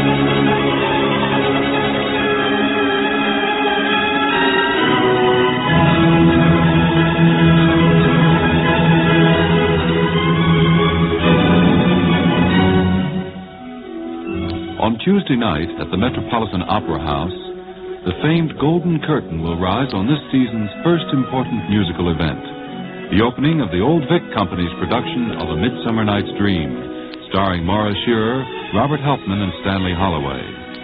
This is the same production which was such a success very recently at the Edinburgh Festival. In fact, it was flown, cast, sets, costumes, and props directly from Scotland to New York. Prior to its opening at the festival, the production was recorded by RCA Victor for a special LP album which will be on sale very shortly. And so, a preview of a program and a performance. RCA Victor has graciously lent us a pre-release pressing of A Midsummer Night's Dream. Tonight at 6:30, you'll be able to hear the album on WNBC. And Tuesday night, of course, A Midsummer Night's Dream opens at the Met. Come with us for a few moments now to that magic wood created by William Shakespeare as the stage for one of his most famous comedies. Bottom, the weaver, wears the head of an ass. Yet, through a magic potion, he's loved by Titania, queen of the fairies, who in turn is still loved by Oberon, her husband. Bottom is played by Stanley Holloway. Maura Shearer is the lovely Titania. Robert Helpman portrays Oberon, the king, and Philip Gard is Puck. Titania sits with Bottom's head resting in her lap. Behind them, Oberon listens, unseen, and rather unhappy by what he has done.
Flowery bed, while I thy amiable cheeks do coy, and stick musk roses in thy sleek smooth head, and kiss thy fair large ears, my gentle joy. Where's Peas Blossom? Ready? Scratch my head, Peas Blossom. Where's Mounseer Cobweb? Ready? Mounseer Cobweb, good Mounseer. Get you your weapons in your hands and kill me a red-hipped humblebee on top of a thistle. And, good Mounseer, bring me the honey bag. Do not fret yourself too much in the action, Mounseer. And, good Mounseer, have a care the honey bag break not. I would be loath to have you overflown with a honey bag, Signor. Where's Mounseer Mustard Seed? Ready? Give me your niece, Mounseer Mustard Seed. Pray you, leave your curtsy, good Mounseer. What is your will? Nothing, good Mounseer, but to help Cavalry Cobweb to scratch. I must to the barber's. Methinks I am marvellous hairy about the face. And I am such a tender ass. If my hair do but tickle me, I must scratch.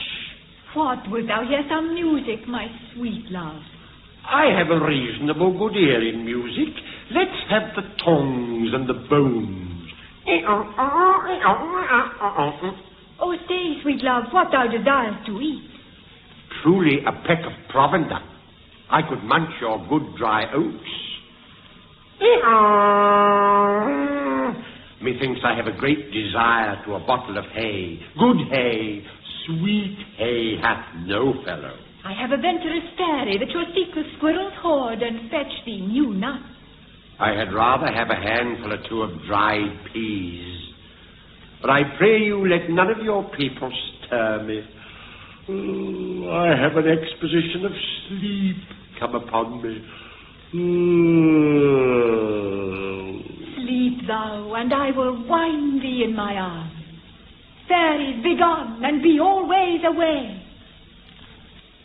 So doth the woodbine, the sweet honeysuckle gently entwist. The female ivy so enrings the barky fingers of the elm. Oh, how I love thee, how I dote on thee. Welcome, good Robin. Seest thou this sweet sight? Her dotage now I do begin to pity. And now I have the boy, I will undo this hateful imperfection of her eyes. And gentle Puck, take this transformed scalp from off the head of this Athenian swain, that he, awaking when the others do, may all to Athens back again repair, and think no more of this night's accidents, but as the fierce vexation of a dream. But first I will release the fairy queen. Be as thou wast wont to be, see as thou wast wont to see. Dian's bud or Cupid's flower hath such force and blessed power. Now, my Titania, wake you, my sweet queen. My Oberon, what visions have I seen? Methought I was enamoured of an ass. There lies your love. How came these things to pass? Oh, how mine eyes do loathe his visage now. Silence a while. Robin, take off this head. Titania, music call and strike more dead than common sleep of all these 5 the sense. Music, oh, music, such as charmeth sleep. Sound music. Come, my queen, take hands with me, and rock the ground whereon these sleepers be.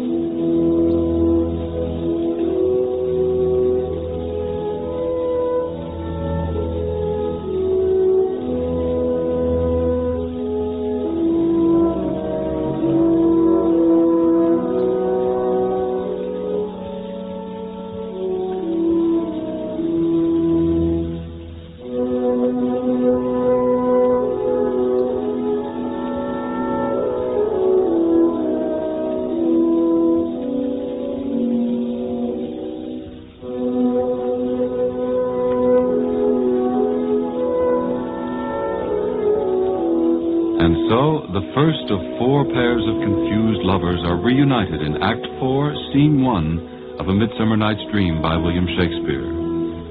Tonight at 6:30, you'll hear the new RCA Victor album with the Old Vic Company here on WNBC. And Tuesday night at the Metropolitan Opera House, the production opens with its 3 exciting stars, Maura Shearer, Robert Helpman, and Stanley Holloway. This is One Man's Family.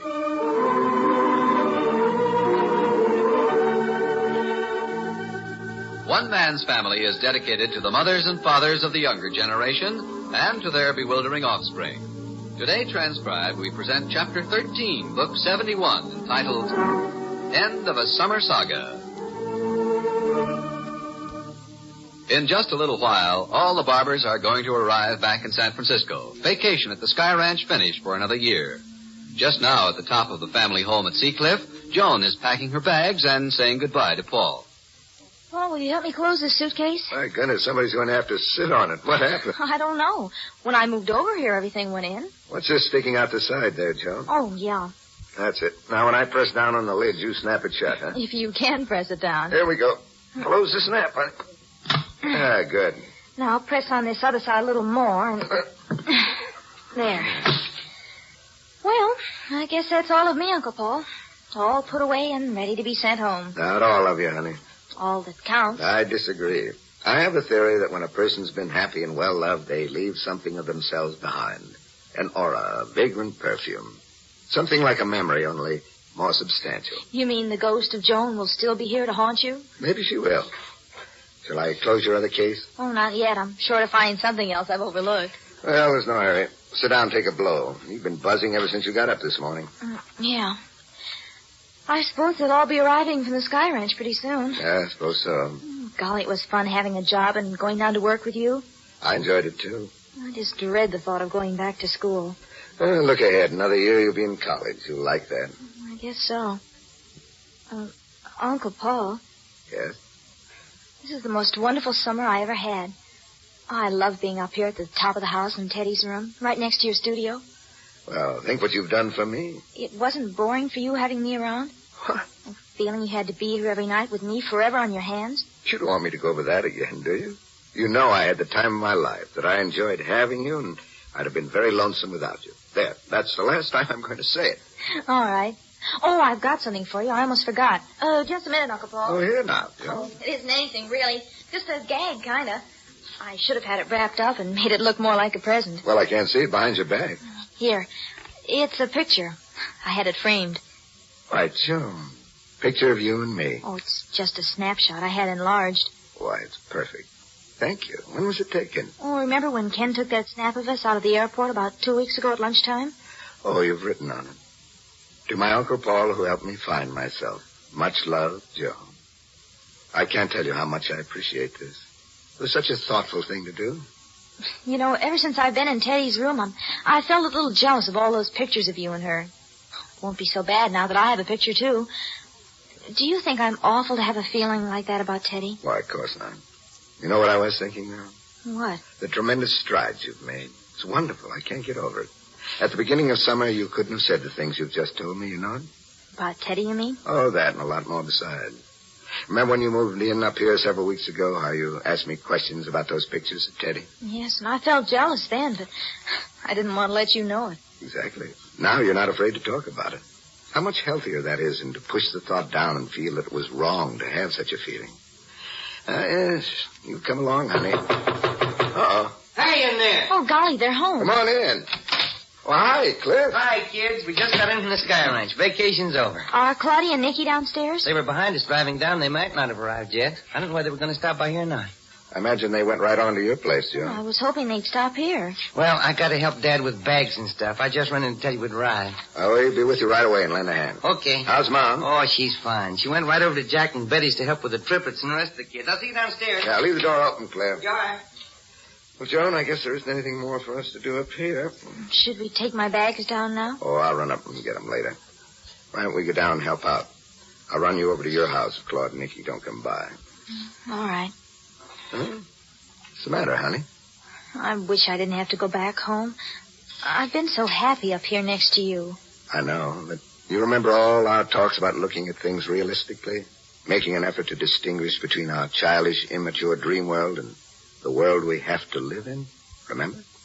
Yes, Paul. Well, this is a test. Up here with me represents your dream world. Going home represents reality. You belong with your mother, Nicky, and they need you. And after a little, you're going to find that you need them, too. Oh, it isn't that I don't love them. I do. I love them more than I ever have. I think it's just that not being here in the evening to talk to you anymore, to put your pajamas out for you, to have breakfast together and rush off to work. I'm going to miss it like anything. That's just temporary. You're going to find a lot of new things to replace all that. You're going to have a whole new outlook with your mother and Nicky. You're going to find that they can be fun to do things with, too. Oh, I'm going to try, and I do want to make them happy. You want to make them happy? You see? Already you're thinking of them and not yourself. Wonderful. Don't worry. You're going to be okay. Believe me, you are. Come on. We're going downstairs, huh? Yes, Uncle Paul. It's funny how sure I am of everything when I listen to you.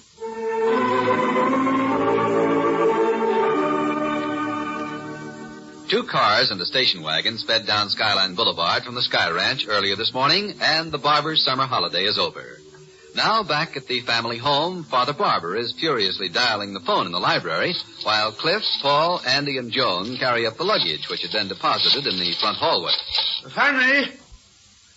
Oh, Fanny? Cliff said she went across the hedge to Jack's house, Dan. What? What's that, Paul? Mom's helping Betty and Nicolette get the children settled. Oh, fine. Oh, splendid. And my things scattered from here to breakfast. Hello, Pinky. Oh, Hank? Well, whichever one it is, let me speak to your mother. Hey, Dad, Andy's to have the room next to mine. Jack's old room, isn't he? I presume so, Clifford. If your mother would stay around home for 2.5 minutes instead of rushing off every time the triplets utter a whimper, we'd know where... Oh, hello. Hazel? Well, we'll get things stowed away. Hazel, in order to locate my possessions, I've got to be a Pinkerton detective. What? I want to ask you, were you not in the kitchen at the Sky Ranch when I came out there this morning? I asked for a few yards of brown wrapping paper and wrapped up my hammock. Do you remember? Huh? Well, somebody was in the kitchen. I thought it was you. I wrapped it up, put a card on it that said Father Barbara's hammock, and carried it out to the front porch and put it with all that big pile of stuff. And now apparently it wasn't put in my car. Huh? I know everybody's busy, Hazel, but I'm not going to have the same trouble again next year. I'm going to put the hammock away right now so we'll know where to find it. All right. I'll phone around and see whose car they put in. Who slammed that door? Sorry, Dad. Andy just went out. Oh, yes. Oh, we have a boy in the house now, Hazel. Hey. Oh, she hung up. A good father trains his son not to slam doors, Clifford. I'll get right on it, Dad. You find the hammer? No, I did not find the hammer. Who are you calling now? That's a very reasonable question, Clifford. I have not been home 5 minutes, and now I'm phoning my wife, who has a way of vanishing into thin air. She's over at Jack and Betty's helping Nicolette. I know. Anytime she's missing, she's over at Jack and Betty's. Oh, hello. Who is it? Oh, Nicolette. Let me speak to my wife if you don't mind. Upstairs, Clifford. Oh, thanks, Joan. Get this little bag. That's all, I guess. No, that linen is Hazel. Somebody left it here by mistake. Gee, I've enjoyed being in Teddy's old room this summer. Were you leaving here today? I guess so. There's a general feeling in the air that a girl ought to live with her own father and mother. Instead of uncles and grandparents, all of whom are softies, huh? Mm-hmm. Oh, is this your room now, Uncle Cliff? Yeah, it's pretty nice, isn't it? You know, when I got back from the hospital and saw the wallpaper changed and that new rug, I couldn't figure out what had happened. It was as if the room had been redecorated overnight. But they said it had been changed 4 years ago when I moved over with you folks at Nicky and Claudia's. You still haven't any memory of all those lost 11 years? Not one wisp of memory.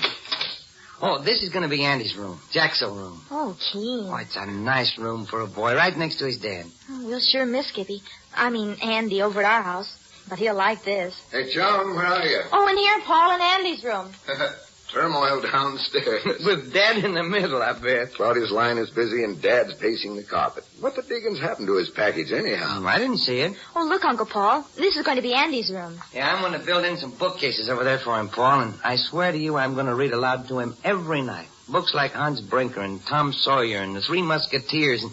Oh, hey, what happened to the copy of Treasure Island? It was with my stuff, wasn't it? Oh, Cliff, I'm sorry. What? I thought that was Pinky's book. I put it in Hazel's car. Oh, that's all right, Joan. All of us are at 6s and 7s today. I'll run over to Hazel's and get it after a while. Now, whose book is this? Oh, Pinky, Margaret, whose copy of Treasure Island... They've disappeared, Hazel. Honestly, Dan, now where have they gone? Don't they realize all these things have to be put away? You know, Hazel, I was just standing here wondering about that, and I think I'm going to be charitable. Now, what's that mean? Well, I was trying to put myself in their place when I was a youngster. I remember we'd come home from a summer trip, unload on the back porch, and all of a sudden I'd get an unbearable yearning to see Stinky Peters. Oh, Stinky Peters. He was my boyhood pal. His father was a tanner. Oh, I see. Well, they're gone, but there's nothing to worry about. You know when we'll see them again? As soon as they're hungry. Right as rain. You've answered the question, lady. You win the jackpot. And here it is. 4 suitcases, 2 sleeping bags, a saddle, boots, Pinky's box of pine cones. What in the world do you suppose he brought those home for? Who knows? Blankets, towels, soil, laundry. Well, Dan, let's get at it. Say, here's an idea. We could put the kids' stuff right smack in the middle of the living room floor and see how long they'll walk around it. Well, we'll have to move it for the Christmas tree in December anyway, so we might as well take it upstairs right now. Oh, hello. Here comes Claudia up on the porch. Door's unlocked. Come on in, Claudia. Did you say to come in? In here, Claudia. You'll find us under the luggage. Isn't it a mess, though? How did did everything get so mixed up this year? The small helping hands of many children. How true. And where are they now? Ah, yes. Not a chick, no child on the horizon. Isn't it always that way? Always. Oh, Hazel, here's your compact. It got in my bag somehow. Oh, thanks. And Dan's hat. And isn't this Margaret's underwear? I'm afraid it is.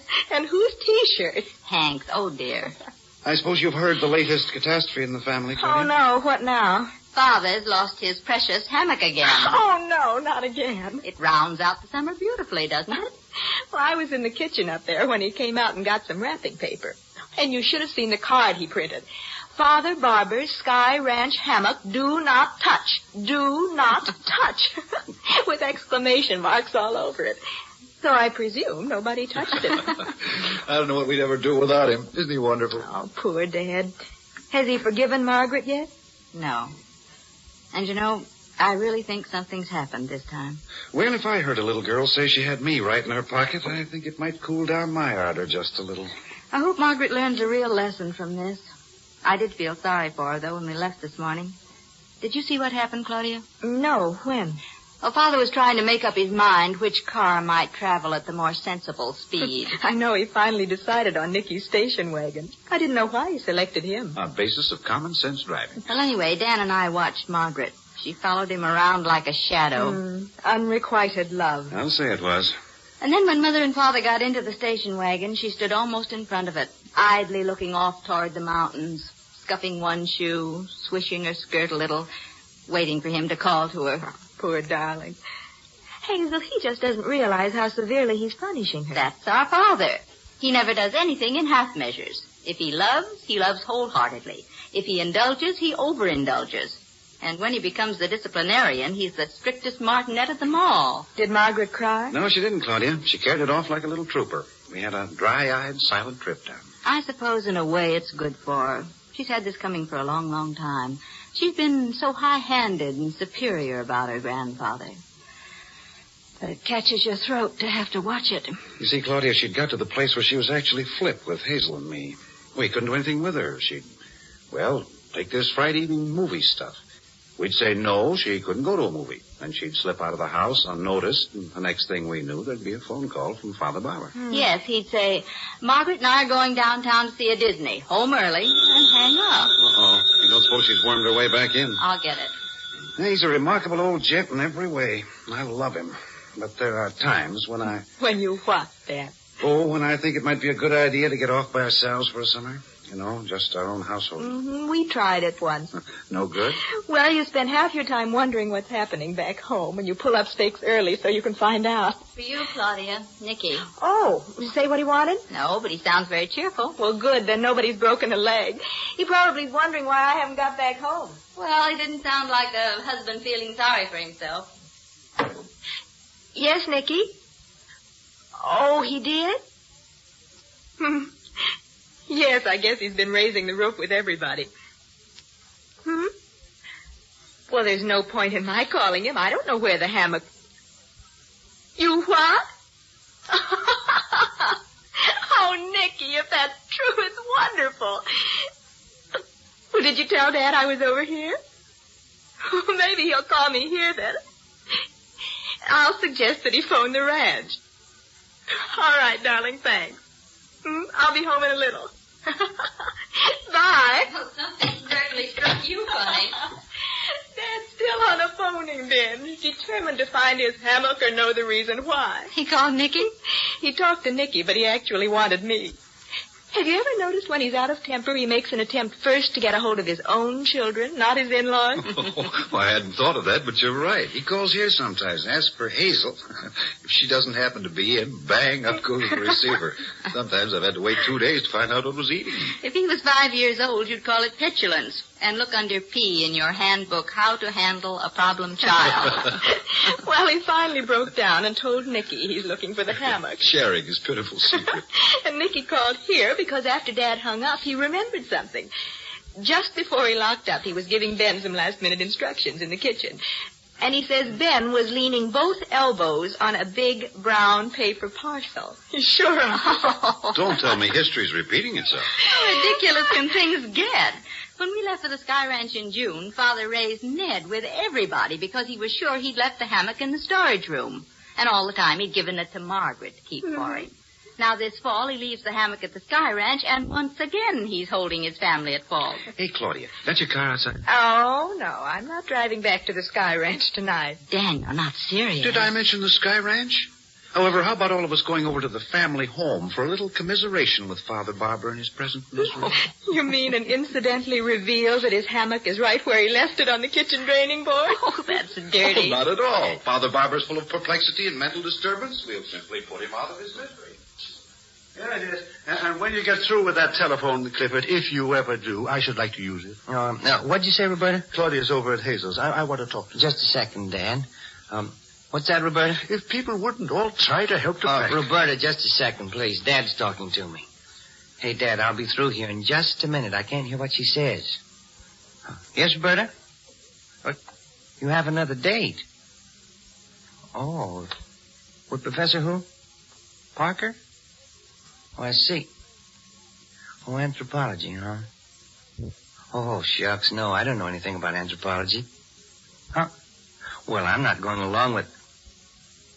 Well, I hadn't planned to bring Andy anyhow. He's going to have a regular bedtime school, you know. A good deal of this you could tell her when you see her.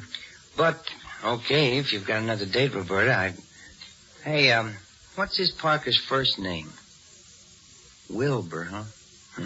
Wilbur Parker, I see. Well, suppose I call you tomorrow. Oh, we're all fine. We're just getting unpacked now. Oh, hey, Dad. Let me speak to her. Hello, Roberta. We can't find anything. The children helped load the cars. Yes. Oh, Dad. Let me take that. Well, Dad wants to use the phone. All right, darling. Have fun. Bye now. About time.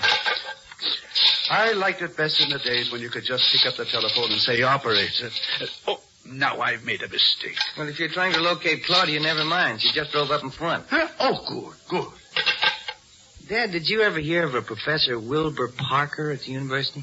Yeah, Hazel and Daniel and Windsor. Oh, Dad, I asked if you No, we'll get somewhere.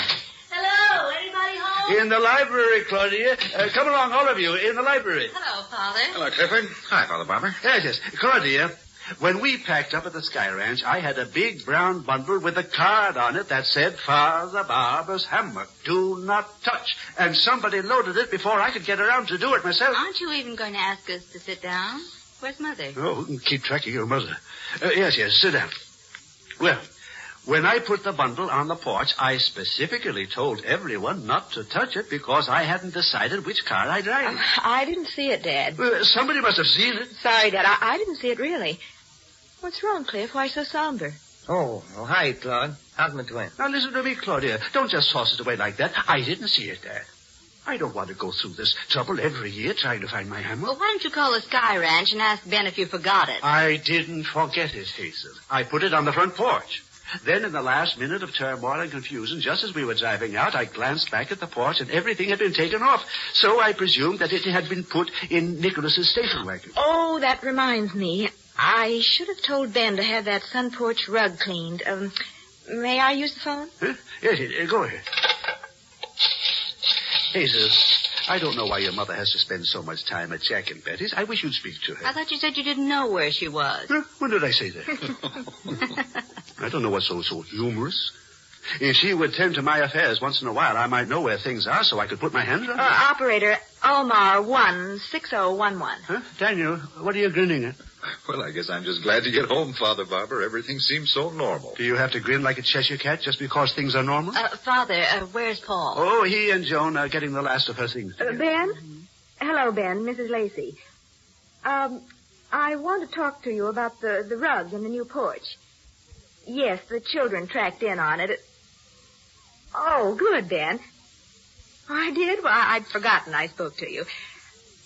Ben, by the way, Father Barber had a big brown parcel. Oh, that's nonsense, Claudia. What would he know about it? He's positive he put it on the front porch. It was his hammock. It's where? In the kitchen, right where he left it? Huh? I see. Dad, would you speak to Ben? He has something to tell you. Oh, very well, very well. Well, Ben. Yes, I see. All I know is that I had it on the porch. Then somebody moved it into the kitchen. Oh, Father. Hey, Dad. All right, Ben, you bring it down when you come. Yes. Goodbye. I'm going over and get your mother and see if we can't get this place straightened But, around. Father, what about the hammock? I can't possibly settle down and be quiet until your mother's right here where she belongs. Everything goes wrong the minute she leaves the house. But you've located the hammock all right, Dad. I don't want to hear any more about that hammock ever. Oh, poor Father. I wonder what had happened if he ever admitted to anybody that he'd been wrong. Well, that would be the brave new world you hear so much about. I'd better phone Nicky. He'll wonder what's happened to me. Oh, Cliff, would you find Joan and see if she's ready to go home with me? Okay. Tell her I'd like to leave right away before we... hello, Nicky? Did you think I was lost? Well, I came over here to Dad's with Hazel, and that's what's taken me so long. Quite all right, old girl. You're going to bring Joan, then? Good. No, I've been very busy looking for a baby blanket for Jack. Yes, he's here, and he needs it most desperately. Righto. Claudia may be able to locate that blanket when she gets here, Jack. When's she coming? Well, she's leaving right away with Joan. It'll only take them a minute or two unless she gets sidetracked again. Gosh sakes, I no sooner get in the house and off I go running some darn fool errand. I don't know whether my career is the law or runner for infant females. Barely cheerful about it. Might as well. I'm in it. And wait until you see this fool blanket. It's practically in shreds, but Mary Lou is in tears all the way down because she didn't have it. Yes, I've seen her with it. She drags it around with her every place she goes. We hardly can get it away from her long enough to wash it. Probably mixed in with some of Claudia and Penelope's gear. If I don't find it here, I'll have to track it down someplace or not show my face at home. You don't suppose it's still up at the Sky Ranch, do you? All I know is Betty promised her Daddy would find it just as soon as we got home. And so far, Daddy hasn't come through. Yes, and Daddy's getting pretty sick of the whole business. I tried to tell Betty this would be a good time to break the habit of Mary Lou having it, but no soap. Well, isn't it just as liable to be over at Hazel's as here? Oh, sure, it could be at any one of a dozen places, but I'm keeping my fingers crossed. I've got my money on Claudia. Hey, I heard the door. That you, Claudia? Yes, Joan and I are home, finally. Oh, here, Claudia, let me get those bags. I think Joan's got the heaviest one. Well, here, let me have it, Joan. Oh, it isn't too heavy. You haven't got a baby blanket in these, do you? Oh, this is Joan's luggage. She's moving back home from Paul's. Well, Jack's trying to locate his second daughter, Mary Lou's blanket. Oh, well, they found it, I think, Jack. What? Yes, Mom called out just as we were leaving and said if we saw you to tell you that they'd found Mary Lou's blanket. How do you like that? Where was it? I don't know. Well, Jack, you'll be safe in going home now, anyway. Yeah, and I'd better be getting back. I'm sure there's a dozen jobs waiting. Thanks, Nicky. Quite welcome. You glad to be home, Joan? Oh, yeah, sure. Well, I'll be seeing you. Bye-bye, Jack. Bye, Jack. Had a wonderful time at the Sky Ranch. Thanks a lot for everything. Don't mention it. Well, here we are. Back at home again. Doesn't it seem nice? It does indeed. Where's Penny? Out in the kitchen with our Mrs. McCullough, I believe. Ah, yes. Positively everything is back to normal. Except Skippy. Quite. Penelope's going to miss him. We're all going to miss him. What are we going to do with his little boy's room? That I refuse to consider at the moment. Well, Joan, how's it strike you being back? Seem like home to you? Oh, this house always seems like home to me, Nicky. Let's take Joan's bags up to her bedroom. All right. Here, I'll take one of these bags. Here, let the master carry the luggage. Here we go. I think he wants to show us how strong he is. Well, why not? Now, if you two lovely ladies will lead the way up the stairs, if you please. Come along, Joan. By Jove, you look like a couple of sisters walking along there. That's a pretty thought, Nicky. Joan, dear, I think you've grown a little taller this summer. Oh, I thought I just about stopped growing. Or maybe you're just thinning out a little. Getting into the dips and curves department. What would you say, Nicky? My dear, at this moment I'm concentrating on these stairs. I don't fancy a tumble with his luggage. Well, here, Nicky. Keep going, Joan, dear. Keep going. There. The house needs airing out and a thorough cleaning. Oh, I'll get the door. Go ahead, Nicky. Good girl. Oh, let's get some of the blinds up. It's so depressing with the shades all gone. There. That's better. Oh, I'll get this one, Claudia. Any special place you want these bags, Joan? Oh, that's swell right there. Thank you, Nicky. You're quite welcome. And now, if you two charming creatures will excuse me, I'll go take care of a few masculine chores. All right, Nicky, darling. I'll go in and get our things straightened around just as soon as Joan's settled. No hurry as far as I'm concerned. It's jolly nice having you back with us, Joan, my dear. We've missed you. Gee, thanks, Nicky.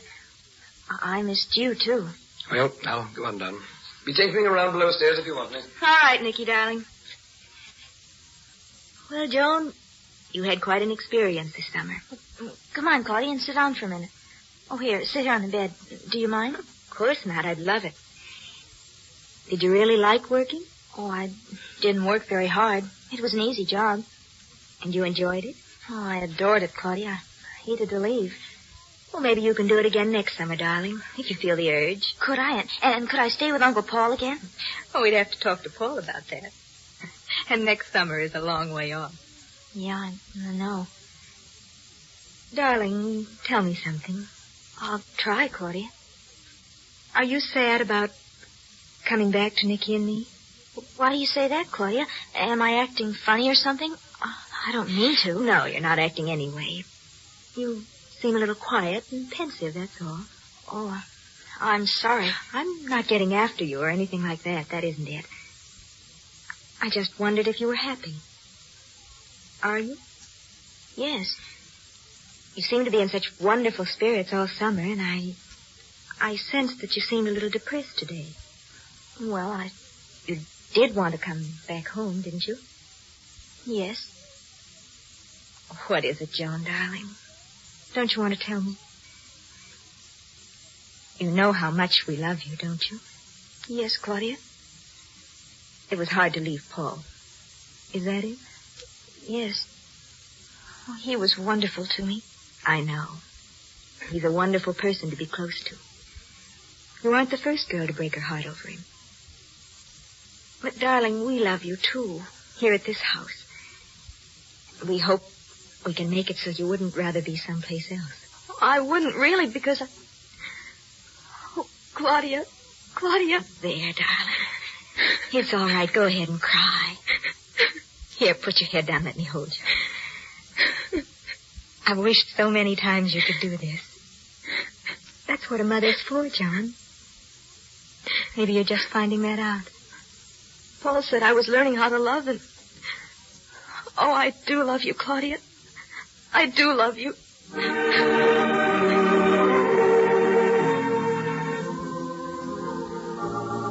You've just heard Chapter 13, Book 71 of One Man's Family. Written, produced, and transcribed under the direction of Carlton E. Morse. The opening chapter of Book 72, entitled Father Barber and His Three Sons, will come to you next week on a new day and time. This has been the final One Man's Family episode in this time period. The Railroad Hour, starring Gordon McRae, will begin on this station at this time next Monday night. The next One Man's Family broadcast will be heard Sunday afternoon, October 2nd. You're tuned for the stars on NBC.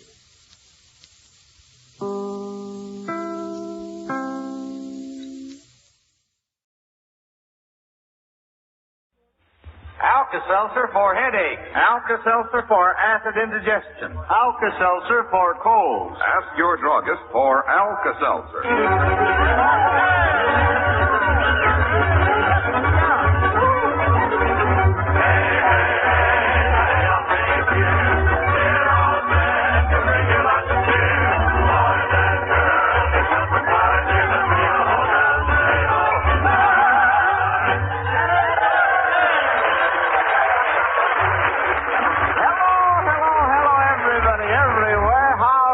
Dad and the whole family. Well, here we are, folks, same as every Saturday night, with the Alka-Seltzer National Barn Dance Hour sent to you from the old WLSA loft in Chicago by the Miles Laboratories of Elkhart, Indiana, makers of Alka-Seltzer. Say, I wish you could all see the happy, smiling people crowding into this old red barn tonight. Oh, I tell you, this beautiful September weather we've been having here in these parts lately has made everyone feel extra gay and happy.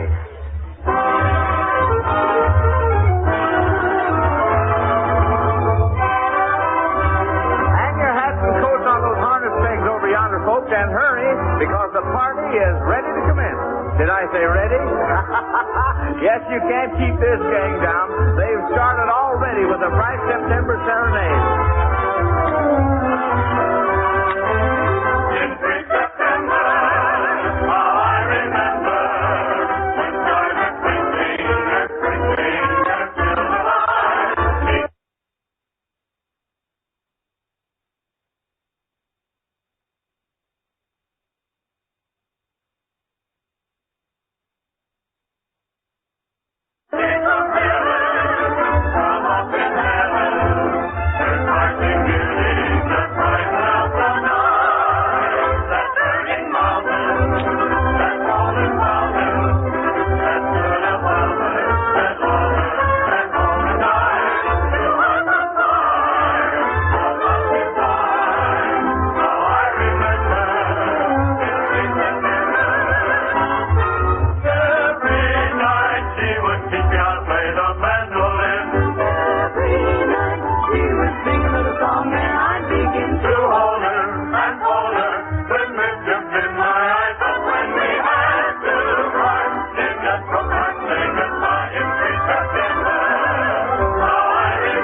was some serenading, girls and boys.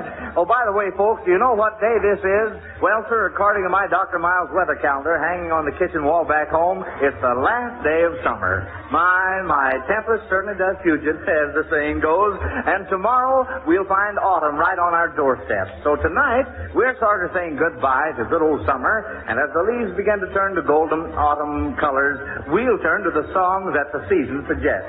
Yes, sir, our hayloft girls and boys have splashed around in their old musical paint buckets and mixed up a batch of their brightest fall colors and songs. First of all, though, let's take that little zip of autumn out of the night air by warming up this old hayloft with a rip-roaring old-time square dance. Get your partners, everybody, and swing them high, wide, and handsome to the tune of Golden Slippers. Archie, you call her off. Here we go. Hey, right, let's join your hands. Let's sing a little liney, farm, lightly, gently, high.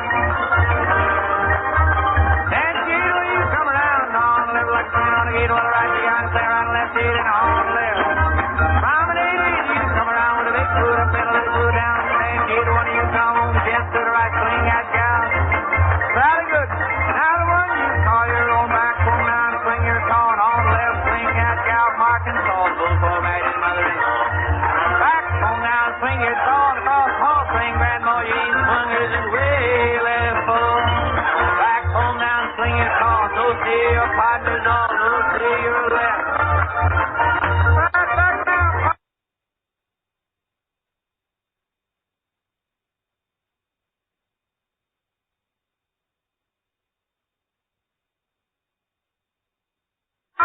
Swing off promenade, that first little thing you call your own. Out the left leg, swing it on the gate with the right hand, swing it on the left knee with a demon with a line of style, left knee with a lady with a once and a half with a sunny day. I'm laid on around, all you know where, and I don't care, swing honey, daddy, easy there. Take your time, fall in line, 2, 4, 6, 8, let's go home.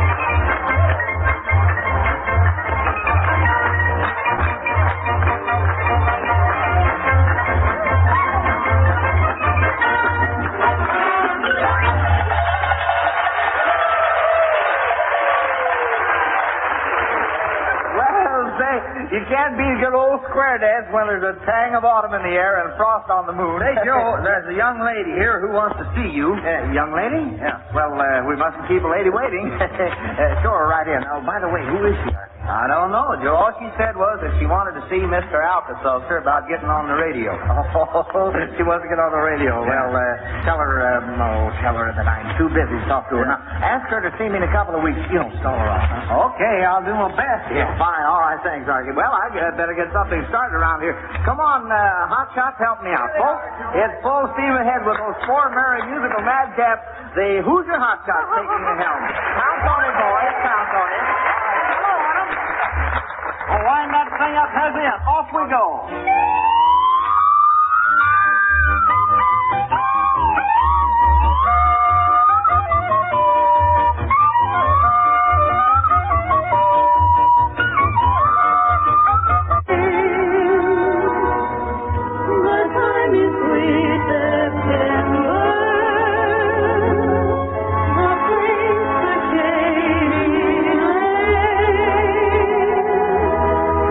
I'm riding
can put your bumper shoots down again now. That little sprinkle turned out to be nothing but a sun shower. Here.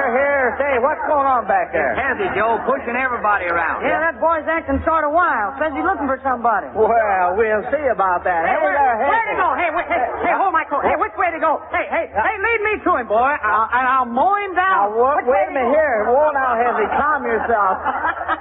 You're pumping like a peanut roaster. There now.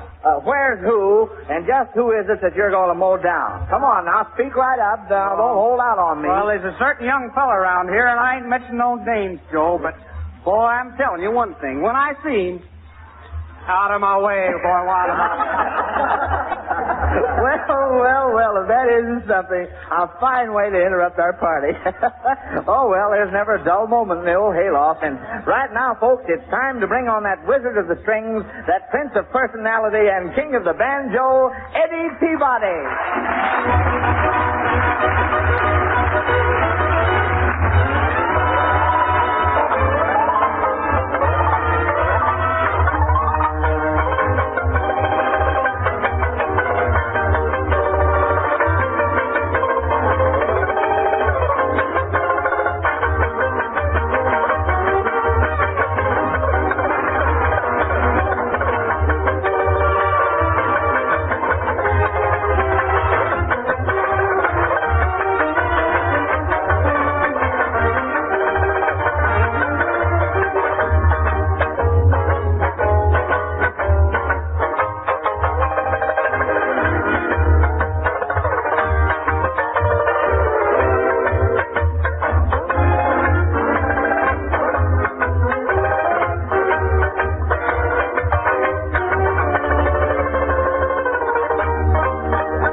Was little Eddie and his banjo playing After You're Gone to Mr. Summertime. Toodaloo, old top. We'll see you next season, I hope. And now we can look forward to a beautiful harvest moon. So shine on, harvest moon.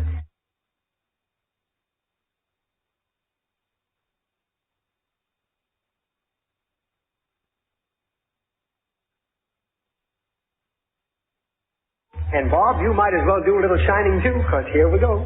Okay.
Eddie Peabody, and say that old harvest moon never seemed brighter. And now, friends, for the magic touch of memory we have learned to expect each Saturday night here in the old hayloft.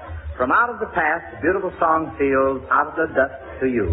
And here's the Dean of Ballad Singers to bring it closer, our own Henry Burr.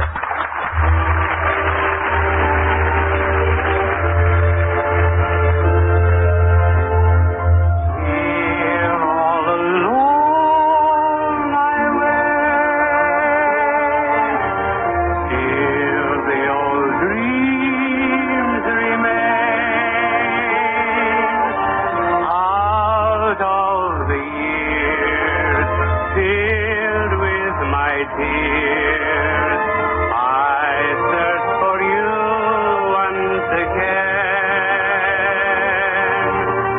longing to press your lips, pining for joys we knew. Lonely I stray, seeking the way out of the dark.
Beauty and peace of a September evening. Excuse me, Joe, but that young lady's here again, and she still wants to get on the radio. Well, we can't put her on the air, Archie. We don't even know what she can do. She claims she can do everything, Joe, and she wants you to give her an audition. She wants an audition? Yeah, you know how ladies are, Joe. When they make up their minds to something, why, you can't stop them. You said something there, Archie. Is that the girl over there by the hay chute? Yeah, that's her. Nice looking girl. Well, now, Archie, we ought to give her a chance after all. Tell her to come over here, will you? It ain't necessary. Here she comes right now. How do you do? How do you do? Are you Mr. Alka-Seltzer? No, my name is Joe Kelly. Oh, Mr. Kelly, well, then you're the man I want to see. I want to get a job on the air. Maybe you can give it to me. Well, what can you do? Well, I can do most everything. That's the funny part about it. I can't understand why I can't get a job on the air. But I've just gone around and around giving auditions until I've simply gone mad. Well, you don't look mad. Oh, but I am. Oh, are you? I'm stark raving mad. You know, the funny thing about it is that when I go in to give an audition, the man that sits in the control room, back in the controls, before I've even started to do a character, he stops me. I never get anywhere. That's what makes me so mad. Let me show you what happens to me. Can I show you how it goes? Absolutely. Go right ahead. Well, of course, I'm always very nice to him, and I start out by saying, how's the voice level?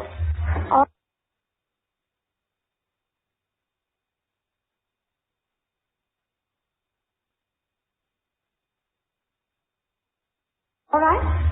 Thank you. This first character I'm going to do for you is one of those talking women who runs around on 12 cylinders 12 hours of a day. Something like this. Oh, hello, my dear. No, I haven't a moment to say. I had to come in here all about the party last night. Isn't it precious? I mean, you and Reggie planning to be married when this time last year everybody thought it was Reggie and I. I'll never forget the day I turned Reggie down. I beg your pardon? Too fast. Well, you understand, it's just to give you an idea of the character. You don't think the radio audience will understand everything she says? Well, do you think it matters? Oh, yes, I have something else. Now, just a moment. Maybe you'd like my French girl struggling with American slang. Mais oui, je ne comprends pas si s'il vous plaît, Papa, explain to your baby what you mean when you say this most funny way. What? You don't like any kind of dialect on the air? Well, what do you do when you have a dialect part? You make them all straight parts so the American audience can understand without thinking. I see. I know you'd like my child. I've played so many children on the air. Roses on my shoulders, zippers on my feet. I'm my mama's darling. Don't you think I'm sweet? You never what? Never use grown-ups for children.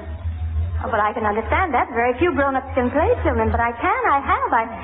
I thought you might want me to double sometime, play mother and child. You remember Real Folks of Thompson's Corners? I used to play 5 different characters on that.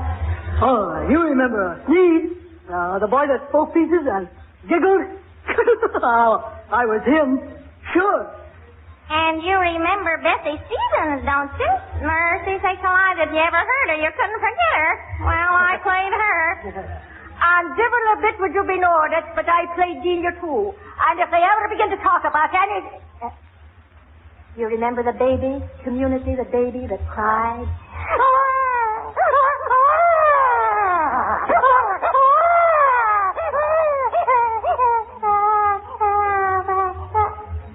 You don't like it. I didn't understand. Something I'm doing currently on the air. Yes. I play in 1,000 a month. Here's a character I did just the other night on Death Valley Days. Death Valley Jane, I call her. Why ain't I as good as any man? Tell me that, Dave Sturgis. Oh, I know what's eating you. You men...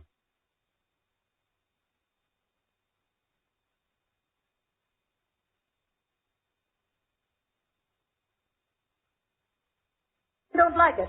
Because I come up here and stake the claim and won out again the lot of you. I didn't understand. You don't like to hear a woman talk like that. Well, they got nothing on me, brother. I don't either. But I'm just trying to find something you might be able to use sometime in a dramatic program that you... What? You're not casting any dramatic program. You're what? Head of the music department.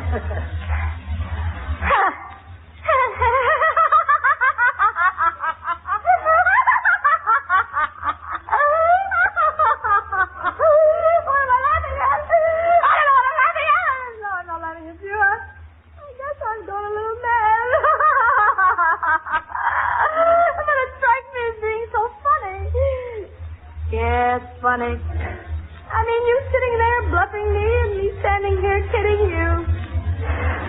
Sure, I'm kidding you because I'm not an actress. I'm an animal imitator. What do I mean?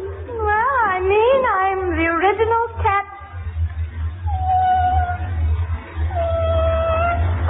And my barking dog really bites. So beware.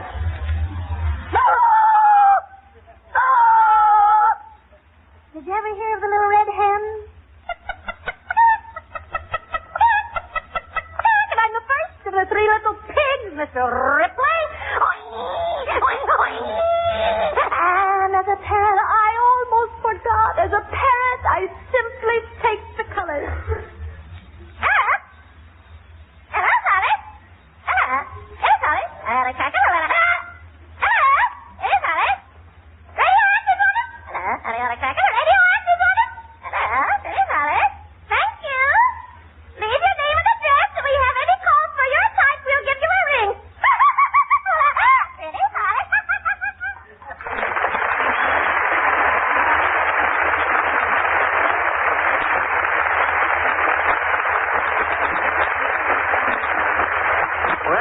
As most of you probably guessed, this young lady who just auditioned for us is none other than our special guest of the evening, Elsie Mae Gordon, well-known comedian of stage and radio.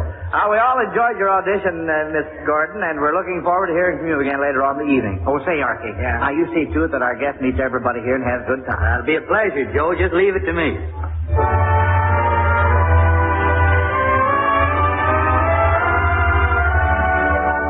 Our party tonight wouldn't be complete without her.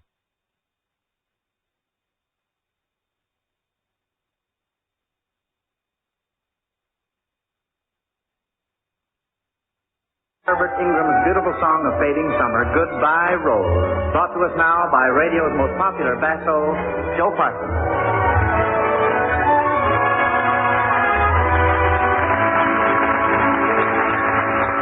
Once a bird who loved a rose chirped despondently. Oh, my love, from above your fading blush I see. But I cannot linger here, winter's blasts are near. Lovely flower from your bower, I must fly, I fear. Goodbye, rose, the autumn leaves are falling, a winter blows her trumpet from the sky. When the snows shall melt at springtime's calling, we will meet again someday. So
Nice work, Joe Parsons. Your song reached a new high, and I might say that last note reached a new low. Friends, our next offering for your entertainment is the presentation of a one-act play by our own Hayloft Drama Guild. The scene is in a home just up your street a few houses. The time is night. Fred, our hero, is just getting home from work. He is met at the door by his wife. Listen. Hello. Hello. How are you? Terrible. Bad day? Yeah. Me too. Too bad. Want any supper? Maybe.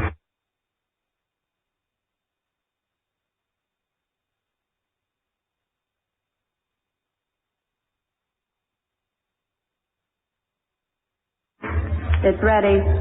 What you got? Soup. That all? Uh-huh. Don't bother. I'm too tired to eat. Too bad. I guess I'll go to bed. How about a movie? No. Got a headache. Too bad. Too bad what? Too bad there's no Alka-Seltzer in the house. Alka-Seltzer? Now, why didn't I think of that? That's what we need around here. I'll go out and get some right away.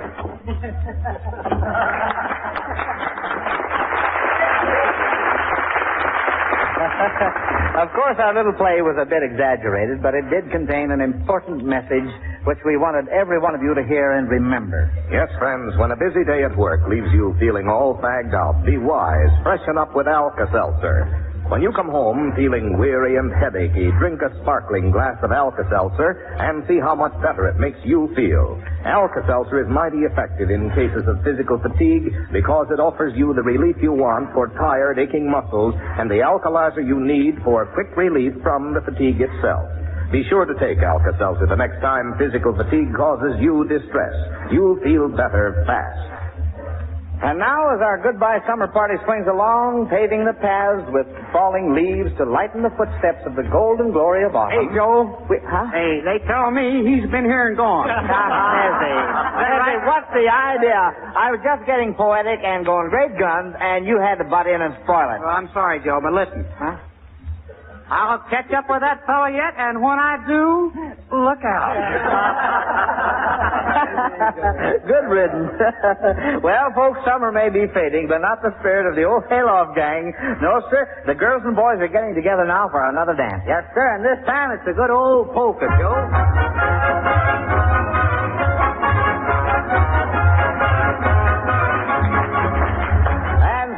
There they go, dancing as pretty as you please.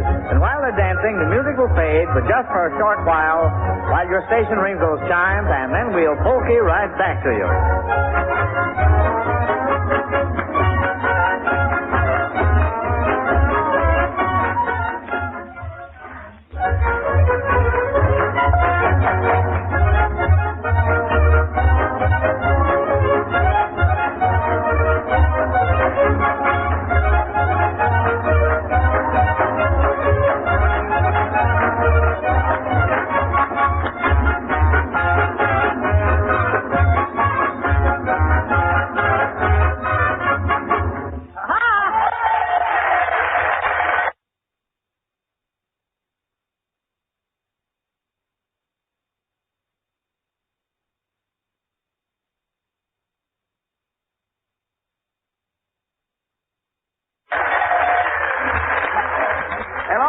Everybody, you see, we kept our word and polked right back to you. Yes, it's the second half of the Alka-Seltzer National Barn Dance Hour coming right at you from the old hayloft in Chicago. Our good friend Old Man Summer, who is making his last appearance in these parts tonight, is the head man on our party, and all the mirth and melody is in his honor. Our special guest of the evening is Elsie Mae Gordon, and we'll hear from her again as soon and as well as from Henry Burr, Aunt Pat and Judy, Eddie Peabody, Avis Leon, and our hayloft chorus. But right now, folks, let us lend an ear to a sprightly little ditty dished up for us by the good old Hoosier Hot Shots. Fetch up all that stuff, Eddie. Let's do a little rush cut.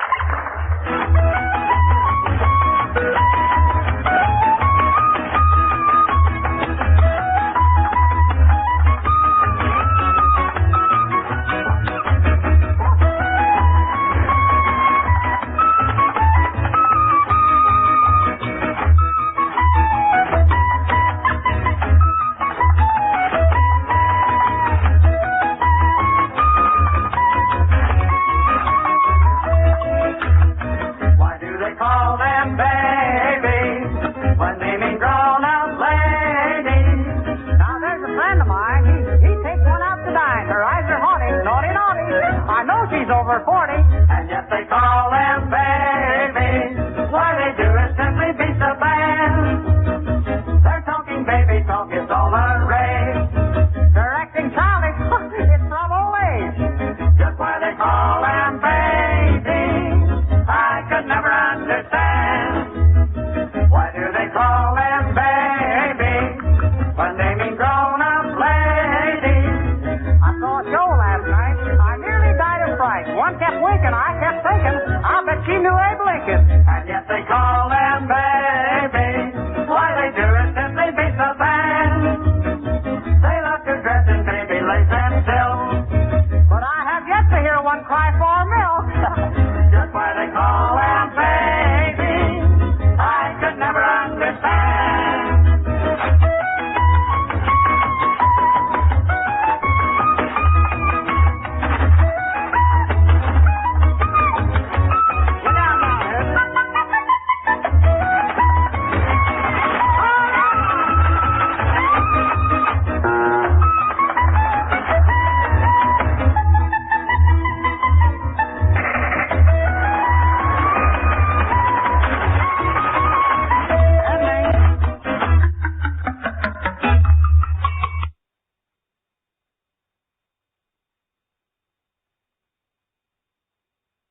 mascots, winter, spring, summer, or fall. Now, folks, we have a surprise for you.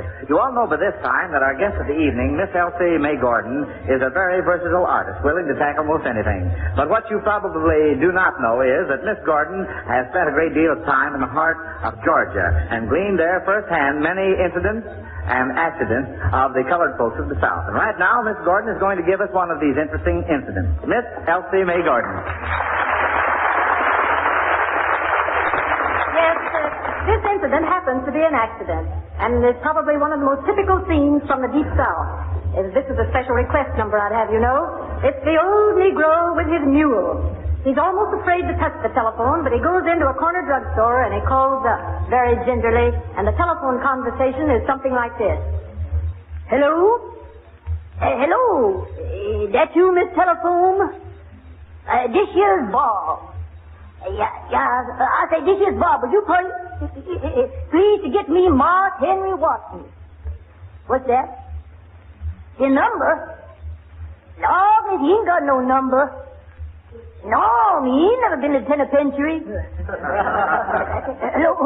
Yeah, he live in that White House just back at the new schoolhouse. That's the one? Yeah, can you get him? Thank you, man. Hello? Hey. Yeah, am I waiting? What she thinks I was doing, traveling? Hello, that you, Mark Henry? Yeah, this here's Bob. I say, this here's Bob. Hey, Mark Henry, I called up to tell you that Ma, that our mule, she done bought. About 2 blocks out in the stable. Yeah, sir. Yeah, sir, we done that. Yeah, we tied a horsehair around a year. Didn't do no good. Yeah, we done that, too. I say we blowed in a year. No, sir, didn't do no good. I don't know, Mars Henry. He didn't say his name before he blowed. Yeah, we done that, too. Yeah, I say we twist her tail. No, sir, didn't do no good. She never mind that a bit. Yeah, no, sir, I never twist it. Catch me fooling around that. I say I never twist it. Oh, a little fat traveling man from New York, he twisted.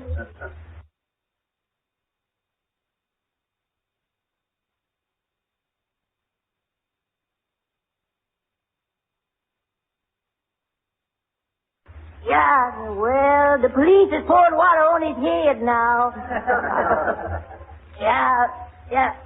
Yes, we done that, too. The left foot. Yeah. No, it didn't do no good. No, sir, Martin, I didn't do it. It's me. I say, I never done it. I don't know, Martin Henry. Yeah, see, he was a nice man that just carried him to the hospital. Yeah. Well, that's what he allowed. I say, that's what he allowed. He allowed the mule couldn't do it with 1 foot tied up. Well, she done it.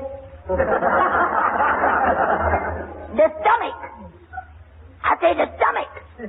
Yeah, so it was. Oh, Lord, Martin, that ain't the worst. No, sir, I just coming to the worst. Hey, Martin, we just done everything we knowed how with that mule, and then we built a fire under. Yeah. Well, she didn't like that a bit. You know, she never run. I never see that mule run, but, well, Martin, when we built a fire, it was under the mule. But she just kind of eased over till the fire was under the cart. Yeah, so it did. Well, right smart. Well, Martin, I don't think I can use that cart no more. Yeah, that's what I called up to ask you. You go and send a new cart down for that old mule. Yeah, Martin. Thank you, sir. You hope me out moderate this morning. Thank you, sir. Goodbye. Oh, the lordy. I just wish I had about $3. I'd buy that mule, and I'd take her out and I'd bust her fool head wide open. That's what I do.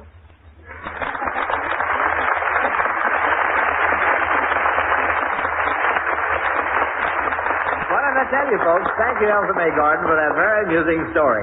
By the way, folks, Miss Gordon has promised to drop in on us here at the old hayloft for another visit next Saturday night. Hey, look out here, Joe. Take it easy. Well, Get out of the way. alive, Archie. What's this I see coming toward me? Somebody's wood pile? No, sir, it's the xylophone, Joe. Well, so it is. And a vibra harp comes also. That means we're going to be serenaded, folks, by that master of the xylophone and vibra harp, Bobby Christian.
Fine music out of those musical bed slats. Incidentally, folks, Bobby Christian is a regular member of our hayloft orchestra. Whoa, wait a minute. What was that just flew by me? That was Hezzy, Joe. He's still looking for somebody. Well, I sure hope he finds his Mr. Somebody. I don't want him to interrupt our party. No, sir, especially not at this time. For now, folks, once again, we're going to hear from the Dean of Ballad Singers, the old hayloft's own Henry Burr.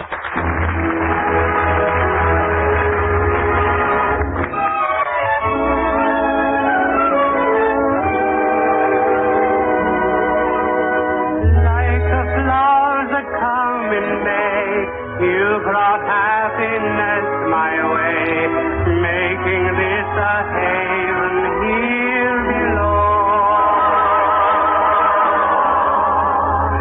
Like the sunshine from above, you have filled my heart with love.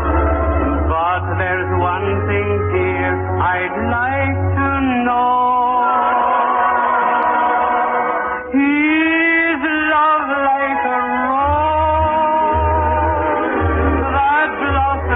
Grows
swell farewell to summer song. Say, Archie. Yes, sir? Are all the girls and boys ready for our last summertime Just square bet dance? your boots. Bet your boots, Joe. All ready and raring to go. All right, here we go.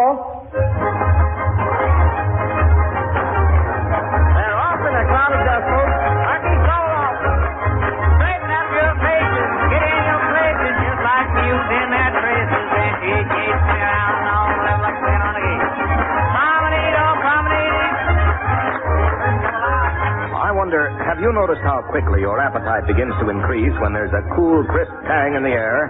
Haven't you found that you're eating bigger breakfasts these early fall mornings, and when you come home for dinner, don't you feel like dying into a big meal and eating your weight in meat and potatoes? Yes, most of us are eating much more these days. Eating too much, in fact, at times. Well, that's the very reason why you should always have a package of Alka-Seltzer tablets handy. You know, it's really a mighty simple matter to get quick relief from that discomfort after eating, that upset stomach, and acid indigestion. Take a sparkling glass of Alka-Seltzer, and here's what it does for you. When you dissolve an Alka-Seltzer tablet or two in a glass of water, it bubbles up and makes a pleasant-tasting alkalizing solution. It offers quick relief by neutralizing the excess acid in your stomach, usually the immediate cause of your distress. What's more, this acid-neutralizing action continues for some time after you take it, usually long enough for the stomach itself to take over and get the situation well under control. Now, that's what I call real relief. It's the kind of relief you want and need when distress after eating threatens to take all the enjoyment out of the meal you've just had. So be wise. Never be without a package of Alka-Seltzer tablets in your home. When you suffer with acid indigestion, distress after meals, upset stomach, alkalize with Alka-Seltzer. Be sure to check up on your supply and get a package of Alka-Seltzer tablets from your druggist this weekend.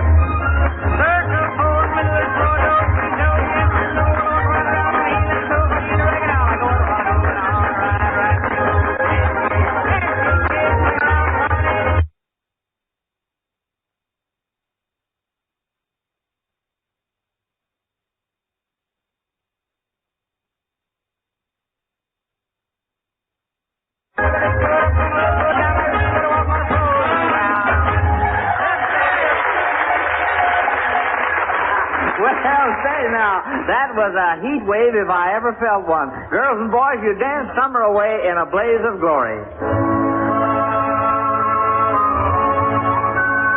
Listen, everybody. The orchestra is playing a soft and sweet melody. Yes, sure enough, old Mother Nature is getting ready to sing summer to sleep. It's the lullaby of the leaves. Cradle me with southern skies and wash me with a million eyes. So sing me to sleep, lullaby of the leaves. Cover me with heaven's blue, let me dream a dream or two. Oh, sing me to sleep, lullaby of the leaves. I'm breezing along in the breeze, I'm singing a song in the breeze. Ooh, that's my melody that lets me go. Listen to me, I've heard it before. Ooh, that's how I'm soul, let me in my soul. And all I know, I breathe my bones. Oh, sing me to sleep, lullaby of the leaves. I'm hearing a song in the breeze. Ooh, that's my melody that lets me go. Listen to me, I've heard it before. That's how I'm soul, let me in my soul. And all I know, I breathe my bones. Oh, sing me to sleep, lullaby of the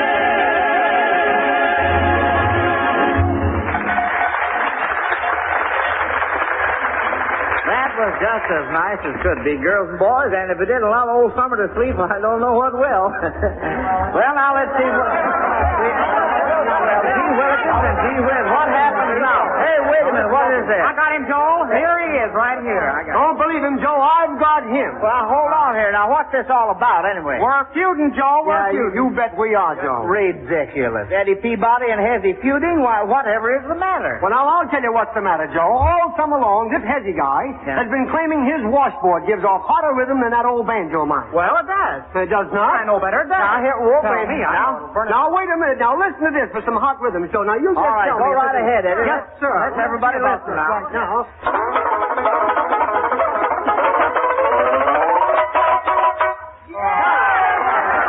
Eddie, my boy, I'll say that was plenty.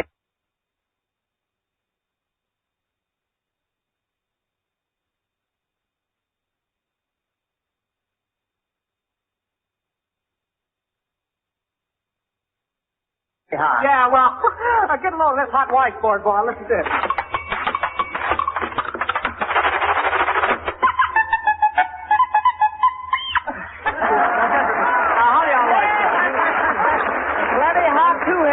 But say, why don't you two feuders play something together and let the folks decide who's the hottest? Oh, it's okay, don't see, Joe. Yeah, and that goes for me, too. Here, just let him try to follow me on this one now. Oh, here we go. I'll catch up with you, boy. I'm a running wild.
If that wasn't a battle of rhythm for your whiskers.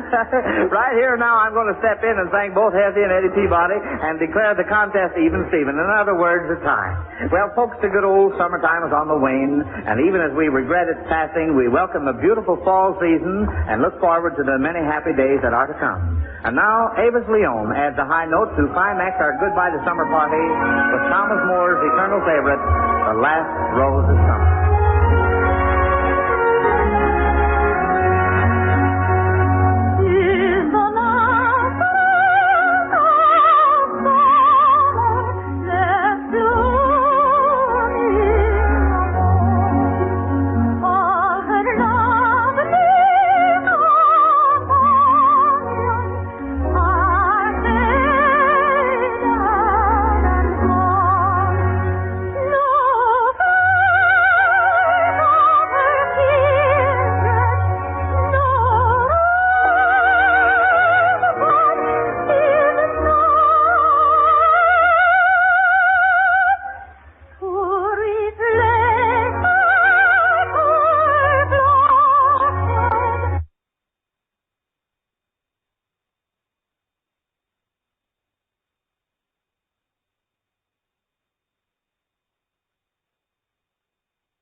a message of great importance to the person in your family who is in charge of balancing the family budget. Always remember that when you buy a package of Alka-Seltzer tablets from your druggist, you get a lot more for your money because it is good for so many different common ailments. Get a package from your druggist next time you're in his store. And it's time now. We were hearing about the treats in store for us next Saturday night at the Happy Hayloft Party, and here's just the man to tell us. Joe?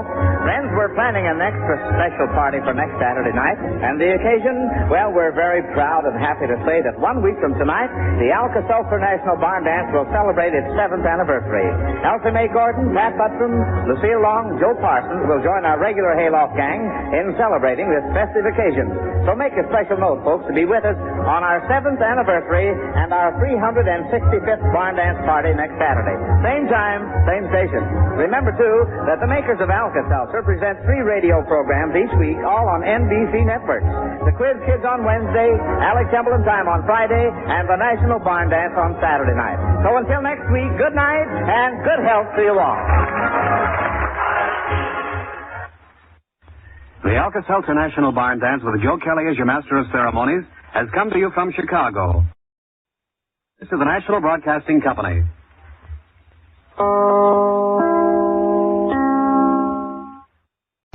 The CBS Radio Mystery Theater presents...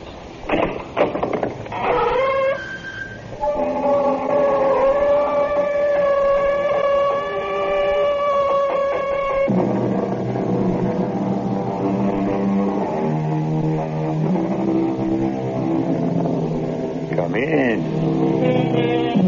Welcome. I'm E.G. Marshall, your landlord in this mansion of terror. And often there's no terror quite like those nameless terrors, those undercurrents we can't put our finger on. We know something's not quite right, but we don't know why. It nags at those dark corners of our mind. And such is the story we have for you now. All seems to be sweetness and light. But watch out for those dark corners, those things left unsaid. Jane and Mike Slater are young city dwellers spending their vacation in a quiet village called Granville. They thought it was the perfect spot to get away from it all. That's what they thought, until they got there and tried to get away from it. Mike, we should have turned left back there. No. We're on the main road out of the village. No, we're not. Look up there. There's another dead end. Well, this doesn't add up, Jane. But we've been driving for a half hour trying to get out of this town. Every road is either a dead end or it takes us right back into the middle of the village. But we came in on the main road. Where is it? Why can't we find it? I think they don't want us to find it, Jane. We're trapped in this town, and I don't know why.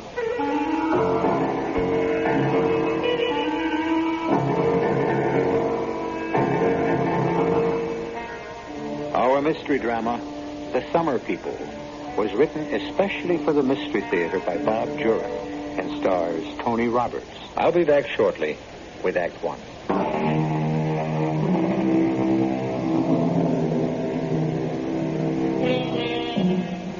2 weeks in another town, a summer place. They all add up to a change of scene, something everyone enjoys. And for Jane and Mike Slater, a summer in the country was not only desired, but almost necessary. Jane is a serious painter, and Mike's a young reporter with a novel burning in his brain. A couple ripe for spending their vacation away from it all and working on their respective art. So it was no wonder that when Mike picked up the paper one evening, he enthused. Hey, Jane, listen to this. What? I think it's this that we've been looking for. For our vacation, I mean. Private rooms with bath in lovely private home. Quiet village on beautiful river. Complete peace and quiet. All meals, $50 a week per person. $50 a week? What's the date on that paper, 1910? It says 50, unless it's a misprint. Restricted to persons 23 years or younger. Well, at least we qualify there. Interested parties may phone for interview. 814 on the number. Interview? Oh, sounds too snobbish. It sounds intriguing to me. Doesn't the ad say where it is? No. Nothing more. It's a perfect place to spend the summer and start the draft on my book. It's okay with me if you want it. But phoning for an interview, isn't that strange? Well, whoever put the ad in had his reasons. We won't know unless we call.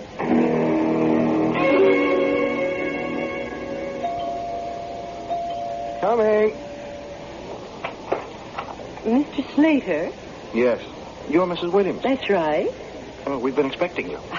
But our chat on the phone, you sounded like the right kind of people. Come in. Thank you.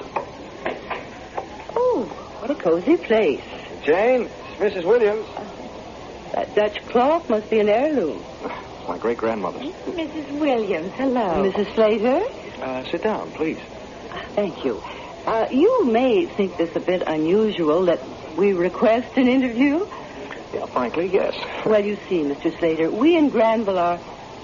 Well, we do invite the summer people into our homes. There are no hotels, and we want to be careful. I mean, we want to be sure our summer people will fit in. Your ad said only people under 23 years old. I think that's curious. Well, so you should. But we're a young town, Mrs. Slater. Oh, Granville's been a village for 230 years, but the people are young. We stay young. And we want our summer visitors to be the same way. How old would you say I was, Mr. Slater? Oh, no. Don't put me on the spot. Oh, well, you want to guess, Mrs. Slater? Well, since you asked, 40, 42. Oh, I'm 79. 79? Oh, you can't be. Well, that's the way it is in Granville. We've found the secret for keeping young. And we want our summer people to enjoy us just as much as we'll enjoy them. It all sounds great to me. We're quite self-supporting, but we do depend on the summer people. That's why we're willing to take the trouble to meet our prospective visitors personally. You're both in good health? Oh, yes. No recent illnesses or operations? Would you like a blood sample? Oh, come on, Jane. This is ridiculous, Mike. Slater, I understand your reaction. Many people feel the same way, but if you're willing to cooperate with us, just these few questions, you won't regret it. Just where is Granville, Mrs. Williams? Oh, I'll give you the directions when we decide on your visit. What do you do, Mr. Slater? Well, I'm a writer. I'm a news writer for the Post. Jane goes to art school, working on her master's. Oh, you're both artists. Oh, well, thanks for the compliment.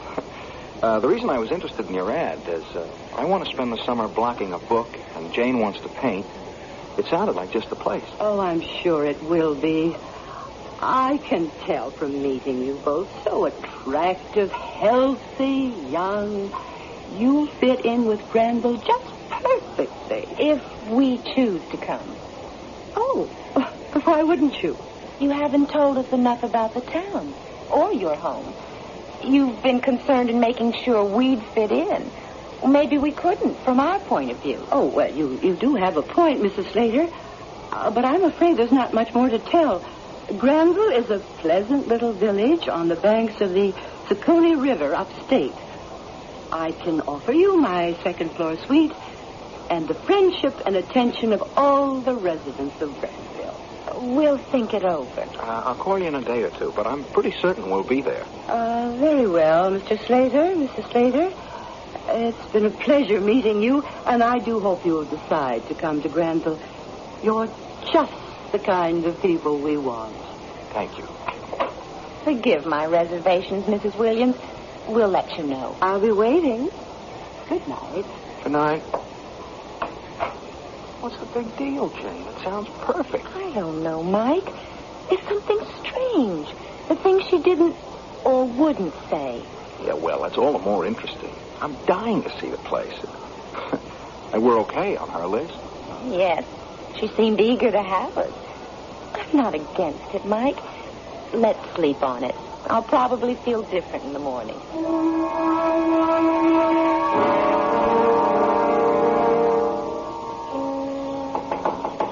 You in there, Martha? Come on in there.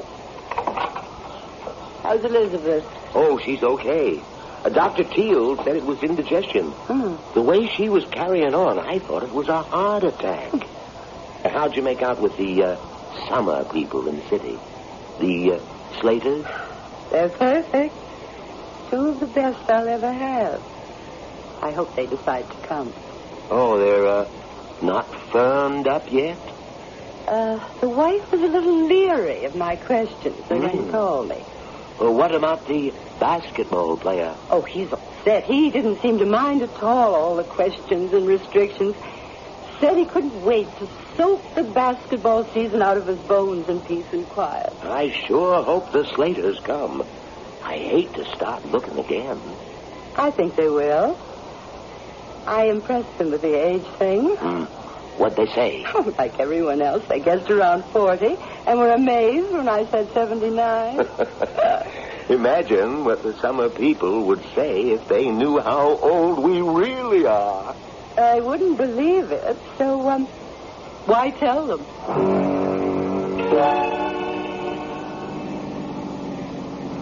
It can't be much further. We passed the lily pond 2 miles ago. Oh, she said 2 miles past the lily pond, look for wooden sign on right and take road to the left.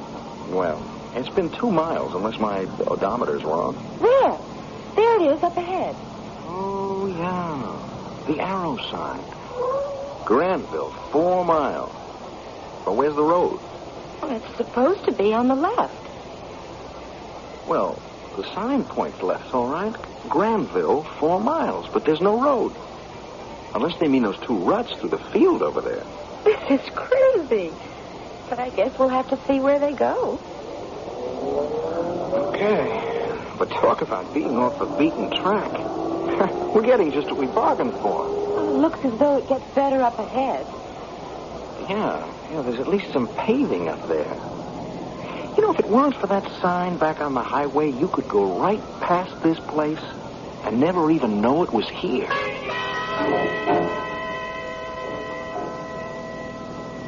Well, this looks more like it.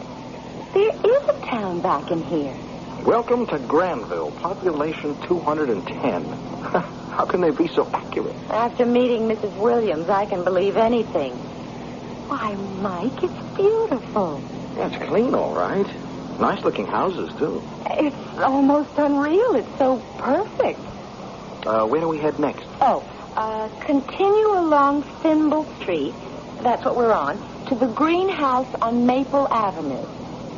Well, that can't be too far. Hey, look at that, Jane. A little church. There's something to paint. My first subject. I wonder where the river is. Well, we got plenty of time to find it. Oh, Mike, this really is paradise. We made the right decision coming here. I think so, too. I can't wait to... What's the matter? Well, where do we go from here? I mean, we're at the end of Thimble Street, and so far there's been no Maple Avenue and no greenhouse. We must have passed it. We were talking too much. I've been watching every street. We didn't come to Maple Avenue. Oh, we'll have to ask. I'll go in that little store. Ask the fellow coming out. Excuse me, sir. Oh, hello there. Could you tell me how to get to Mrs. Williams? Oh, sure. You're the summer people. She's expecting you. Yeah, the directions said straight on Thimble to Maple Avenue. Oh, you passed Maple 1 block back. Go back, left on Maple, by the greenhouse. Then about 1/4 mile, you'll find Mrs. Williams on the right. Big yellow house with a green porch. Oh, thanks so much. I can't see how we missed Maple Avenue, though. My name's Ned Broker. Glad to have you with us. I'm Mike Slater. It's my wife, Jane. See you later. Thanks for the direction. What a pleasant man. It proves Mrs. Williams' point, I guess. Granville stays young. Well, it's nice to know we're not staying with a bunch of old fogies. Hey, they seem to be anything but that. Mrs. Williams and that guy back there, at least. Oh, there's the greenhouse. Maple Avenue.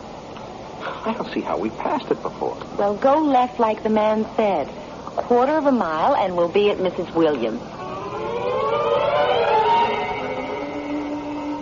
Hello. I've been waiting for you. Here we are. Well, I wasn't sure when you'd arrive. No, we only made one bad turn. Not bad for newcomers. Mr. Broker in the village told us how to get here. Oh, well, come on in and get settled. Your rooms are all ready, and I've got a pot of hot coffee and homemade apple pie all waiting. Like I said, this is paradise.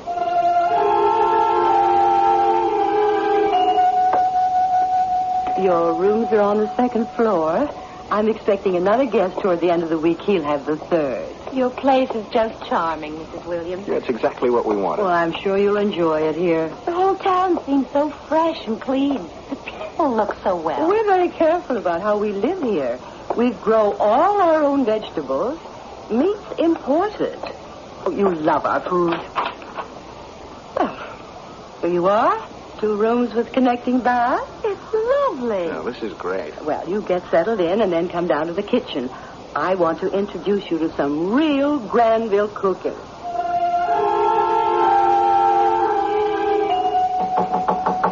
You in there, Martha? Come on in, Ned. Yeah, your folks settled in? Just about. Yeah, you were right about them. They seem like the right type to me. I know how to fix them. When's the next one arriving? At the end of the week. I told the Slaters I'd drop around and see them settle. Oh, stay for pie and coffee, Ned. They'll be down in a couple of minutes. I'll show them around town tomorrow. The girl's a painter? That's what they said. Yeah, she'll be looking for subjects. I'll know what to show her. Yes. And what to keep her away from?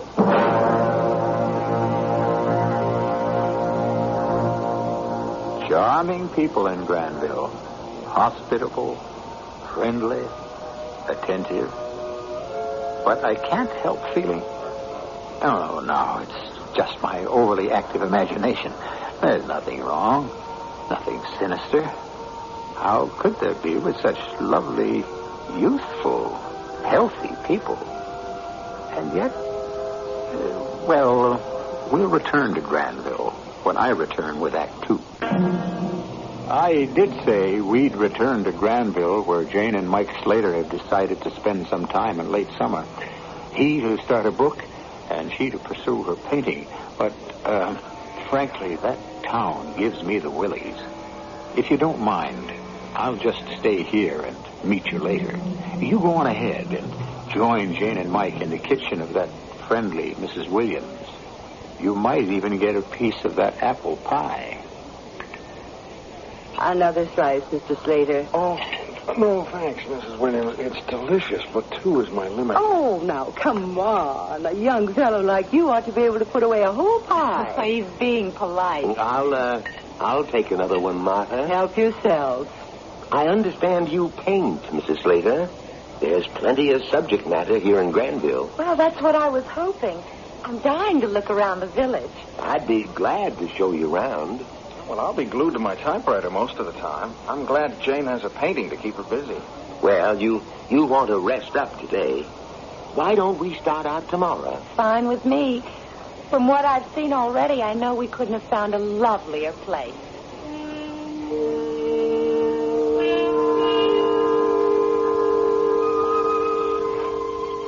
I've never seen such immaculate farmland. We grow everything we eat. Let's walk on down to the riverfront. The view there is something. What's that low brown building over there? A factory? No factories in Granville. That's our freezer. We freeze the harvest for the winter months. One of our few concessions to modern gadgets. Oh, you have such an idyllic place here. I'm surprised you want outsiders at all. Oh, living too closed up isn't good either. We like the right kind of summer people visiting us. Gives us perspective. Mrs. Williams is so warm and friendly. You'll find everyone in Granville's that way.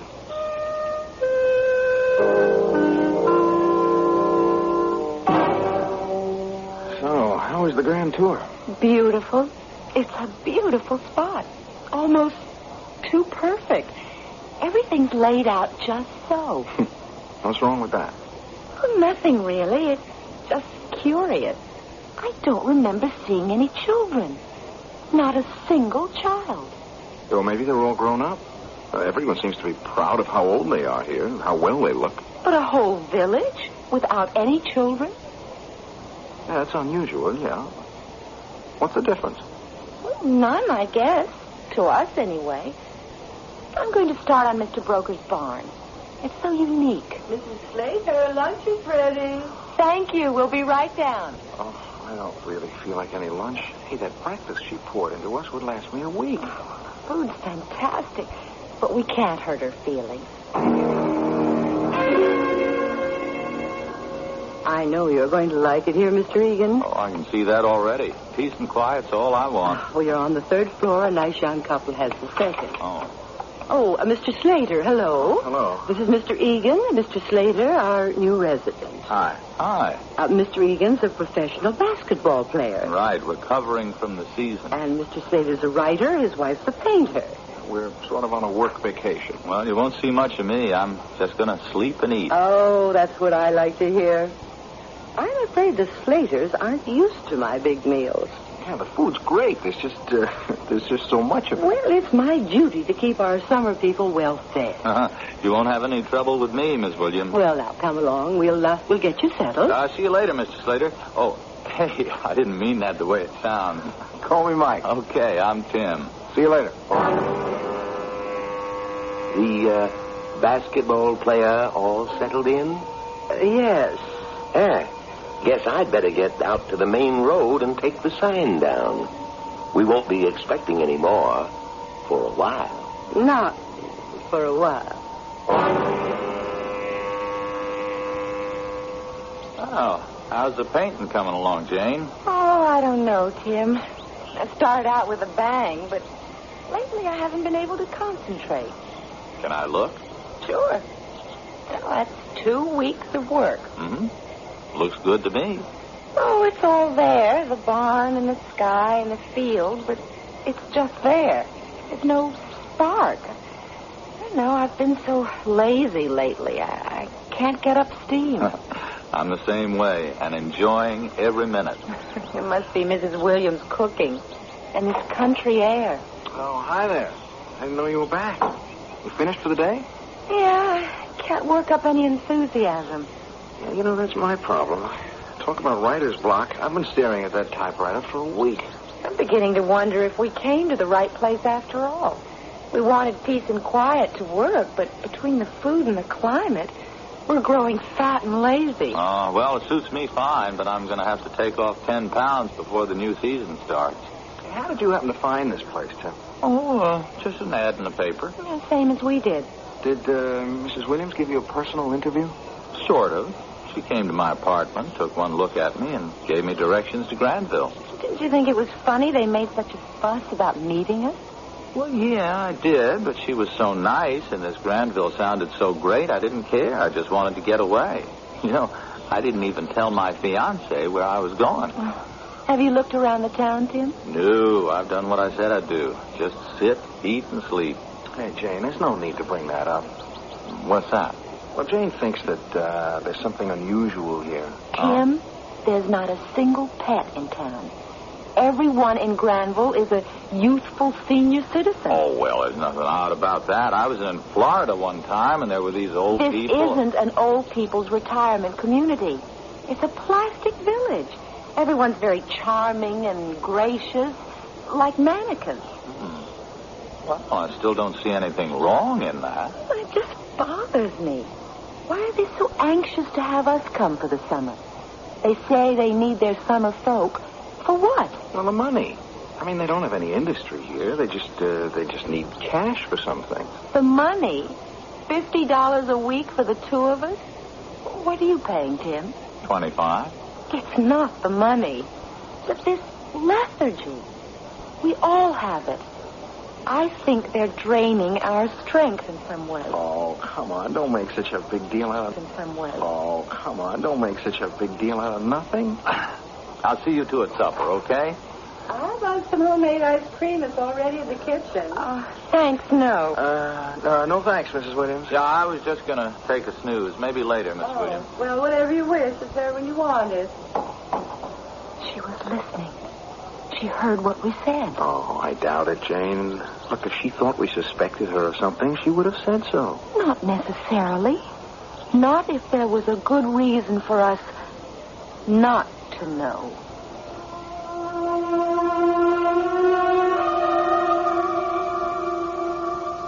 What's up, Martha? I don't think the Slaters will be staying the whole summer. Mrs. Slater's particularly nervous. What you going to do? I've advertised the rooms, Mr. Egan's too. He was due to leave the end of the month anyway. Well, okay, if you're sure you can get replacements. 3 summer people aren't enough. I know, but I won't have trouble filling the room.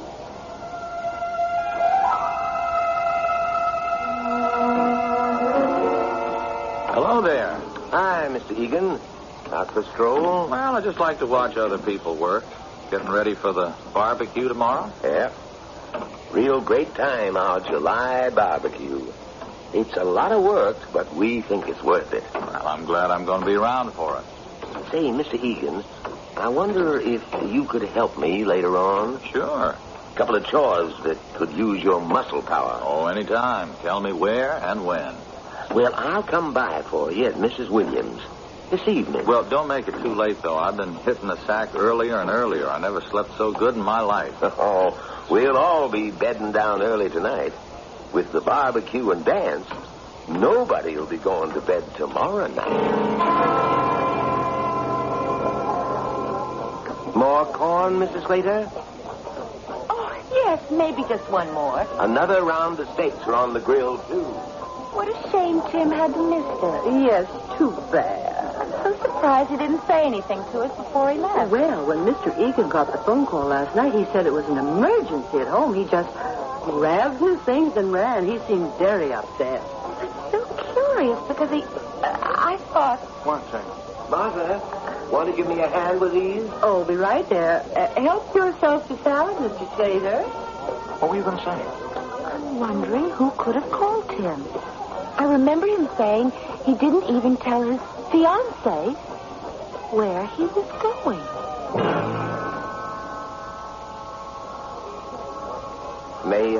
May I have the honor of a dance, Mrs. Slater?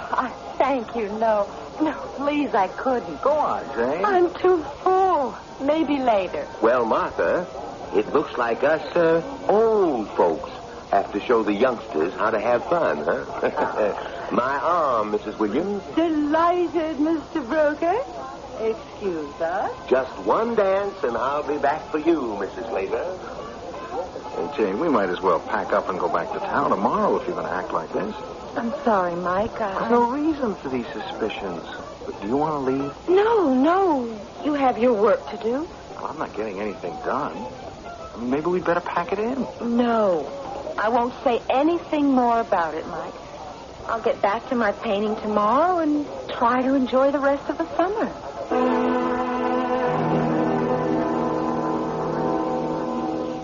You ought to be back writing instead of watching me paint. I don't see why you're unhappy with this painting, Jane. No, it's Mr. Broker's barn to a T. I have a new idea for it. This morning I hit on what's wrong. What? Well, all you see is the outside.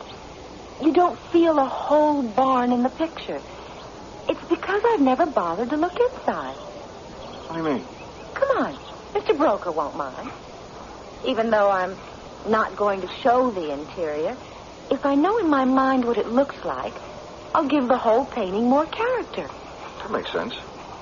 It's the first barn I've ever seen with no dust on the windows. Door's not locked? Not surprising. Mrs. Williams never locks her house. I don't think any of them do. Yeah, well, let's go get that mood you're after. It's clean as a you-know-what. Yes. What's the matter? It's too clean. Whoever saw a barn without any hay or harnesses or just plain junk? Oh, there's a loft. Maybe there's some junk up here. Oh, hey, be careful climbing that ladder. It's steady. You see anything? Sorry. No plain junk, but... Hey, wait a minute. What is it? I'll be darned. For heaven's sake. Look at this. It's the sign. It's the sign we saw out on the main road. Oh, maybe it's one like it, an old one. No. It's the same sign. It's the one that pointed to the 2 ruts through the field. Why would Mr. Broker have it in here? Without this sign out there, you could go right past that field. Go right past Granville and never know it was here. Is that what they want? Maybe your suspicions weren't so wrong, Jane. Oh, Mike. What does it mean? I want to ask some questions. Look, don't let on we found this, huh? Come on, let's get out of here fast before Broker gets back. Let's leave this town right away. Yeah, I only hope we can. Tim Egan did. Oh, did he? You were suspicious about that sudden departure. Now I'm beginning to wonder. He departed, but I'd like to know where.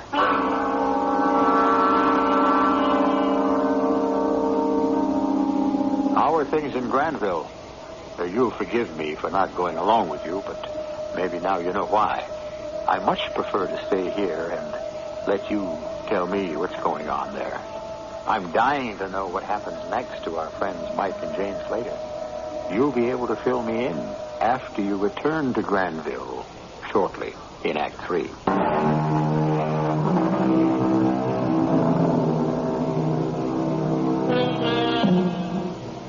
Still feel you want to return to the odd little village? Well, if you insist. And don't say I didn't warn you.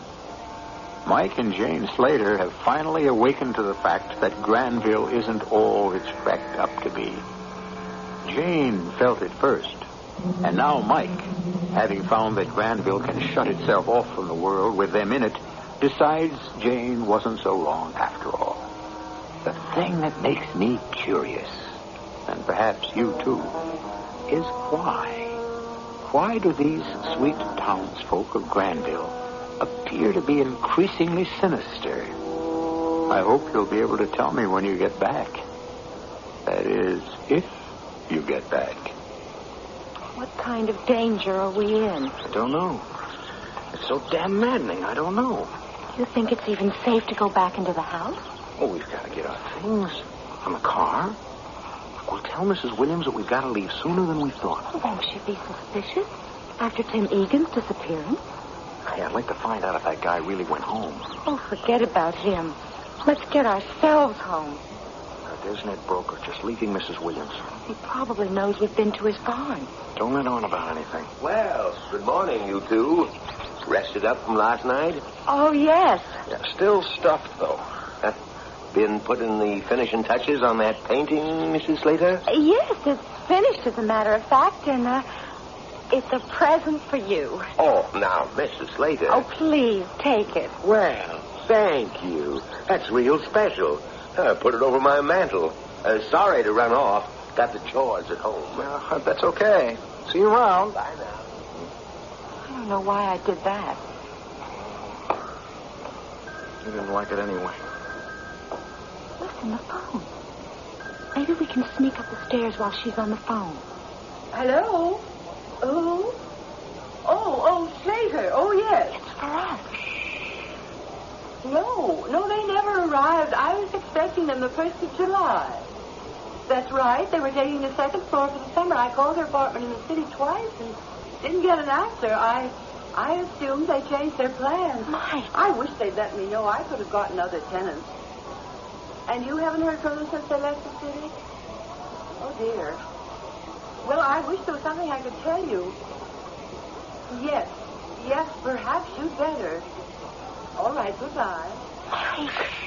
She's gone into the kitchen. Mike, this is unbelievable. We are in danger. I don't know what or why. We have to get out of here. Don't let on we heard that conversation. Don't do anything to make them think we're suspicious. We've got to give ourselves time to make an escape. Why would she say we weren't here? That we'd never arrived? So they can do whatever they intend to do with us. That call had to be from Stu Hendry. He's the only one I told where we'd be. You must be frantic. Well, I've got to call him. How can you? There's got to be a public phone in the village. Mr. Slater, lunch is ready. I couldn't eat a thing. Try when I slip into town and call Stu.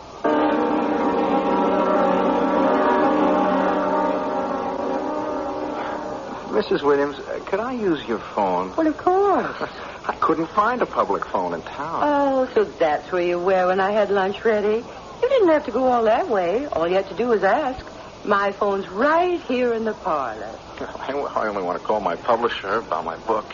I'll reverse the charges. All right, just help yourself. I'm going to a friend's for the afternoon. It's our backgammon day. And help yourself to the refrigerator. Mrs. Slater hardly touched a thing for lunch. Henry here. Stu, it's Mike. Mike, where the hell are you? In Granville. Listen. What? Why, I just phoned there, and some dame told me you never arrived. I know. Listen, Stu, we're in danger here. Danger? What? I don't know what it is, but Stu, listen. This is important. Jane and I are leaving here in a couple of minutes. We'll call you as soon as we're out. If you don't hear from us in 1 hour, I want you to get all the police you can and get up here to Granville. Well, how do I find the place? Take Route 47 north to Minorville, then Route 11 west 2 miles, and look... Oh, no. The sign won't be there. Look. You look for 2 ruts across a... Stu, did you hear me? Stu. Damn, they know. Jane! What is it? Is everything packed? Yes, I just finished. Oh, we're leaving now. Mrs. Williams went to a friend's. Hurry. What did Stu say? We were cut off, and it wasn't any accident. Grab those cases. I'll take the trunk and the typewriter. Oh, I'm so glad to get out of here. I'll kiss those hot city sidewalks.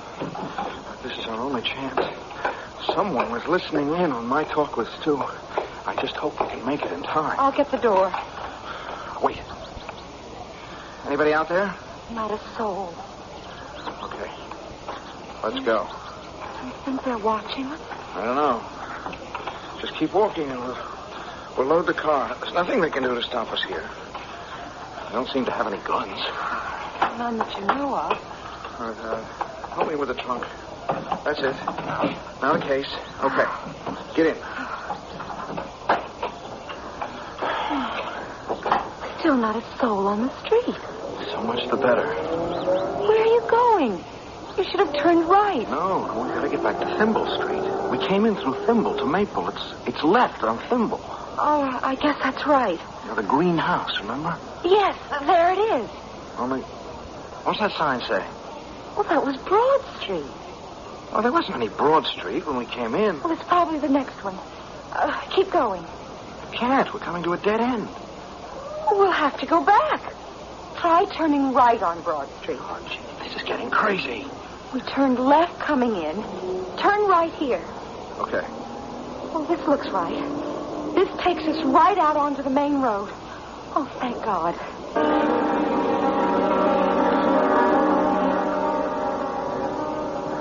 Mike, we should have turned left back there. No. We're still on the main road out of the village. No, we're not.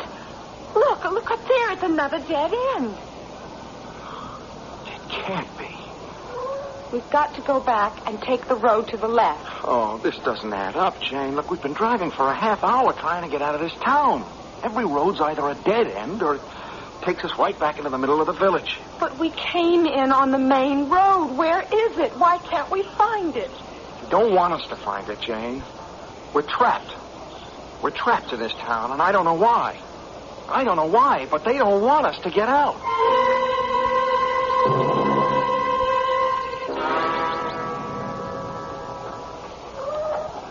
We're back at Mrs. Williams. Oh, all roads lead to Mrs. Williams.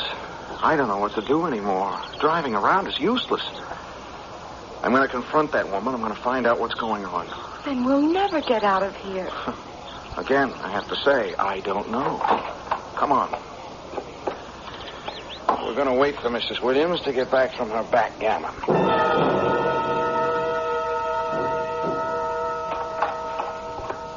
Why, Mr. Slater, Mrs. Slater, something wrong? Very, Mrs. Williams. Very wrong. I don't understand. I saw all your things in your car as I came in. We're leaving, Mrs. Williams. That is, we're trying to leave. But why? Well, you ought to know. You listened in on my phone conversation. You know now that we're on to you, all you lovely people in Granville. On to us? Oh, come on, Mrs. Williams. We're prisoners here. We know it. You know it. Why? That's what I want to know. Why? Mr. Slater, if you want to leave, I think you'd better. I've never had guests act as strangely as you. All right. What happened to Tim Egan? And why was the road marker hidden in Broker's barn? And why? Why can't we find our way out? Every street's changed since we came in. For a half an hour, we drove in circles trying to find the road we came in on. Mr. Slater, if you want to leave Granville, I'll have Ned show you the right way. It's no secret.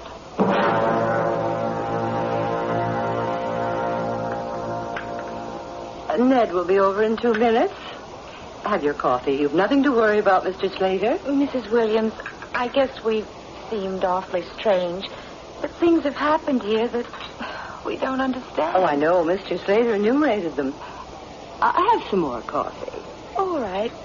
I guess I'm feeling better. Mrs. Williams, we enjoyed your hospitality. Maybe we're making a big deal out of nothing. Of course you are. I can't see a thing we've done to make you think we want to harm you. I was trying to get out of town. I'm a road marker, like you were trying to hide us. Well, maybe our imagination's got the best of us. Well, maybe we ought to stay the rest of the summer, Jane. We've chased away the boogeyman. No, I'm afraid it's time for you to leave. I'm sorry, too. I don't think you've got enough of my good home cooking. Martha, you in there? Come on in, Ned. I think they're about ready. They each had 2 cups. I do hope you got some replacements coming. A new couple tomorrow, 2 more on the weekend. Good. Mr. Slater? Mrs. Slater? Mm-hmm. When do we go home? I'd better get him over to the freezer. Oh, dear, I wish I'd had more time to fatten them up a bit. Oh, you did fine, Martha. Same as always. Oh, I hope so. It's my job. Well, I'll get them packed down. Then I'd better get that sign out again. Don't want to miss the folks tomorrow.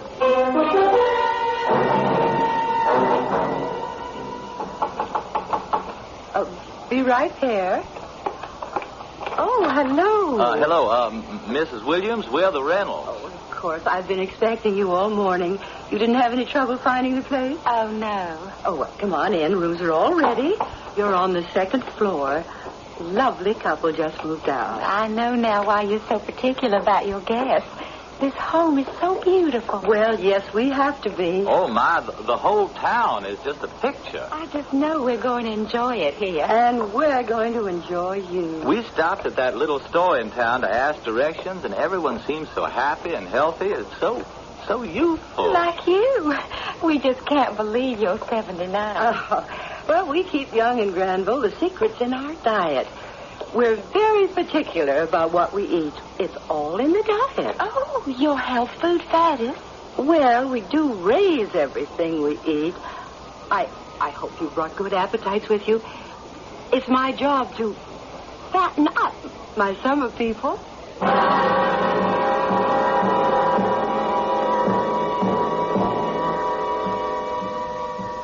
Well, I warned you not to go back there, but you went anyway. You can spare me the details. I know what went on there in Granville. Suffice it to say, a trip to Granville is a one-way trip. But I'm glad you got back safely. Relax and order anything on the menu. I'll be back shortly.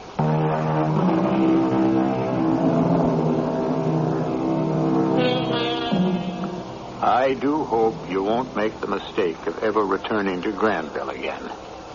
You're lucky to have gotten out with your skin. I can tell you one thing. You wouldn't catch me dead in the place. But you will find me in this same place tomorrow with another menu of suspense, mystery, and horror. Our cast included Tony Roberts, Jennifer Harmon, Grace Matthews, Leon Janney, and William Redfield. The entire production was under the direction of Hyman Brown. And now, a preview of our next tale. And it's a simple enough request. I think it's high time I heard it. Yeah, high time.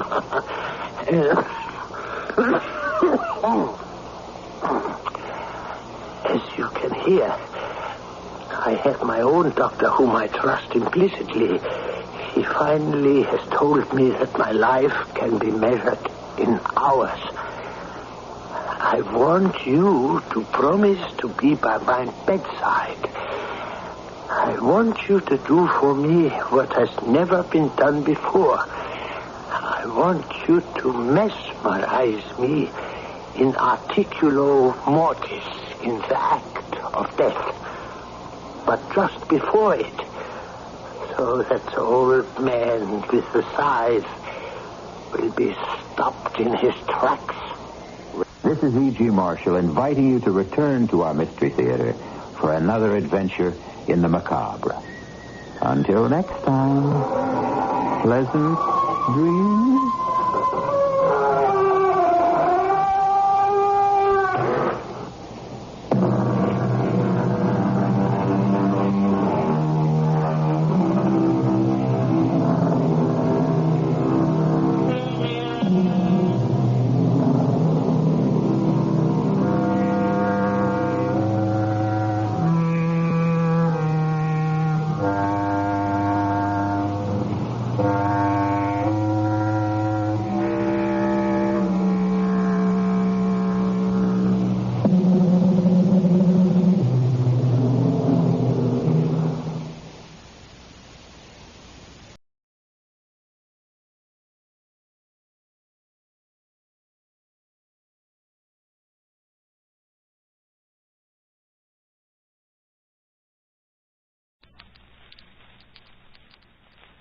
Tonight, Mr. Burgess Meredith stars in Sometime Every Summertime from Studio One at CBS.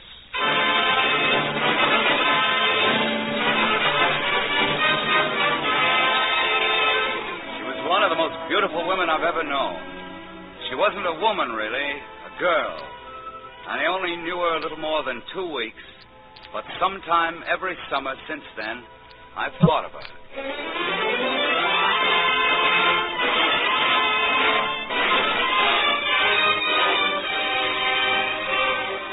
We invite you to Studio One, radio's celebrated playhouse of dramatic entertainment. For this week only, Studio One will be a half-hour program, the second part of our usual hour being relinquished for a special broadcast.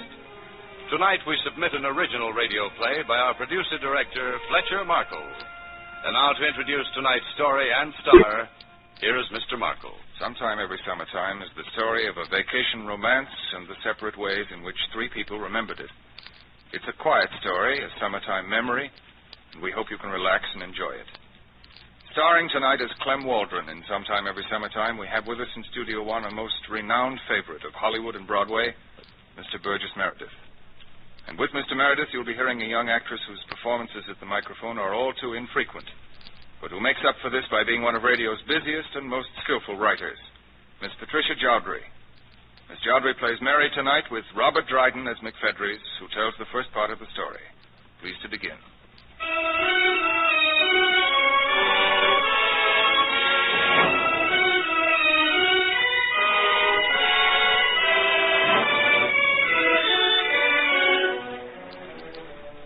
It was one of those unimportant affairs that you associate with a certain time of your life, a certain season, and a certain place. Unimportant, but the kind of thing that sticks in your memory. Whenever something turns up to remind you of that time, of that season, and that place, you remember it. There were three of us that summer, Charlie Hayes, myself, and Clem Waldron. It was a warm August before the war, and all we wanted was 2 weeks of a good time. Going up to the island on the boat, standing at the rail, Charlie said, I want to die. I want to sit in the sun and sweat and die. For 2 weeks, brothers, all I want to do is die. That'll last about 1 day. Hey, look at the sloop. Trim. Very. Why don't we hurry up and get there? I hate boats. Not long now, Clem. That's the island over there, the other side of us. To port. Starboard. All right, starboard. The bay is just around the corner. Is it? Good. Oh, corner. All right. In a minute, she'll blow. She did. All right, let's collect our stuff. Your turn to carry the beer, Waldron. If we're here, I'll carry anything. In half an hour, I'll be sitting in the sun on the porch of our little cottage, prepared to die. It was that kind of summer, and we were feeling that kind of crazy. The island was one of those little islands about 2 hours' run from Vancouver, a resort, a vacation community, alive less than 6 months of the year. There were a lot of ordinary summer houses sloping up from a pocket harbor at the southern end of the island, and a lot of unbelievably wonderful summer girls wearing very little more than their suntans. The three of us worked in an advertising agency. We got 3 weeks vacation every year, 2 in July or August, 1 at Christmas. Charlie and I had always gone off someplace for those weeks and pretended we hated the advertising racket and acted like the foolish bachelors that we surely were. That summer was Waldron's first vacation since joining the agency. We asked him along because we'd lunched and partied together a few times in town. He was a nice guy and didn't know many people in Vancouver. After we'd cleaned out the cottage and had some supper, we sat on the porch and smoked. It was about 10 o'clock and fully dark, and Charlie said, I like the cottage we had last year better. Why? This place all right? Last year's had screens on the screen doors. oh, we can fix that. One at the back's the only bad one. Where are we from the place you had last year? Well, not far. We're on the other side of the bluffs. Cottages here are all the same, operated by a syndicate. Rent's the same. Dirt's the same. Ah, female merriment. That sounds interesting. Next door, is it? No, it's in the cabin ahead to the left of us, on the edge of the bluff.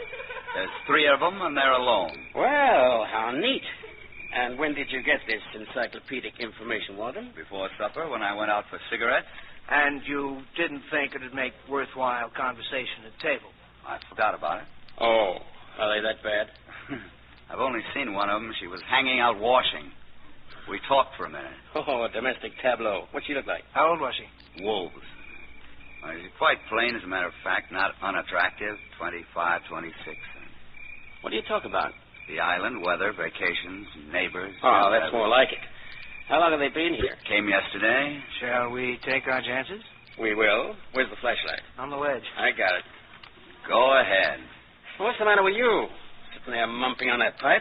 One of the others might be more attractive. I came up here to relax, Charlie. Oh, for Pete's sake, Waldron. Go ahead. Don't let me stop you. You'll cooperate, though, won't you, Clem? Sure, Mac. I'll talk to one of them. Oh, that's better. It may not even turn out, you know. Go ahead. Do your stuff, Charlie. If they don't look intelligent, don't feel badly about coming back along. Oh, you know me, Mac. I'm a trustworthy guy. Get out your prayer, Robert. Charlie disappeared in the darkness, and we watched his flashlight swing along the path to the cottage on the bluffs. We heard him knock on their door, and the door opened with a splash of light. Charlie talked and laughed with them for a few minutes, and then we saw them all coming out the front door, and the door closed. It was dark again. There was only Charlie's flashlight coming along the path, leading the way. Hey, let's have some light on the porch. Better light the lamp, Mac. Lamp? Oh, sure. You got a match? They're on the table there. Okay, I got it. I hope Charlie wasn't too hasty. 3 lonely men and 3 lonely women not knowing each other. Now, that sort of thing must be intended to you. Glow of welcome. Now, let me see if I can get all the names straight. Fran, this is Clem Waldron, and Mac McFedris. Fran Howard. How'd you do? Hi. And Helen. What's your last name again? Raleigh. Rowley, that's it.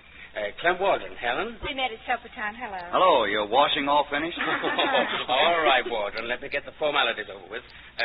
And Mac McFedris, Helen Rowley. Hello. Call me Mac. And, where's, Mary. Oh, don't hide. Oh, come on, Mary. Oh, there you are. Mary Thomas.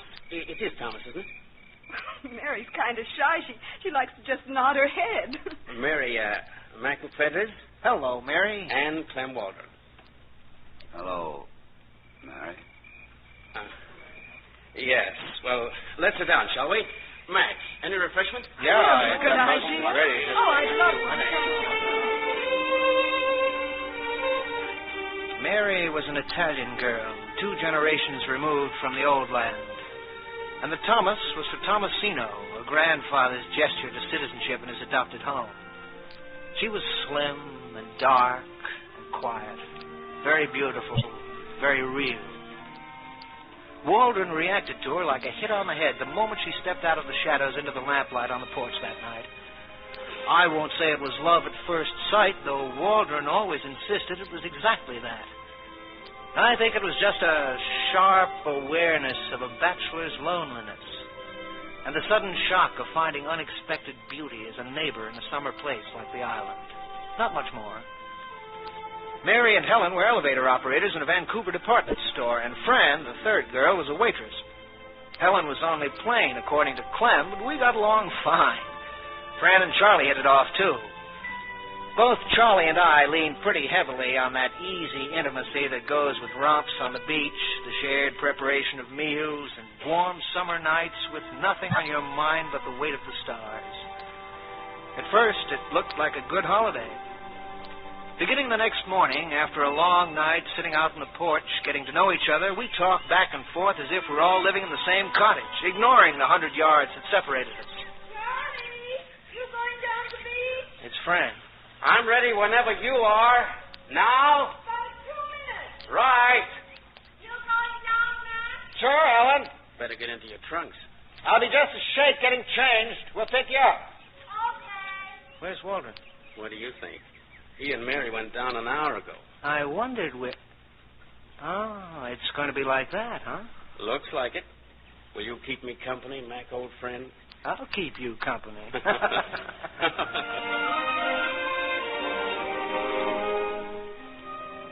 Waldron and Mary kept their own hours, had their own meals, at the hotel or a box lunch at the beach or out in a rented boat, and the four of us were left to ourselves. We kidded Waldron about it every night, and Waldron said, I'm in love. He said it often, but he said it as if he were trying to convince himself. I'm in love. I love that girl. It was embarrassing, even for Charlie and me, who knew him pretty well. And Helen and Fran told us that Mary didn't say anything much about it at night when the girls went to bed. Just told them that Waldron had told her he was in love with her and gave them no indication whatsoever of her own feelings. All six of us seldom got together. Whenever we saw Waldron and Mary at the beach or sitting out in the bluffs at night, it was like seeing a couple of strangers. Charlie and I always thought of Waldron's painful words. I'm in love. I love that girl. Mary stayed over an extra day, and the four of us went back together. I think Waldron took her out a few times in town, but we didn't hear much about it from him. He was transferred to another office of the agency about a month later, and we weren't really close enough friends to correspond. The whole business was pretty trivial, I guess, but I often remember it whenever I see a girl that looks like Mary. You know, that olive skin, that exotic thing about pretty girls of the Latin type. Or when I go to a place like the island for a holiday. Or just happen to think about people you meet in the summertime. It was one of those things.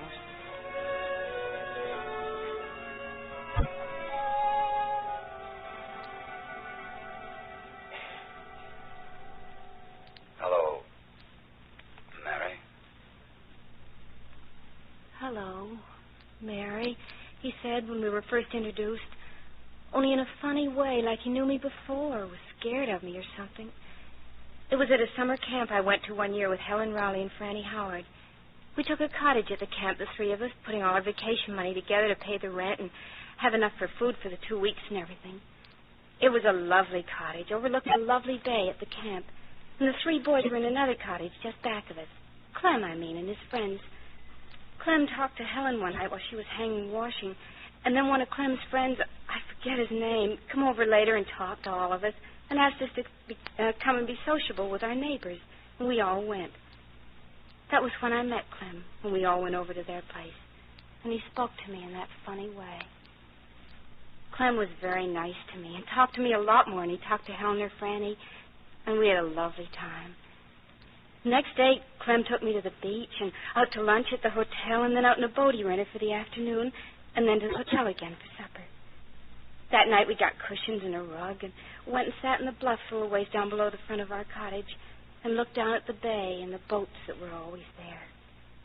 It was a lovely evening, and Clem was very nice. Clem was always very nice to me. I can remember almost everything he said. How old are you, Mary? Guess. I could, but I think I'd be wrong. Try. No, I'm sure I'd be wrong. Oh, go on. Guess. 22? 22, am I right? Yes. Oh, I spoiled it. I had to go and guess it correctly. Did you want me to think you were older? No. Younger? No. Well, what then? I guess I just didn't want you to guess right, that's all. It's no fun when somebody guesses right. Yeah, I know. Well, I was going to say 23. I almost said 23. Did you?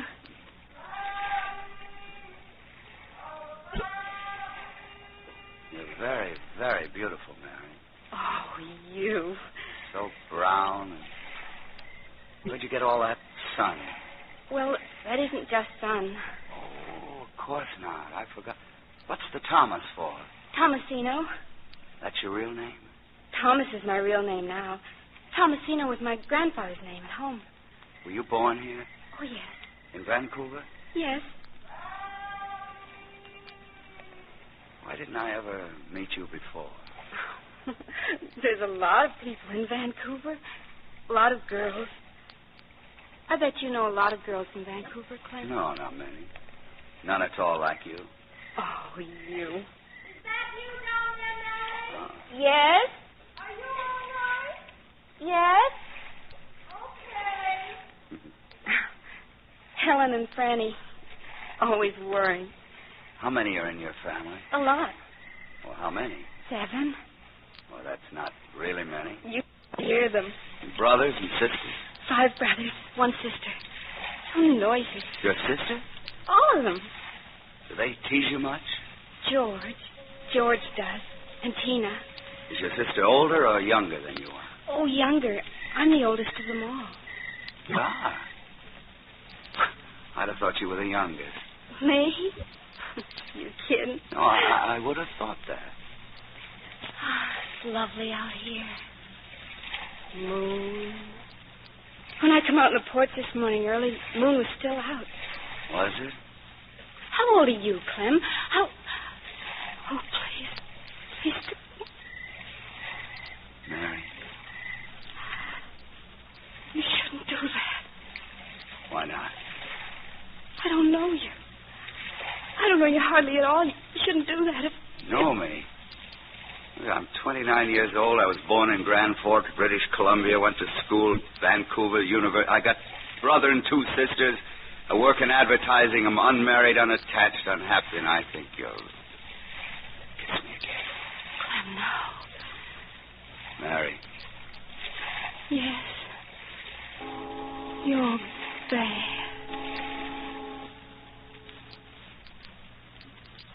Clem wasn't really bad. Even though after a few days he started to look at me more and more in that funny way he looked at me when we were first introduced. I've seen other boys look at me that way, and I never liked it. But when Clem looked at me like that, it seemed all right, because Clem was such a fine person. He took me everywhere on the island, and at the end of a week there wasn't a place left we didn't go to. We just lay on the beach after that and went to the hotel for lunch and sat out in the bluffs at night after dancing.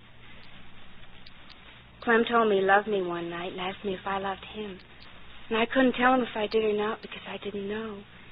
And when I told Helen and Franny that Clem said he loved me, they asked me how I felt, and I couldn't tell them either, one way or the other. I just didn't know. Summertime fools a girl about love, you know. Second to last night at the camp, we went down to the wharf and sat at the end and dropped matches in the water below us until very late. That must be a radio on one of the boats out there. It's lovely. Why don't we dance? Dance? Here on the wharf? Why not? Come on. Up you get. Oh, Clem, the matches and your cigarettes. The whole package went over. Have you got any more? No, it doesn't matter. Come on. But it's rough on the planks. Pick up your feet. Oh, Clem, I can't. Of course you can. Oh. Sorry, darling. Don't you know that step? No, I... Look down. Now watch my feet. I don't know that one. It's hard to hear the music now, isn't it? It's the wind. Please, Clem, let's stop. Let's just sit. All right. Give me your hand while I get down. Watch yourself. There. What are you doing? Your wonderful hair feels like so soft. Oh, you. Just old hair. Oh, no. No, it isn't. Careful. It's all right. Give me your hand. It's a beautiful hand. Dirty. These planks. A ring would look wonderful on that finger. Clem, you shouldn't say that. Say what? You shouldn't say that about rings. You shouldn't ever say things like that unless you mean it. I mean it. No. Yes. I do. Clem, please. Would you marry me if I asked you to? Oh, no, Clem, you mustn't say that. Why? I'm... No. It don't seem right when that's not what you want. That's not what you want, Clem. I want you. Yes. It's not the same. Mary. No, Clem. All right. Wish I had a cigarette. I stayed over at the camp an extra day. I had an extra day owing from a day I worked at Christmas and went back to the city with Clem and his friends. It was a lovely trip, and Clem made me promise to let him take me out the next night. He had a car, but it was being fixed while he was on his holiday. He wanted to take me home in a taxi from the boat, but I didn't want him to. I didn't want him to come out before I could tell about him to Mama and Papa. Mama was happy when I told him, but Papa was angry because he always said he had to look at a boy before I went out with him.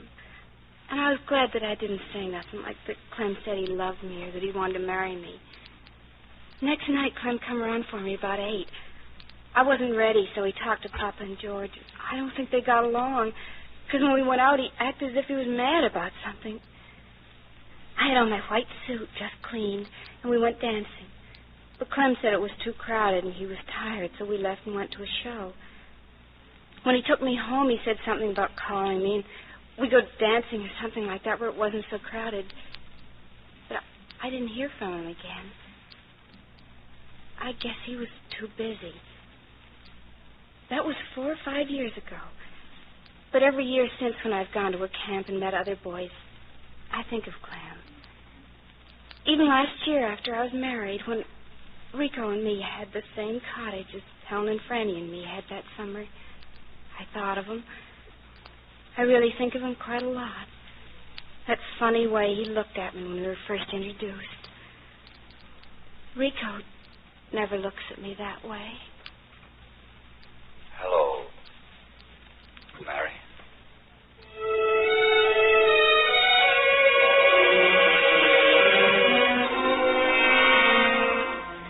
She was one of the most beautiful women I've ever known. She wasn't a woman, really. Girl. Beautiful animal. Wonderful gesture of nature. She was Italian, Canadian-born, and we met at a summer place, West Coast Island Resort I went to one year with McFedries and Hayes when I was in the Vancouver office. I only knew her a little more than 2 weeks. But sometime every summer since then, I've thought of her. In all honesty, I don't know how I felt about her. I think at first I was in love with her. At one point, I even considered marrying her. Well, whatever it was, I wanted her, and it was like a fever. It wasn't normal. It was very foolish and untidy, and I went about it like a schoolboy. And I remember overhearing McFedries and Hayes talking about it one night. They were out on the porch and hadn't heard me come in the back door. He says he's in love with her. That could mean any one of a dozen things. Sure, but not the way he says it. I don't know why he says it at all. He keeps saying it. That's the thing that confuses me. Keeps insisting on it. That's not like Waldron. Well, she is beautiful, Mac. I'll give you that, sure, but hardly Waldron's type. What do you mean by that? An elevator operator, maybe only a year of high school, maybe not even that. If you say poor but honest, I'll leave this conversation. Okay. Do you know what I mean? At least you know Waldron. Oh, superficially. Well, I suppose you're right. I don't know. What is it they say about summer romances? I couldn't tell you. Oh, you could make it up, I guess, for all that matters. Pretty obvious example with Waldron, I think. I was too annoyed to walk in on that conversation. I suppose I didn't particularly want them to know I'd been listening. Nobody likes that kind of thing. And that was the night that I asked her to marry me. She refused, of course, and was very embarrassed with my asking. I must have sounded pretty hollow now that I think back on it. I felt something big and important inside me, and I made a mistake about it. I think it was simply a case of not being aware of that nice difference between love and desire. But she knew. Nevertheless, we had an exciting 2 weeks. Exciting for me, anyway. She was a thrilling kind of a girl. When she wasn't in her bathing suit, she wore bright blouses and slacks. And she was one of the few women I've ever known who looked well in slacks. A lot of women must have hated her for her loveliness. I think I hated her a little myself. She wasn't mine. When we went back to town, we took the late evening boat, and the moonlight at sea helped to stretch out the last few hours of the holiday. It was another world to me, and I was afraid to leave it. She wanted to go home alone, refusing to let me take her out in a taxi, so I got her address and made arrangements to call for her the following night. It was an address in the far east side of the city, and when I drove out in my car the next night, I had trouble finding it. It was a narrow 2-story house between a confectionery and a metalwork shop. It was still daylight, no lights on, and you wouldn't have thought anybody could live there. I went loudly up the steps of the low porch to the door, trying to trample down with my feet the thoughts that were running in my head. Hiya. Oh, good evening. Is, You Mr. Walden? Yes, is this... I'm George. We saw your car pull up. She just shouted down that you'd only be a minute. Come on in. I thank you. In here'll be okay. Good evening. George, beat it. Are you Mr... Sit down, Mr. Waldron. Excuse us the supper dishes. Mama took the children to the movie theater early. I seen the picture. It's lousy. Shut up. Nice to see you, Mr. Waldron. I don't think she'll be so long. Girls, you know. That's perfectly all right. Lots of time. What business you in, Mr. Waldron? A business? I'm a advertising agency here, Everett Fuller. I'm in the grocery business myself. You happen to notice my store down the next block? It's next door here? No, that's old Wyszynski. I'm down the next block. No, I didn't notice it. No. Oh, what do you do in the advertising agency business, Mr. Warden?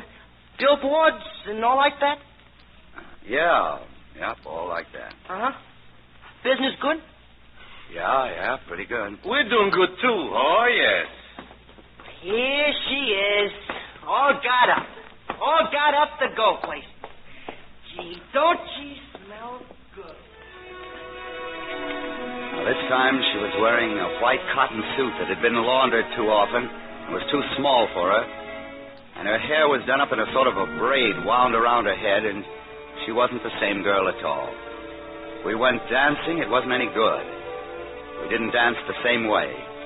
Then we went to a late movie, and then coffee to drive in, and out to her house. None of it was the same. None of it was any good. I told her I'd phone her and drove back to my apartment the long way. And I got word that I was to be transferred a couple of days later, and I didn't call her. I couldn't.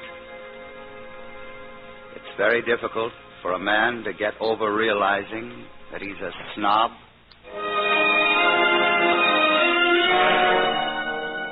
Funny, it was so important, and yet I can't even remember her name.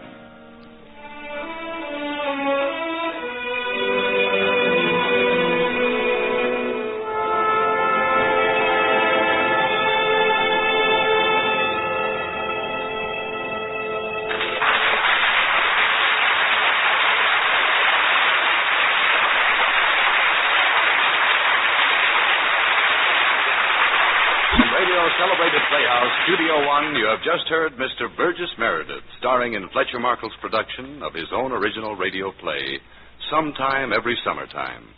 For this week only, Studio One has been heard as a half-hour program, the second part of our usual hour being relinquished for a special broadcast. Tonight's script was selected from the current volume of Radio's Best Plays, edited by Joseph Liss. And the original musical score was composed by Lana Domian and conducted by Alexander Semler. Now again, Mr. Markle. May a producer identify the principals in tonight's cast? In the foreground, Clem Waldron. Was played, of course, by Mr. Meredith. Mary Thomas. Was played by Patricia Jowdry. McFedries. Was Robert Dryden. Charlie Hayes. Was Hedley Rennie. George. Was Larry Robinson. Papa Thomas. Was played by Martin Wolfson. Actively assisting in the supporting cast were Miriam Wolfe, Tony Darnay, and Louis Quinn. Burgess Meredith will soon be seen starring in the London film production, Mine Own Executioner. Next week from Studio One, a special play to welcome the first day of spring.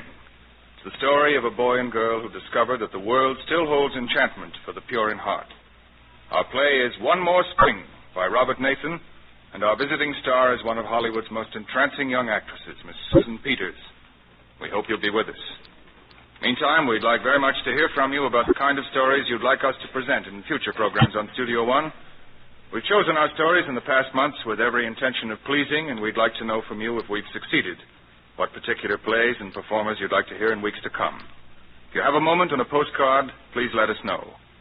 And now until next week, until One More Spring with Susan Peters, this is Fletcher Markle with a good night and thank you from all of us in Studio One.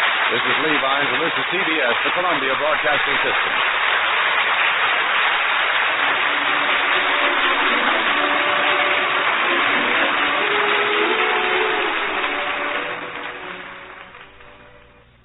In just a moment, Suspense with Ida Lupino. Phew, what a night. Yeah, it's a scorcher, Dad. You're lucky we thought of coming to the firehouse. And we had to sit around at that hen party your mother's giving. Hello, Mike. Hello, Ab. Say, you fellas want to put out a fire tonight. All you've got to do is turn the hoses on and squirt them anywhere. Yep, it's hotter than Hades. We're all sitting here listening to the radio. Dad, I wonder if they're listening to the Autolite show. What are you hearing, Mike? We're just switching to Autolite. Besides, we like their batteries, spark plugs, and ignition systems around here. Everyone does. And everyone likes their show, Suspense. Oh, here's the show.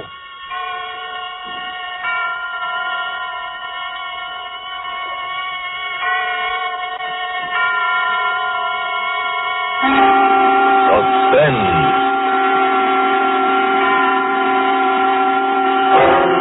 Autolite and its 60,000 dealers and service stations bring you radio's outstanding theater of thrills.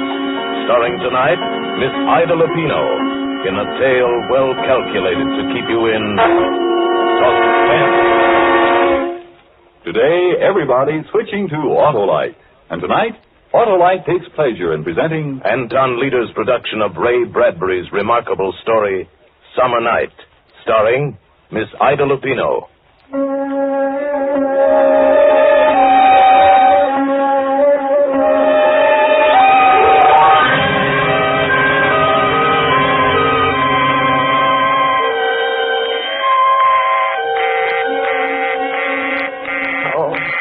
Is the line still busy? I just don't see how it's still busy. Oh, it isn't the line, Miss McCauley. It's the circuit. I've been simply swamped all afternoon. I haven't been able to get a call through to the police station for over an hour, and the mayor's office has been busy. Yes, I know. I'm sorry to trouble you, but it's terribly important. Well, if you want to hang on, Miss McCauley, I'll try again in a minute. Oh, all right. It's been this way ever since the news got out about finding poor Lavinia. You heard about it, I suppose. Yes. Oh, just a minute, Miss McCauley. I got another call. Yes, this is the operator. No, I'm sorry. That line is still busy. Yes, I'll call you just as soon as I can give you a connection. Oh, I'm sorry, Miss McCauley, but you see what I mean? Oh, dear. Oh, Miss Welsh, by the way... It was bad enough last week when they found that other poor girl, but this time the whole town is on its ear, and I can't say that I blame them, what with a maniac loose and nobody knowing who it is. I meant to ask you, Miss Welsh, are they sure that Lavinia... I mean, that it was the same thing as the web girl last week? Why, yes. Why, I thought you knew. I just knew she'd been found. Oh, goodness, yes. There was never any doubt about it. Whoever it was, he used a knife just like on the other girl. And then there was that same crazy cross on her forehead, you know, made with orange lipstick. That's why they're calling him, you know, the lipstick killer. Oh, yes. I thought it must be that. But I wasn't sure. I didn't know. Oh, yes. They're looking all over the state for him by now. But, of course, they don't have much to go on. And the chances are that he's right here in this town anyway. Oh, I'll try to get your call for you now, Miss McCauley. Thank you. I'm sorry, Miss McCauley. That circuit is still busy. But it can't. Well, why don't I call you back when I get through? It shouldn't be very long. All right.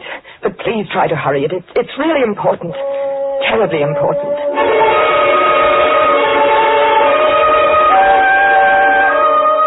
While I was waiting for the call, I went to the front door to start locking up. It was coming on evening. A warm summer evening. And ordinarily, up and down the street, the windows would be open. All but mine. And you'd hear the sound of a piano or a radio drifting out onto the still summer air. And people would be sitting in swings and hammocks on their front porches, enjoying the coolness at the end of the day. But not on this day. Not this evening. I locked my door, too. I went around the big, gloomy old house, checking all the windows, just like the others. Not that I needed to, really. They'd been locked ever since Father died. And he went away. All in that one terrible week nearly 4 years ago. Yes, they'd been locked, and I hadn't left the house more than half a dozen times, and nobody had come here. Why should they? I didn't want to see them. Nor they me. I was the town's queer one. But all that was going to be different now. From now on, everything was going to be very, very different.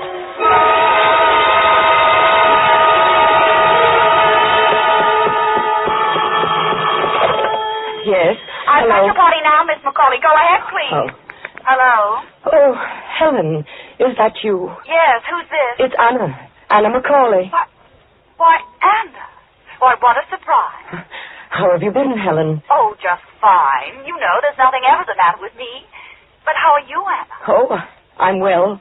You know, I've been living rather quietly these last few years. Yes, I know. I mean, I'd heard. It's been a long time, hasn't it, Helen? Why, yes. I haven't heard your voice for, well, how long has it been? Nearly 4 years. Has it? 3 years and 11 months this week, to be exact. Oh, that long has it? Well, it doesn't seem possible, and we were such good friends. Helen, I hope you don't think. I mean, those last few times you called and I didn't answer. Oh, darling, of course not. I knew how you must be suffering, your father passing on so suddenly that way, and you'd always been so close. I wouldn't have even bothered you at such a time, only that we'd been such good friends, and I thought maybe I could help. And then, of course, I heard later anyway that, well, that is, Yes, I suppose you must have heard some rather strange things about me, Helen. Oh, not strange, dear, no. But we all knew you wanted to be alone in your grief, and we respected that feeling naturally. I know.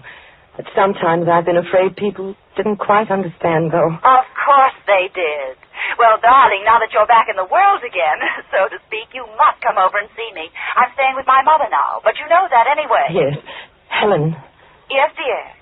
Helen, it wasn't just an accident, my calling you this way. Well, I should hope not. I want to ask you a favor. A tremendous favor. Why, of course, darling, anything. I want you to come over here to the house. I should say I would. I'll try to make it Friday or early next week at the latest, just as... No, I don't mean just sometime, Helen. I mean now. Right now. Right this minute. Now? Yes. But, darling, I don't see how I can. I mean, I don't know what Mother's plans are. Helen, you know I wouldn't ask if it wasn't serious. Serious? What do you... Please say you'll come. Well, I'll try. No, don't just try, Helen. Come. You've got to come. Oh, darling, what is this? What can be so serious? Maybe I'm being silly, but I think it's more than serious, Helen. I think it may be a matter of life and death.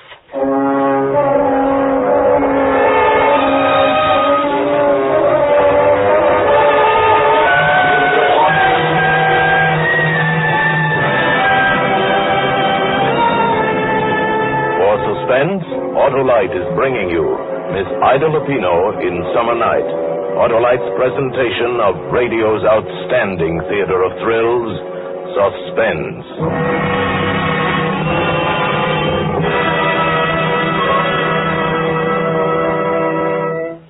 You know, Dad, boy, Mom would sure get a kick out of this. Out of what, Billy? We leave home because she's got the house full of women, and so far there aren't anything but women in tonight's Autolite show. Well, if she's listening, we'll certainly hear about it when we get home from the firehouse. Oh, say, Mike, what's over on that workbench? But over there? Mm-hmm. Oh, them's old batteries.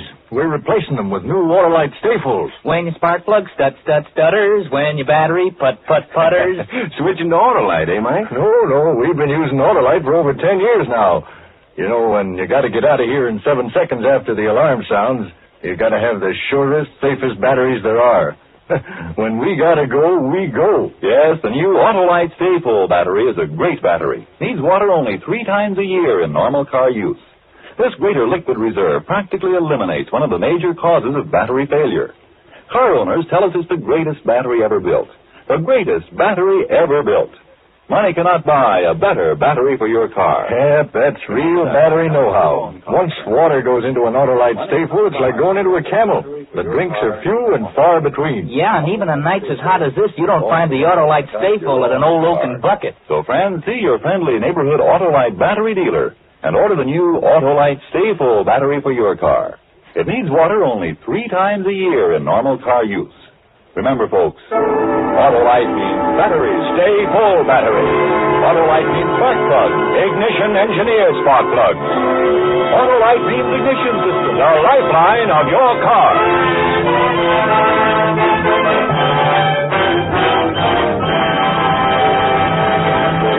And now, Autolite brings back to our Hollywood soundstage Miss Ida Lupino as Anna in Summer Night. A tale well calculated to keep you in suspense.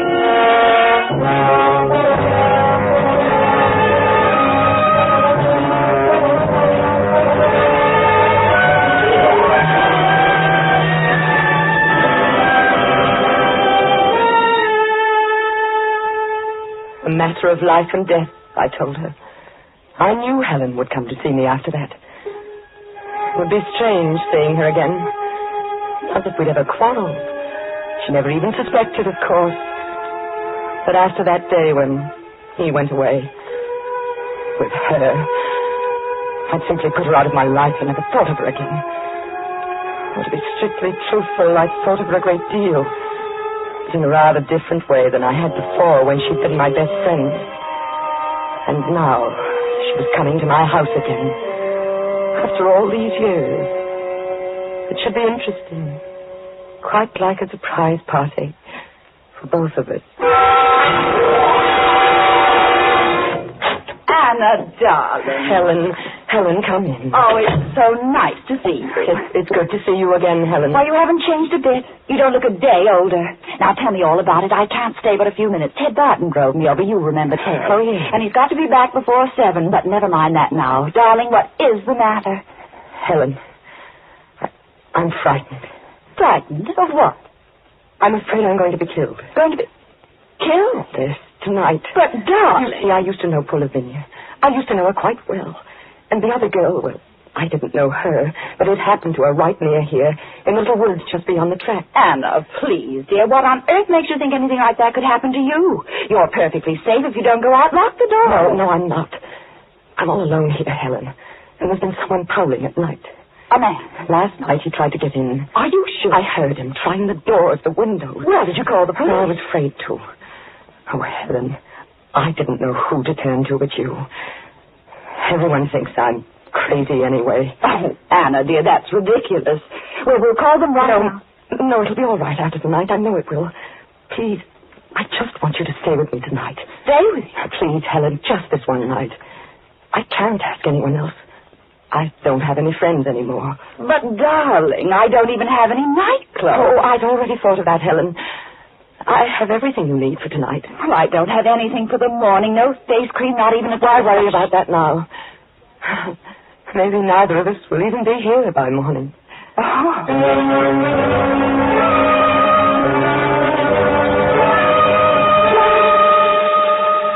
So she said she'd stay.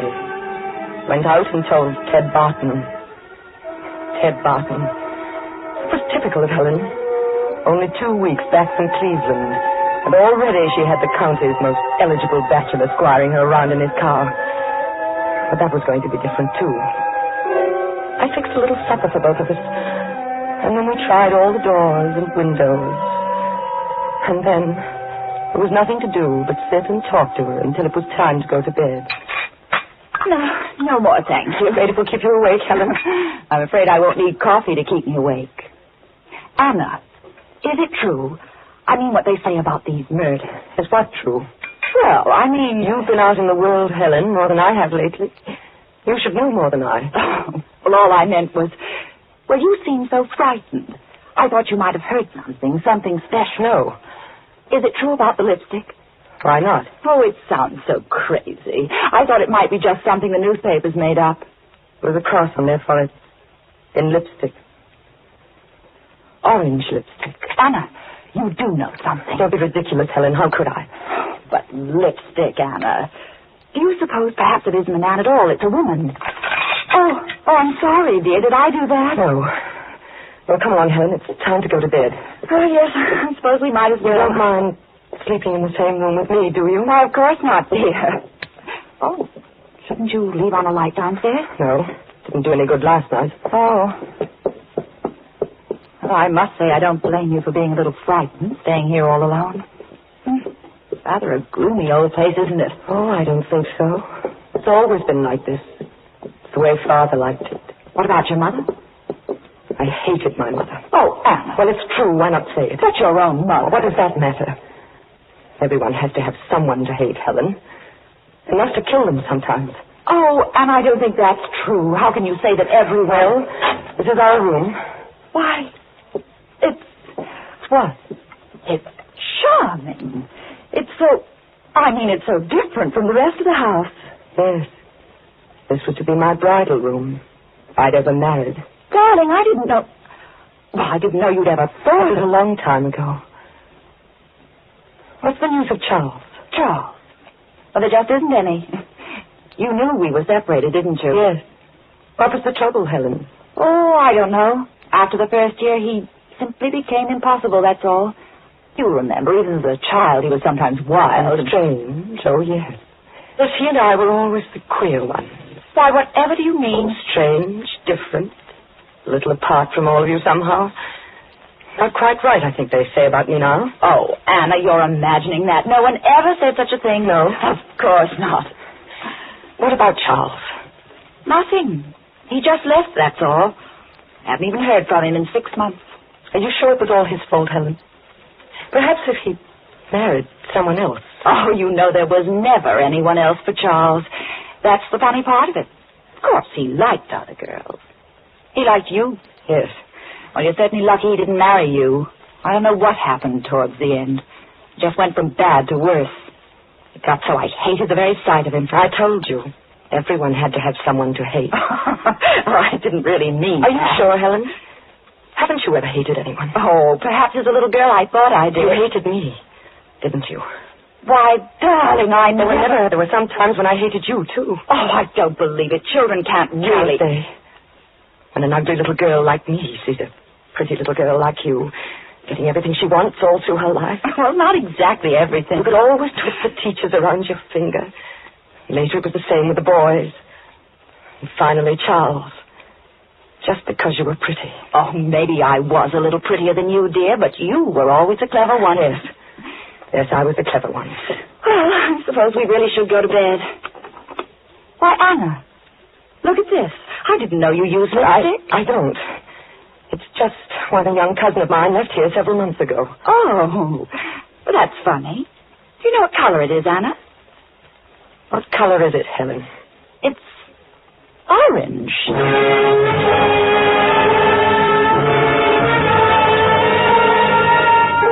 No. Helen wasn't very clever. It amused me to watch her trying to think. Putting two and two together. And not being able to because she was afraid of her own conclusions.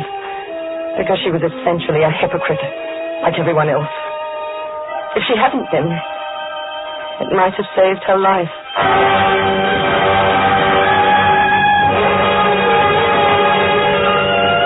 It was sometime in the middle of the night.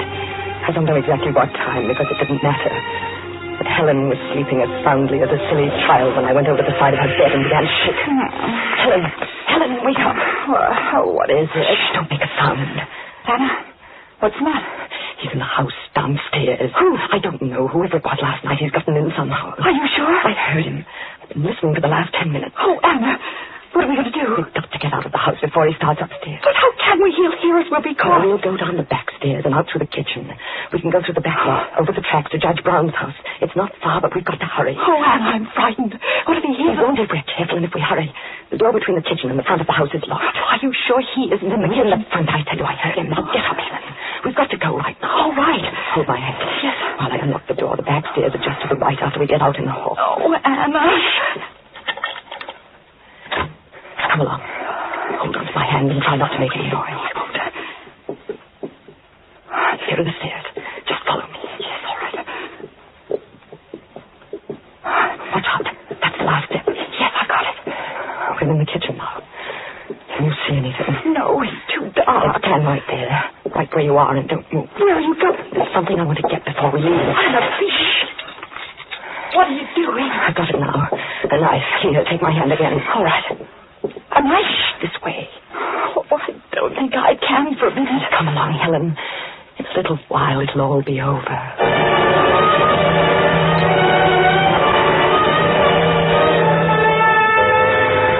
As we hurried down the path, I kept thinking of her there behind me. So frightened now. I had to keep myself from laughing out loud. It was really funny. She'd always been so confident before.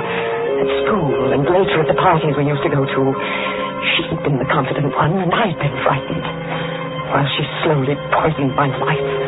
While she quietly and deliberately stole everything I'd ever wanted. Even Charles. But it was different now. That must be the 2 o'clock local. On the other side of town. Yes. Which way now? Straight ahead. To the grove of trees. Anna, isn't here somewhere that they found that girl? Yes. Why? Oh, Anna. I can't go through there. Helen, come along. Don't be silly. Do we have to? Of course we do. Anna, what was that? What? Didn't you hear it? No. I was positive I heard something. Now who's imagining things, Helen? Oh, let's hurry. No. We're going to stop here. Stop? But why? Can't you guess? Even now, Helen. Oh, Anna. No.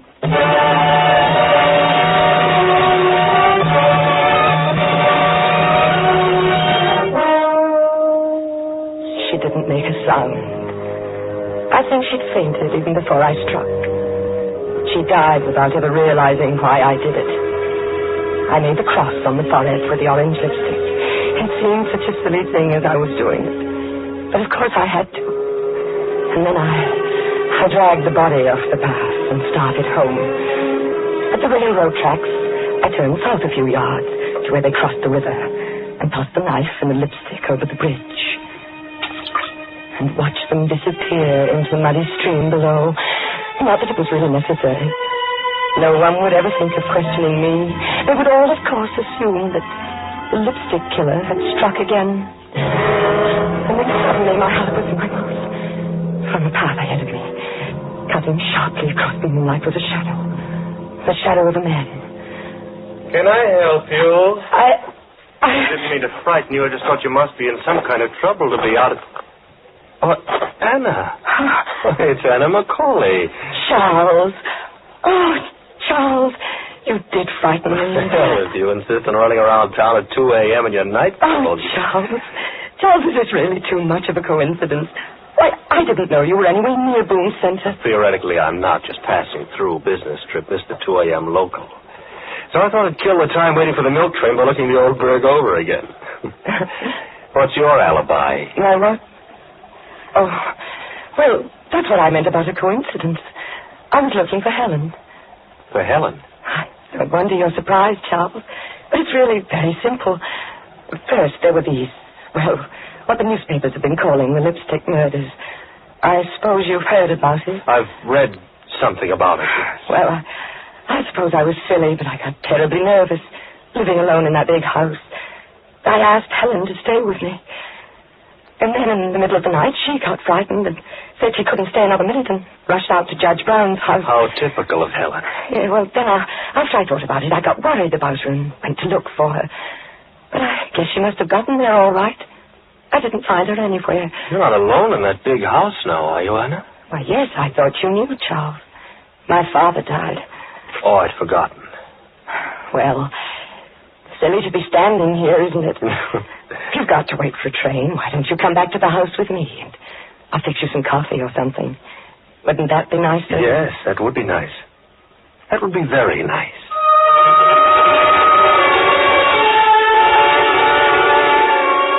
I could hardly believe my good luck. Charles, of all people. It was as though he'd come back to me. Almost as though he'd known and come back to me just at the right moment. So there we were, making coffee in the kitchen, talking over old times. Oh, dear, where is that opener for the evaporated milk? I never can find it. Oh, here. I'll open it with my knife. Just make a couple of holes in it. Ah, isn't that a rather dangerous weapon to carry around just to make holes in tin cans? Oh, it has other uses. There we are. That tastes good. Charles, I was terribly sorry to hear about you and Helen. Me and Helen? That you'd separated, I mean. Is that what you called it? Well, she said that you'd left her. Helen always had a quaint way of putting things. Didn't you? You don't still love her, do you? Love her? Didn't she tell you where I'd been? I know. Not exactly. I've been in a home, Anna. A rest home, as they call it. It was Helen who put me there. Put you there? I'm afraid committed is the word. You see, Helen thought I was crazy. Oh, Charles. I only got out a couple of weeks ago. I imagine they're still looking for me. You escaped? I had to. Oh, Charles, how dreadful for you. As a matter of fact, I've been looking for Helen. There was something I wanted to give her. But couldn't you find her? No. I thought I had a couple of times. But it wasn't Helen after all. What was it you wanted to give her, Charles? This. Lipstick? Yes.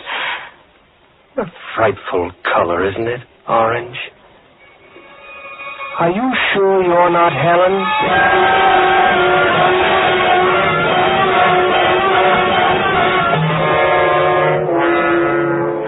I heard the doctors talking a little while ago. They say I won't live through the night. But I don't care. Oh, it's been such a glorious day. The happiest since I can remember. People have been calling on me whom I haven't seen for years. They say I saved the town. I must have screamed out. I don't remember. So they caught poor Charles. And for the first time in my life, I'm a really important person. I wonder when they'll find Helen.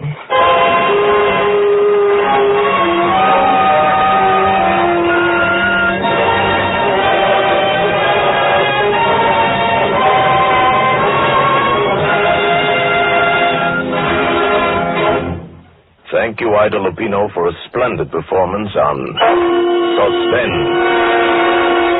In just a moment, we will again hear from Miss Ida Lupino. Gee, what a show. I was sweating and it wasn't from the heat either. What a show. Hey, that's right. Gee, they had a fire. Out of the way, son. Where's the fire, Mike? No, it's 28 today. They were out of here in 7 seconds. Almost before they stepped on the starter. Mike sure wasn't fooling about those Autolite stay-full batteries, was he, Dad? No, sir. Talk about pistol pack in action. Switch to Autolite stay-fulls, and boy, you got it. When your spark plugs stutter, now don't you try to putter. Switch to Autolite. When your starter's just a grinder, why, it's a battery reminder. Switch to Autolite.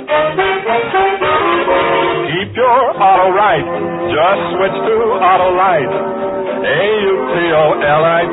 Switch to Autolite. For spark plug life and action. For a battery whose attraction is ignition satisfaction. Switch to Autolite. And now, here again is Miss Ida Lupino. It's always a great pleasure to appear on Suspense. And as a listener, I'm looking forward to some outstanding programs on this new suspense series with stars like Charles Lawton, Agnes Moorehead, Van Johnson, Madeline Carroll, and Ann Southern. And next week, I'll be tuned in to hear Douglas Fairbanks Jr. in a gripping suspense story entitled Deep into Darkness. I know you'll want to hear it, too, on Suspense. Ida Lupino may soon be seen in Darrell F. Bannock's 20th Century Fox production Roadhouse. Tonight's suspense play was written by Robert L. Richards from an original story by Ray Bradbury. The music was composed by Lucien Moraweck and conducted by Lud Gluskin. The entire production was under the direction of Anton M. Leader. Next Thursday, same time, you will hear Douglas Fairbanks Jr. in Deep into Darkness. This is CBS, the Columbia Broadcasting System.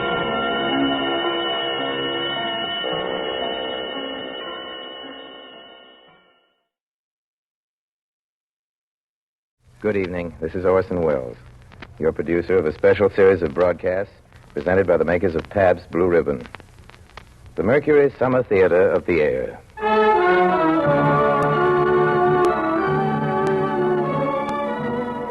Tonight and every Friday night, Pabst Blue Ribbon presents you with a front row seat at one of the greatest plays ever produced. So while Orson Welles entertains you, pour yourself a tall, frosted glass of Pabst Blue Ribbon and enjoy at the same time great theater and this truly great beer. Ladies and gentlemen, tonight we bring you a tale of dark secrets and of a dark and secret love, an English classic, a standard work, too, in our Mercury repertory, with a special score composed and conducted by that pillar of the Mercury, Mr. Bernard Herrmann, with your obedient servant as the strange master of Thornfield Hall, and Miss Alice Frost in the title role of Jane Eyre.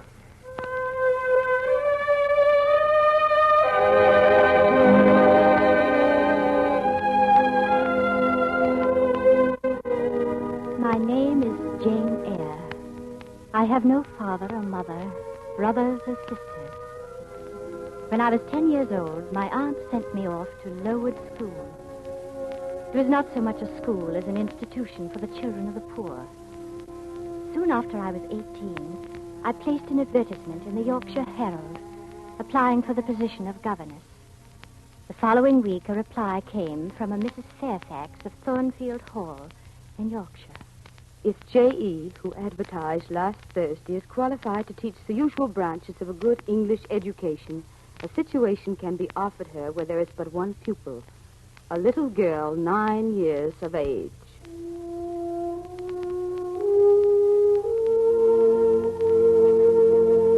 Three days later, I left Lowood School, and that evening, I was at Thornfield Hall.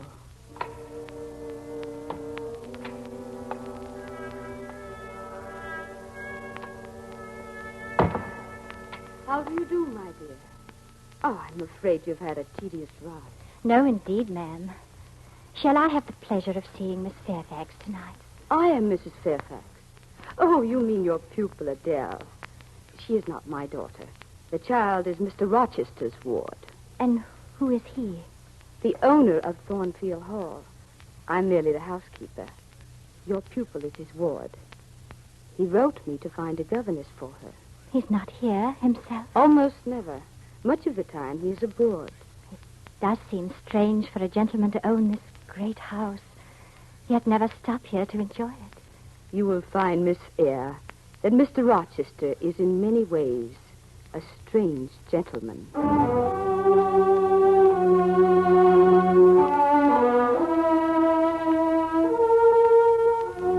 I slept smooth and soundly that night in my new home. Once I woke and heard a clock strike.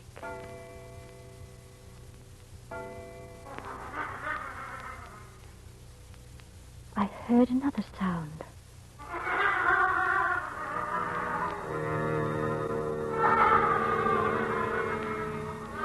It seemed to me that somewhere in the house I heard a low, mirthless laugh.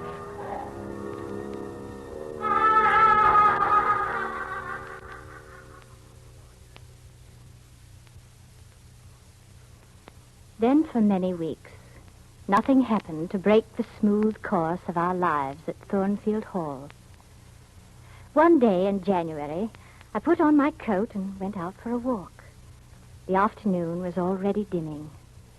On the hilltop above me sat the rising moon, pale as a cloud.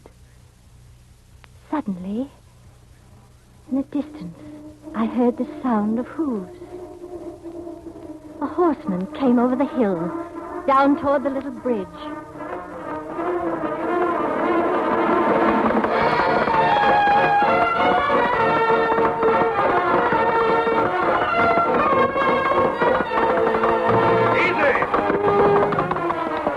Easy there!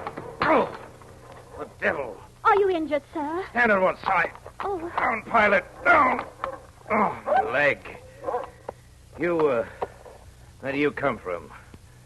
You young girl, you're not a servant in the hall. I'm the governess to Mr. Rochester's ward. Oh, you're the governess. Just take it if I hadn't forgotten the governess. Well, necessity compels me to make you useful. Come closer, me lean on your shoulder. Now hold the bridle. Here we are. Now just hand me my whip.